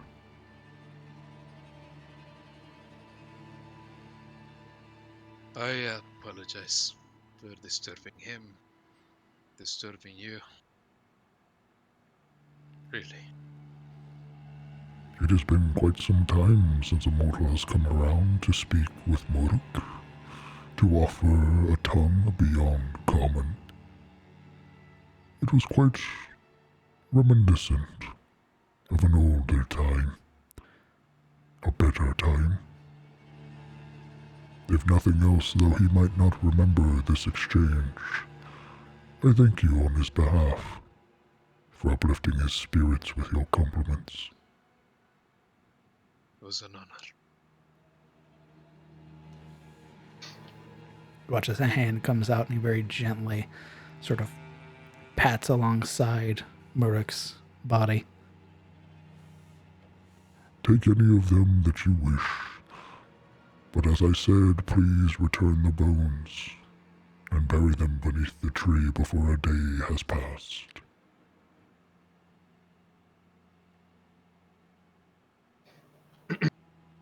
And maybe search the man before you take him? Or or you may, if you find any pouches or paper or any correspondence that might keep us, or might help us in finding them before they start encroaching and hurting Morik and others like him. You watch as Ogro grabs the man by the legs, lifts him up, It rips him off. Ah! gives him about 2 or 3 very firm shakes, of which things just begin to spill out. You would see like arrows knocked free of the quiver, a couple daggers fall, the short bow that he has falls to the ground, and he sort of looks him over for a moment.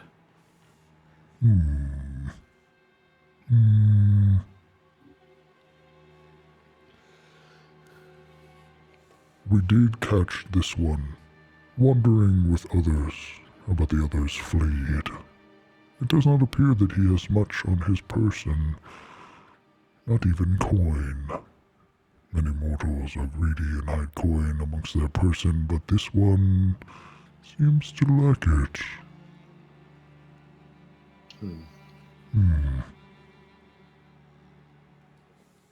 He unceremoniously drops him to the ground, like head and shoulder first. Well,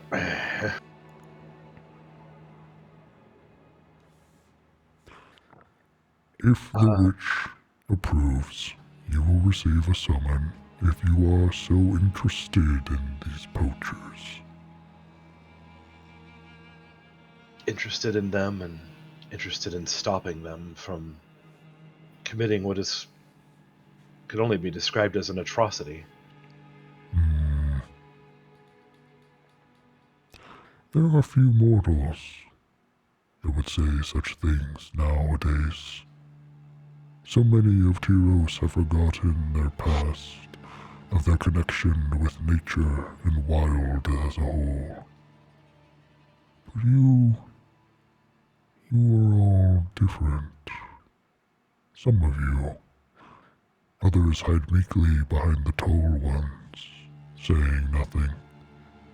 Others hold a scrunched look to their face, as if contemplating the words being said. Even so, when Goldmane was attacked, none stood idly by. All came to his defense. You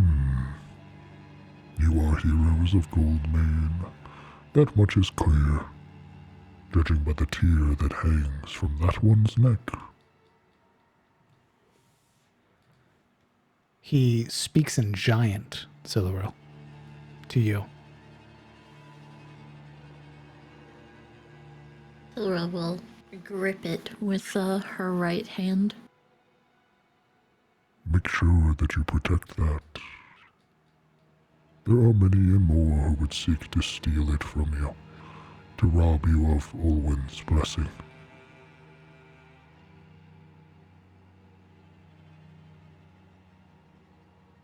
It is very dear to me, she would say in giant. Good. Good. That pleases me to hear.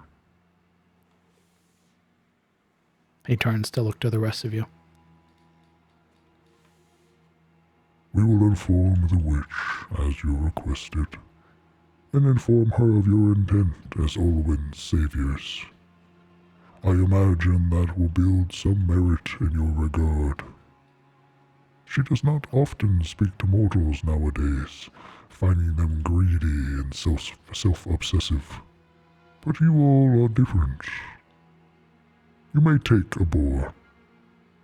May you enjoy your festival, mortals. Thank you. Sabine, rapier sheath, would walk up and offer the rope and trade.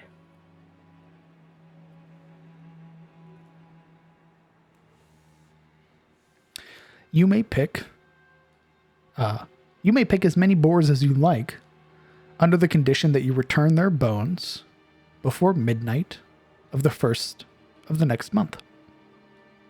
Which is... Tomorrow. So basically, we have a day. Yeah. Eat up. Eat up quick, boy.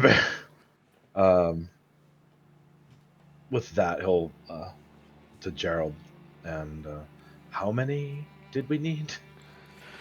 Well, we are feeding a whole village, lad. I 3. was expecting to do some proper fighting and earn it with my own hands, but this, I suppose, is just as good. Aye, 3 will do.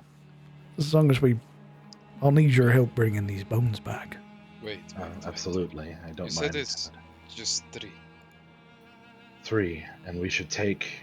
He'll point out the males, but one of the gilts and 2 of the males, so there's still breeding pairs left. Kellen.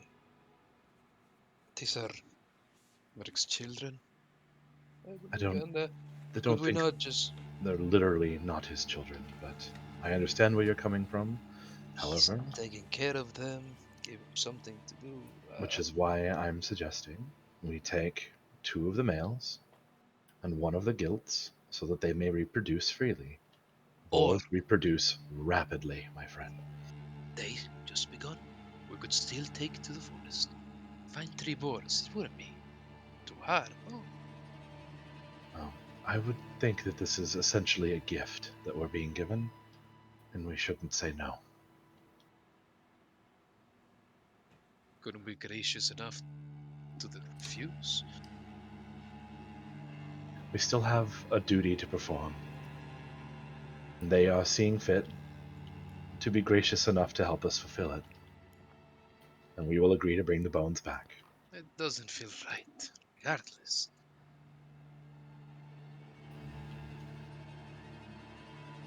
The time is running out, and we do have a village to feed. I don't know if we'll be able to reverse course, find another hunting ground, hunt them, dress them, and get them back in time. Had we another day or 2, perhaps. What do you think?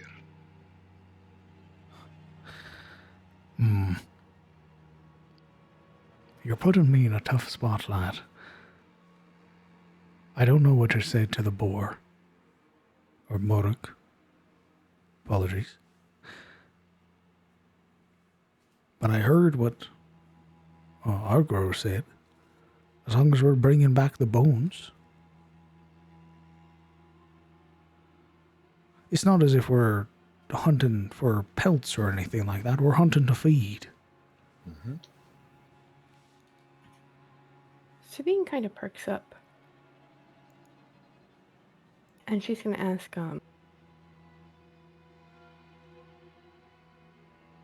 Argro a question. You would see, she's going to ask permission. As everybody's deliberating, he's pulled back out his book and is in the process of reading. Mr. Argro, I have a question. What is that? Part of the reason we have to be out hunting is there are some caravans of shipments that have gone missing. Have you seen anybody who would be possibly carrying things come through, get lost? I have not.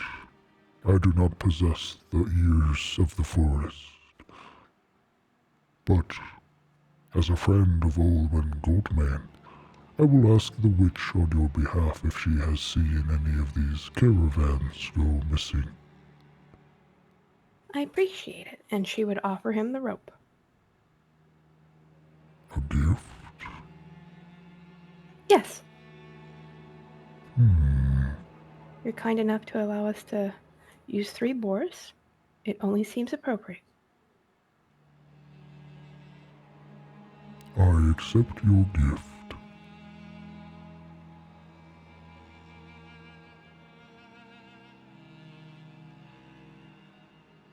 She would smile warmly, her eyes glowing, and she would head back. Thank you. I appreciate it. You are welcome.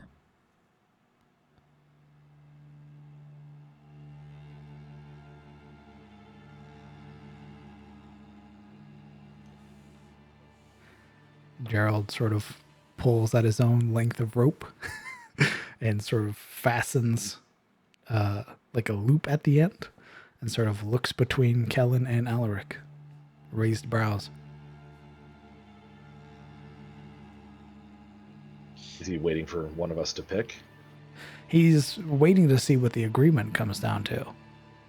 You since speak with animals and haven't approached Merrick, would Alaric have heard any of the surrounding boars talk at all? You'd have okay. So you're technically limited by their intelligence, by the minimum beast can inform their boundary. You'd have. It wouldn't have been like actual talking. It'd have been like emotions being conveyed. They are not. They're not smart. It was very obviously that Muruk and Argro both have like heightened intelligence. And though Muruk may call these his children, they're not actually his children. These are like wild boars that simply like orbit Muruk purely because he's the biggest boar. And that's what you would get. Like there's this sense of calm as you approach them. They regard you. They talk about how you smell. Or rather they acknowledge your scent, that you're a human, or that you're like some portion of human or elf, that you're loud. They would talk about how they've seen something like you before, like a half elf before. But that's really it. Other than that, they're completely fascinated with digging and tearing up the ground around here. Brother, the oats, brother.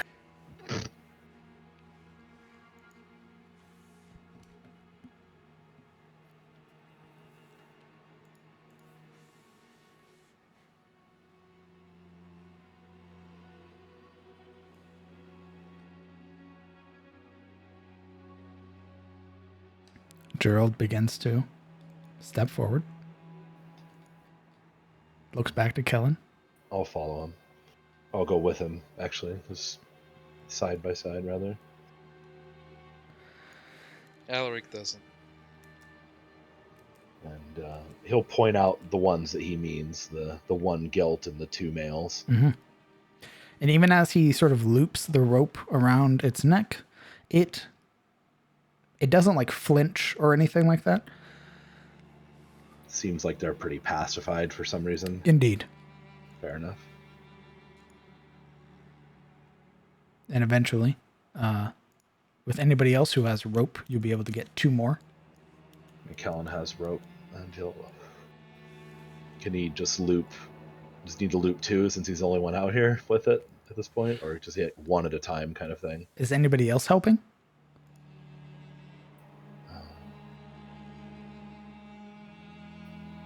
I can help, but I gave my rope up as a gift.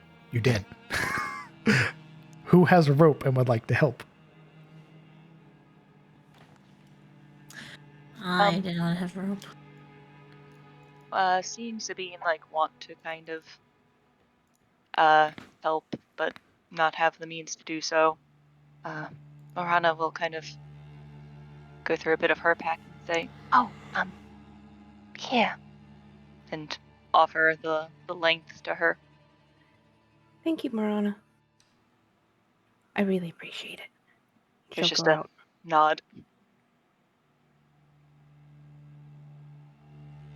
Yuria doesn't have rope, I believe.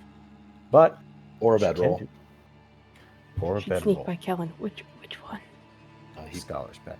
He points to, I believe, DM, you said the males are on the right and the females are on the left? Oh, well, there you go. That one. You get that one. Any reactions from them? They are like super pacified. They don't even... I guess with your speak with animals, you'd have also learned they're not like... They're almost like drones.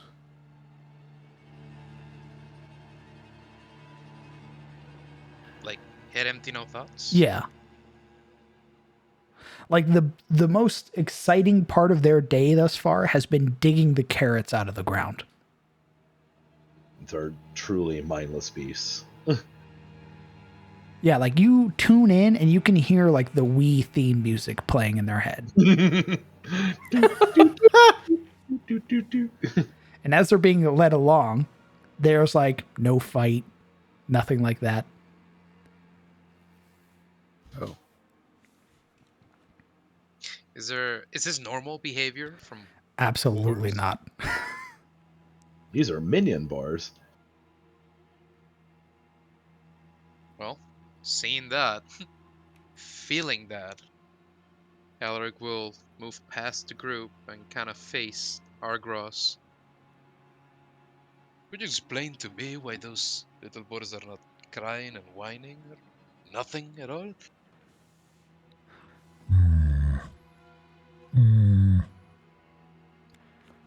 We have expressed to them what is to happen. To be consumed. They will feel no pain, and eventually they will be reborn into the cycle of rebirth once more. They know where they are heading, and they have accepted their fate. Holy shit. Who taught them that?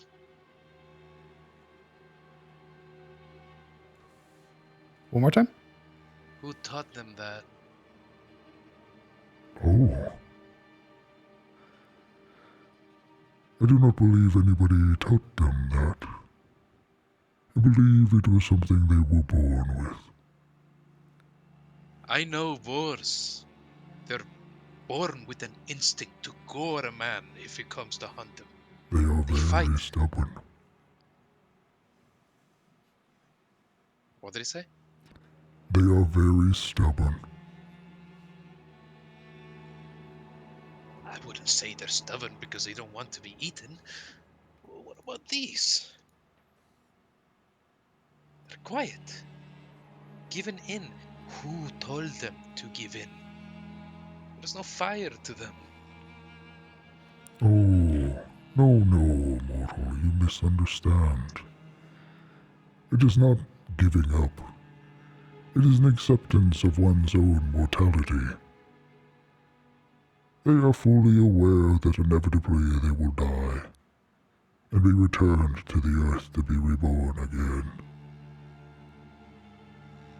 You could think of it perhaps as them having found nirvana already. They've attained Kim. They are at peace with themselves and the natural order of things.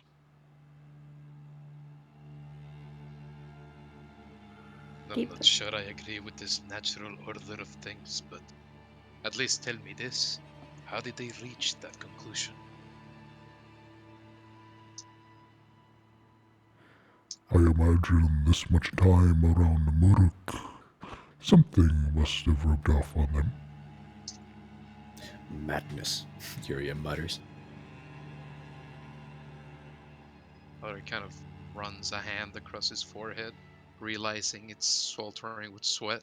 He kind of rubs his fingers off to the side to drop the droplets on the ground. Right. Fine. Thank you. Really. You seem to disagree, holding your tongue for some reason. I don't want to be rude. You may speak freely. Look at them. There's no fight in them anymore. No reason to hang on, to contend with life. Earn living. Would you rather they fought? Yes, I would rather they fought. Oh my god, Alaric. So be it. Alaric, Immediately. not everyone has a fight. Sometimes everyone's outdone fighting, and are happy that way. It's initiative. Yes! You motherfucker. We just It's also what we're calling it for tonight.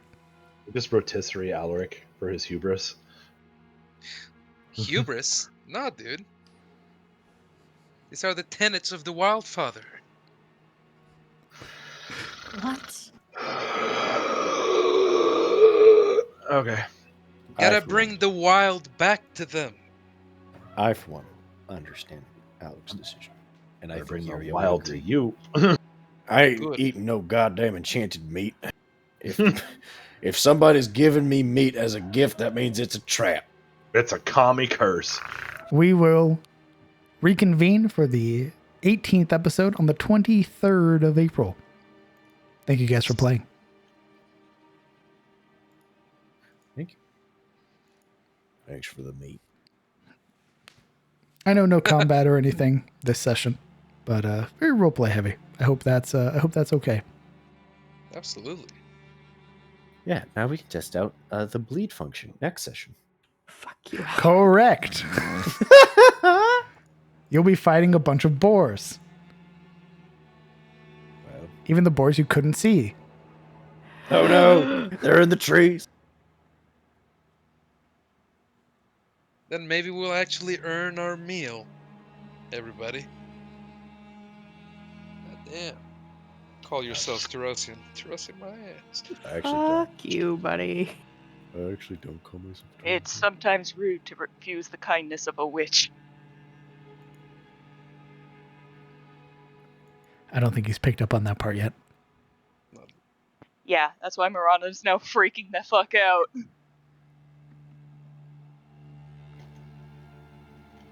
But if thank you guys for coming out and supporting the players, and thank you guys for playing. If you have any questions for the players or myself, feel free to use your channel points to highlight your questions. Alaric is going to aggro the wild boars. Can I have an AR-15 to fight off the 50 feral hogs? They're coming. Yeah. I need me an AR-15 to fight off the 50 wild hogs coming into my land.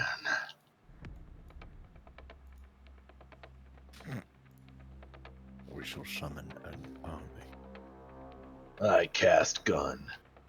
I cast crabs. I shall have the crabs fight the boar. Yeah, It'll be crabs just war. pop out. What the fuck? Well, thank you, Tetsuya. That's very kind of you. It's like I'm glad you enjoyed it. battle with more blood. Okay, I'm seeing some pattern here of shit talking. Alright. Get it out of the way. There is Agro and there is Muruk. I've shown their tokens, which I edited myself. Do we do XP like that in Cometh the Fall? I don't think so, right? EXP? Yeah. No, we don't do EXP. What is Alaric's IQ? 0. Oh my Wow. god. That's true. You know, if I was a paladin of conquest, I would be all up behind Alaric. I'm like, yeah, let me fight those boars. In fact, let me fight 12 boars. Let me fight all of the boars.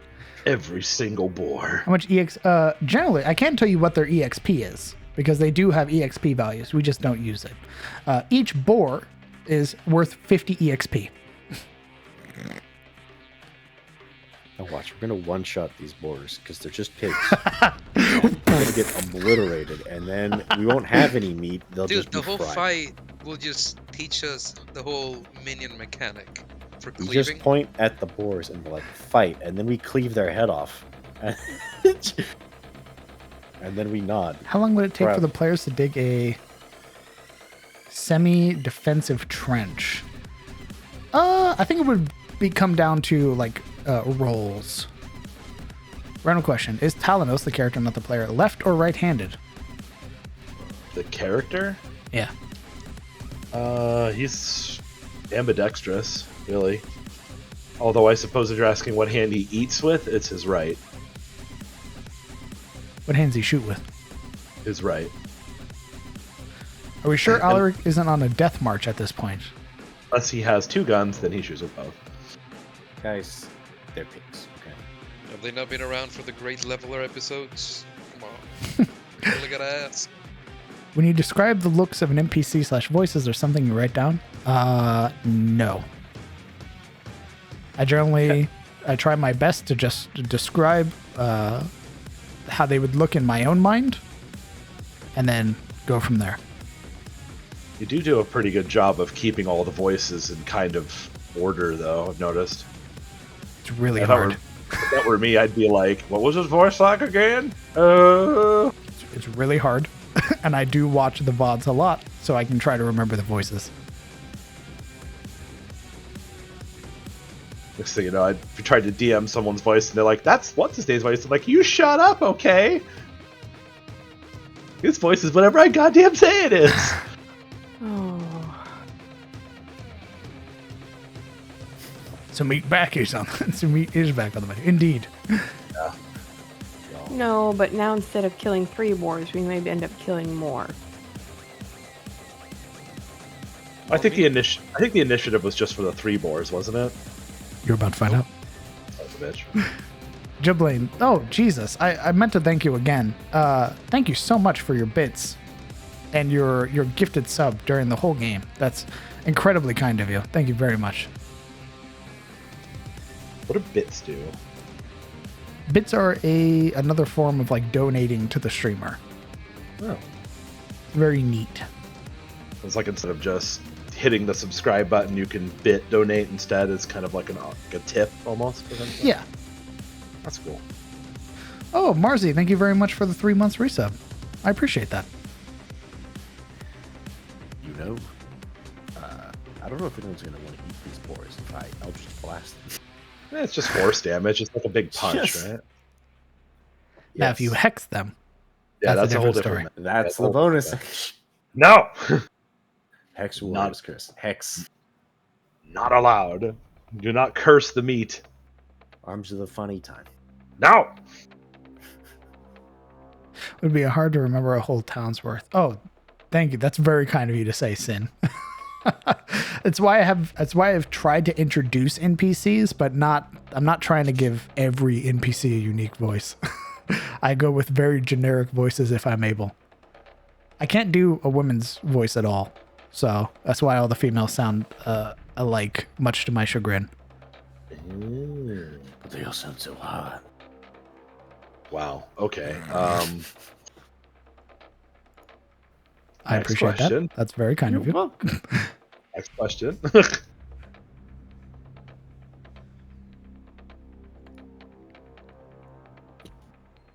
The Bethesda voice actor approach. That's right.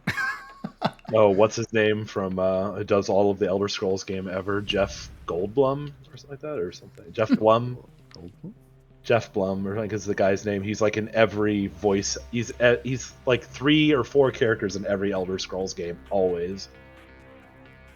Jeff Blum or something like that. But you'll know his voice as soon as you hear it because he's like always a ton of characters.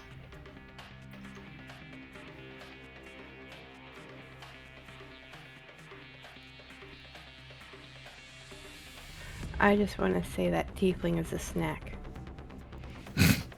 Go find your own. I thought you said you didn't want him. You I already said said- you already said you're not doing anything. No, I didn't. Gave him up. Yeah, you did. No, I didn't. What are you Yeah. talking about? You did. It's in the VOD. What Well, is you can say Alaric's she changed her alignment? mind. No, it's recorded. You can never change your mind. I didn't Ulrich even is- say that I didn't. Yeah, you did. I went on an Oh, entire bit I about how didn't. he was no longer attractive because nobody wanted him. I settled for neutral good. So it's neutral good now. Neutral fight. Oh, neutral good.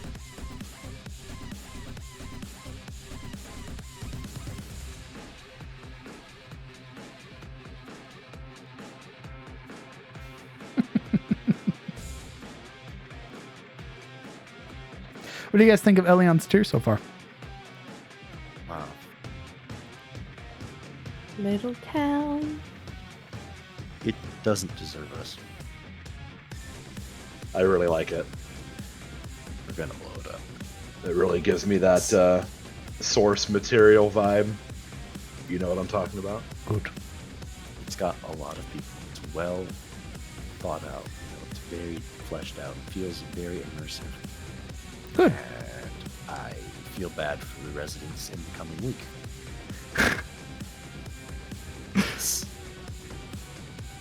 Because you're an adventurer? Because I'm an adventurer. Yes, correct. I'm a self-denying adventurer, and I ruin everything I touch by existing. For character development, yes. Why did you destroy this town, Jared? It was for character development. Because I'm quirky. Quirky. I needed a redemption arc. That means I have to do something bad. Sorry, guys. Yuria insight checking Gerald's story was not cool. What do you mean? All right, it was obvious. He's like, yo, I just had to go north to do business. And then I just met this woman out of nowhere. It was so romantic. Look, it's probably true. However, Everybody straight up, like, everyone just like that. everybody remembers all my other campaigns, which is the problem. Where, like, where it's like Secrets of Virus players are like, that It's not motherfucker's like- evil. It's not like I think everything he's saying is a lie. I just feel like there's parts of the story that he's skipping, and I wanted to know the parts where he's probably blurring the story. Oh, you're sussing for embellishment. Yes. He's talking about his wife. Of course he'll embellish. What are you talking about? Well, just like parts he may have skipped, like why he went north in the first place, for instance. But see, I got a crit once, so it's a great romantic story. So obviously everything was completely true, and I take it at face value. You out your goddamn mind. That's right. I wanted to know which hole. You got me. Hate that. Hell, Yikers. not at all.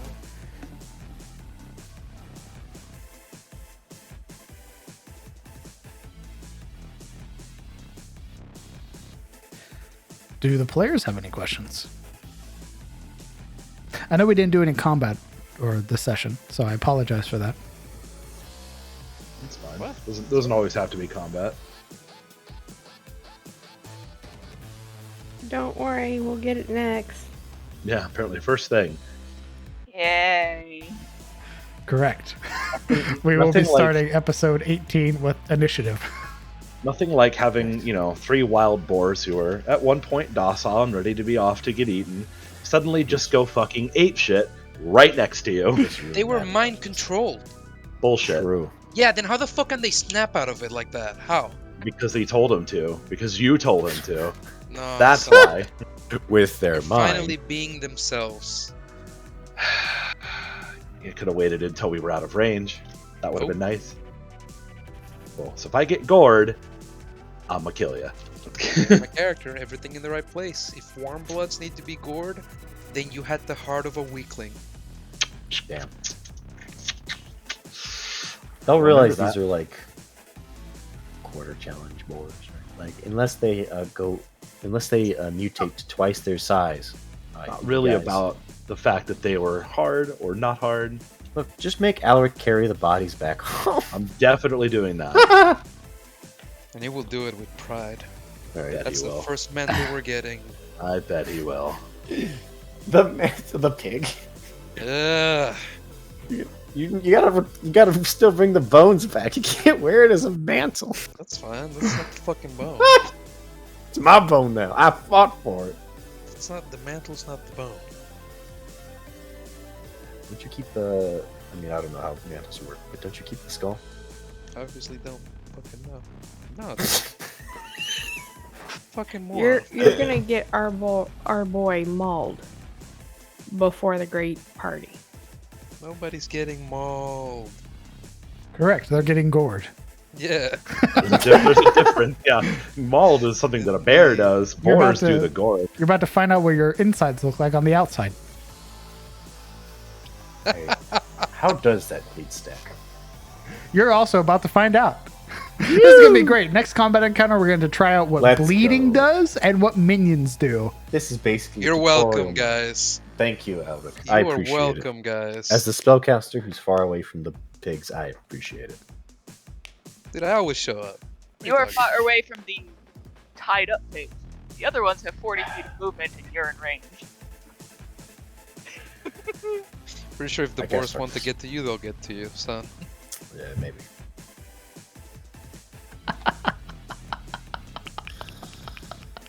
This is when the tree attacks us. That's the big plot reveal. I've decided to fight. I've decided to fight alongside the boars. Oh God. The fucking tree turns around, you see this huge ass face, and we realize we're standing on a giant ass ant who's buried halfway underground.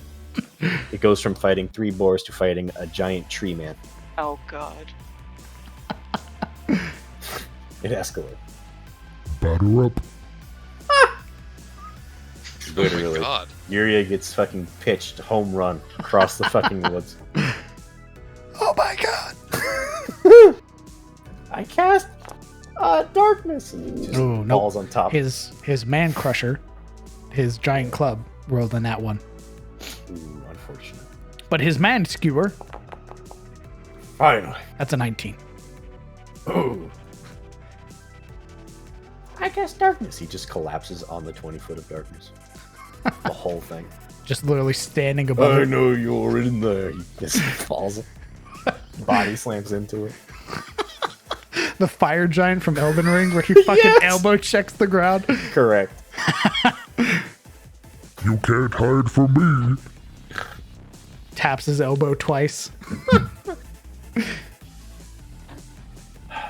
Merrick becomes the fucking WWE like announcer. You know, personally, there's something fucky about like boars obediently walking towards the abattoir. You know what I mean?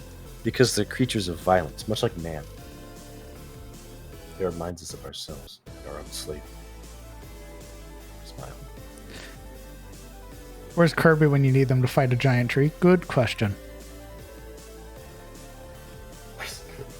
Kirby in a D&D... Kirby in general is an That's eldritch hard. being. So, let's refrain from putting Kirby the anywhere. Great Maw.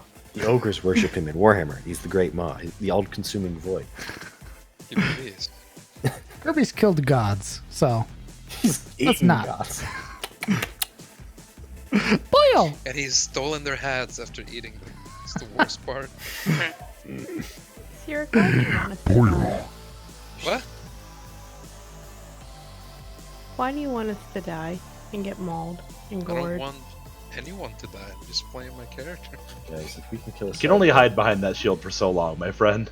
No, not the case. It's not like all the pigs are going to suddenly turn into Morlings, okay? We're fine. Don't put that energy out Morling there. pig. What? Oh They all Why did stand you up. say that? They Now Start it's transforming. They all stand up. Yeah, they all fucking turn into Trollocs and beat our ass. They just- stand up on their hind legs They now, just Like, oh no! pull pull off out their, sword. pull How out their did little one hooves and see they have the- fists. They're all actually the swine from Darkest Dungeon 2. I'm They all gonna- just stand up. I'm gonna bring this up. You know, there was someone else who liked to say, "It is what my character would do." Oh my god. Oh no, Oh, no. Come on, don't be like that. Fine. But yeah, lol. They're all just Darkest Dungeon swine. One What of did them I you pulls out a told you I was drum. bringing it back, DM. baby. I told you I was going to get my DM. Darkest Dungeon campaign. Ah! And then they just like, by the way, these pigs have been genetically engineered to be superior. Like, what are you talking about? They all stand Oi. up and I should Is that- tell you, that a- we've been mutating them with steroids since the moment they were born. oh my god, are those Fucking- fists? They have a 25 Pig. strength. It's the pig from Family Guy. Yeah, are those fists? Yeah, sure, damn right. Show him, pig. Oink, just fucking KOs my ass in one hit. Out In of the family forest, Peter Griffin pose on the ground, like ah. out of the forest come the pigs clad in like human bones and things like that. Yo, why that and one the got a drum? armor. Steel chair! Yo. They got beats. What By the way, powers? stress system's back. He says What as he pulls out. powers would Kirby get if he copied your character? Kirby. My powers. You would get Hexblade's curse. And a little sword. It would glow, but it'd be tiny and cute. He Therefore, could speak with animals if it took out. Yeah, good that'll do. We can already speak with animal redundancy. Ah! he'd wear a little iron crown as he went and slew The everyone. Alaric with his can little get sword. enraged is one thing. Rather than get a hat, he'd get a beard. Oh shit. Yes, a beard. You thought the boars were bad. Here's Man Bear Pig. No. You get mauled and gored now. That's literally Oh, Morlings, though. Man Yeah, Bear really Pig is. is literally Morlings. Yep. Correct. Like I said, they all just stand up and they look at you. And they just They pull out produce weapons fists. from nowhere. Just wild haymaker, the ability KOs you in one hit. Donk. They all pull out clubs. They're like, "Yo, you want to fight?" No, not too bad. Oh, okay. All right, you came to the wrong neighborhood. Yeah, you were in the wrong neighborhood, boy. I'm like, Question. Continue. Oh, I was gonna say if Verona got copied, it would just be like turns very pale, and then when Kirby opens its mouth again, you just very Just sharp pointy teeth. Like mouth Climb full up of walls. teeth. insanely detailed teeth too, compared to like the otherwise featureless. disturbingly Yeah. detailed. Like it opens its mouth and it looks like a fucking sandworm from Dune. Just There's Kirby. like, It's like when he pulls off his shoes. Question for the party: now or Sunday? I don't know what that means. Nah. Well, since I don't participate in Sunday, I'm gonna choose now.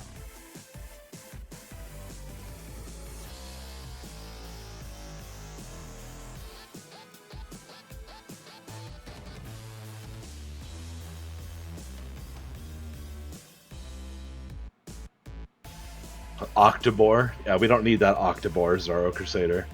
I wish I Don't put that energy out there again. I was honestly expecting, after Geralt was like, "Hey, don't freak out about the general store owner." I was expecting there to be like a beastman right behind it. Yeah, I was actually expecting Satyr him to like motherfucker. pull out like a minotaur or something because there are technically like there are morlings that are sort of a minotaur variant of kinds, and they're pretty awful. Welcome to the satyr's sale, and then Kellen pulls out a bow and starts firing rapid fire. But I mean, luckily Kellen is not stupid and knows that there are good beastmen out there. Yeah, But dead yeah. beastman. Yeah, the only good beastmen are dead beastmen. Yeah, like what campaign are you in? The kind don't put up with your kind.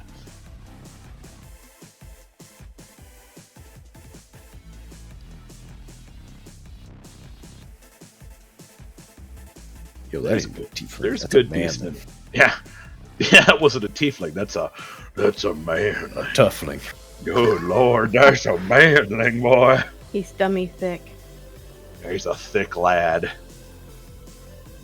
All I want to do is all his side quests and unlock the romance plot. To beat some people to that punch, I think. I mean, this is like Mass Effect, right? We just do all their side quests and then they bang. Go back to the ship. We'll bang, okay? If you wanted to court an NPC, you're more than welcome to try. He makes it sound like it'd be very awkward. It probably would be. Don't ask how, okay? I can't court people No. in real life. I don't know. This is the Seduce campaign me. of Ask Now. Seduce me! Oh, bet? Yeah, oh god. Here, well, I got a bucket of chicken. You want to get with Roy Broadhurst? You better seduce me. Seduce He me. says challenge. What was that? Did All right. someone link a comic like that? It's Me. like when did... Yeah, that's right, you did. You linked like a seduce me. He's like grabbing him by the neck. Seduce me! Imagine Like, that oh my face to face god! on a shared table. Seduce me. What if I, like, hexed his wisdom so he was more vulnerable to my seductive ways? Could work. You would be, what's her name from The Witcher? Who Easy. mind controlled Geralt. We'll bang, okay. Triss. You'd be like Triss. Ooh, I don't think... Did Triss actually You're mind control? terrible. She Yeah, did. she's Yes. kind of terrible. She did horrible things Mind to Geralt. controlled him and took advantage of him for a very long time. I will stand on the top of the hill that Triss is the worst character in The Witcher because she is a artist. She is terrible and awful human being and should not be allowed to continue. I thought Team she just took Team advantage of the Yennefer. fact Team Yennefer! that- All right, calm down, calm down. No! All right. It's fine though. It's fine. But she's hot. No. Terrible I thought person. she just took advantage of him with amnesia, which is pretty bad. She kept giving him amnesia. She like wiped that's his right. mind. Yeah. He started to remember things like, "Ooh, I think I need to go find Yennefer," and she's like, "Haha, no." Yeah, I just play the game. I didn't read the books. Yeah, the books are. She's wild in the books, dude. It's like, bruh, you should be in jail. So how did the DM and the fighter end up in a relationship? We get neither back down. Neither back down. Well, you know, that's surprisingly not out of the realm of possibility, to be honest. See that happening. You're more than welcome to flirt with the NPCs should you wish. Just better not just say, I rolled to seduce. I want to hear what you're saying. Wants you to seduce him. You don't. You really don't. Make it Seduce real. him. Seduce him. If I blush, they blush. Atomic's gonna come in here, look at me with what the actual hell look. Ooh. Yeah, you picked the consort paladin. Good luck with that. Yeah. Well aware. Consort, Oath of Consort. New subclass. Gives you the skill Seduce. Not a skill in 5e, but it is now. That's persuasion. Or intimidation, depending on what you're into. Persuasion, performance could do it. I prefer intimidation. Intimidate. RP it, motherfucker. Yeah. Rip better. Right. No, the booty clapping. That sounds pretty off the hook, man. It's been a pleasure, but I think this is a good place to call it. Sounds I good. have to go to sleep. I have cookies to decorate tomorrow. Aye, we do. I hope everyone has a good Easter. Easter. Hopefully you won't have a good Easter. Say goodbye to chat for me, if you'd be as kind. Good night. Sure. Night, chat. Goodbye, chat. Peter chat. Goodbye. Bye, chat. Well, well, well. Hey. Thanks for coming out. I appreciate all the support today. You guys have been amazing. I want to thank you all for coming out and supporting episode 17. And I look forward to seeing you guys on episode 18. Today was fun. I got to do a lot more sort of introduction for characters than I thought I would. So that's really nice. Sort of get the players sort of introduced to where they'll be staying for a hot minute. So that's a lot of fun. I hope you all have a good Easter. If you celebrate it. If not, I hope you have a good weekend.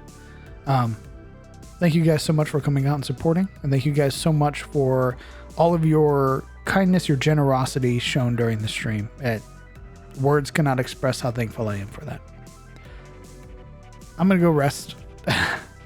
All of the excitement has finally caught up to me, and now I'm tired. So I hope you all have a good night. I hope you rest well wherever you are.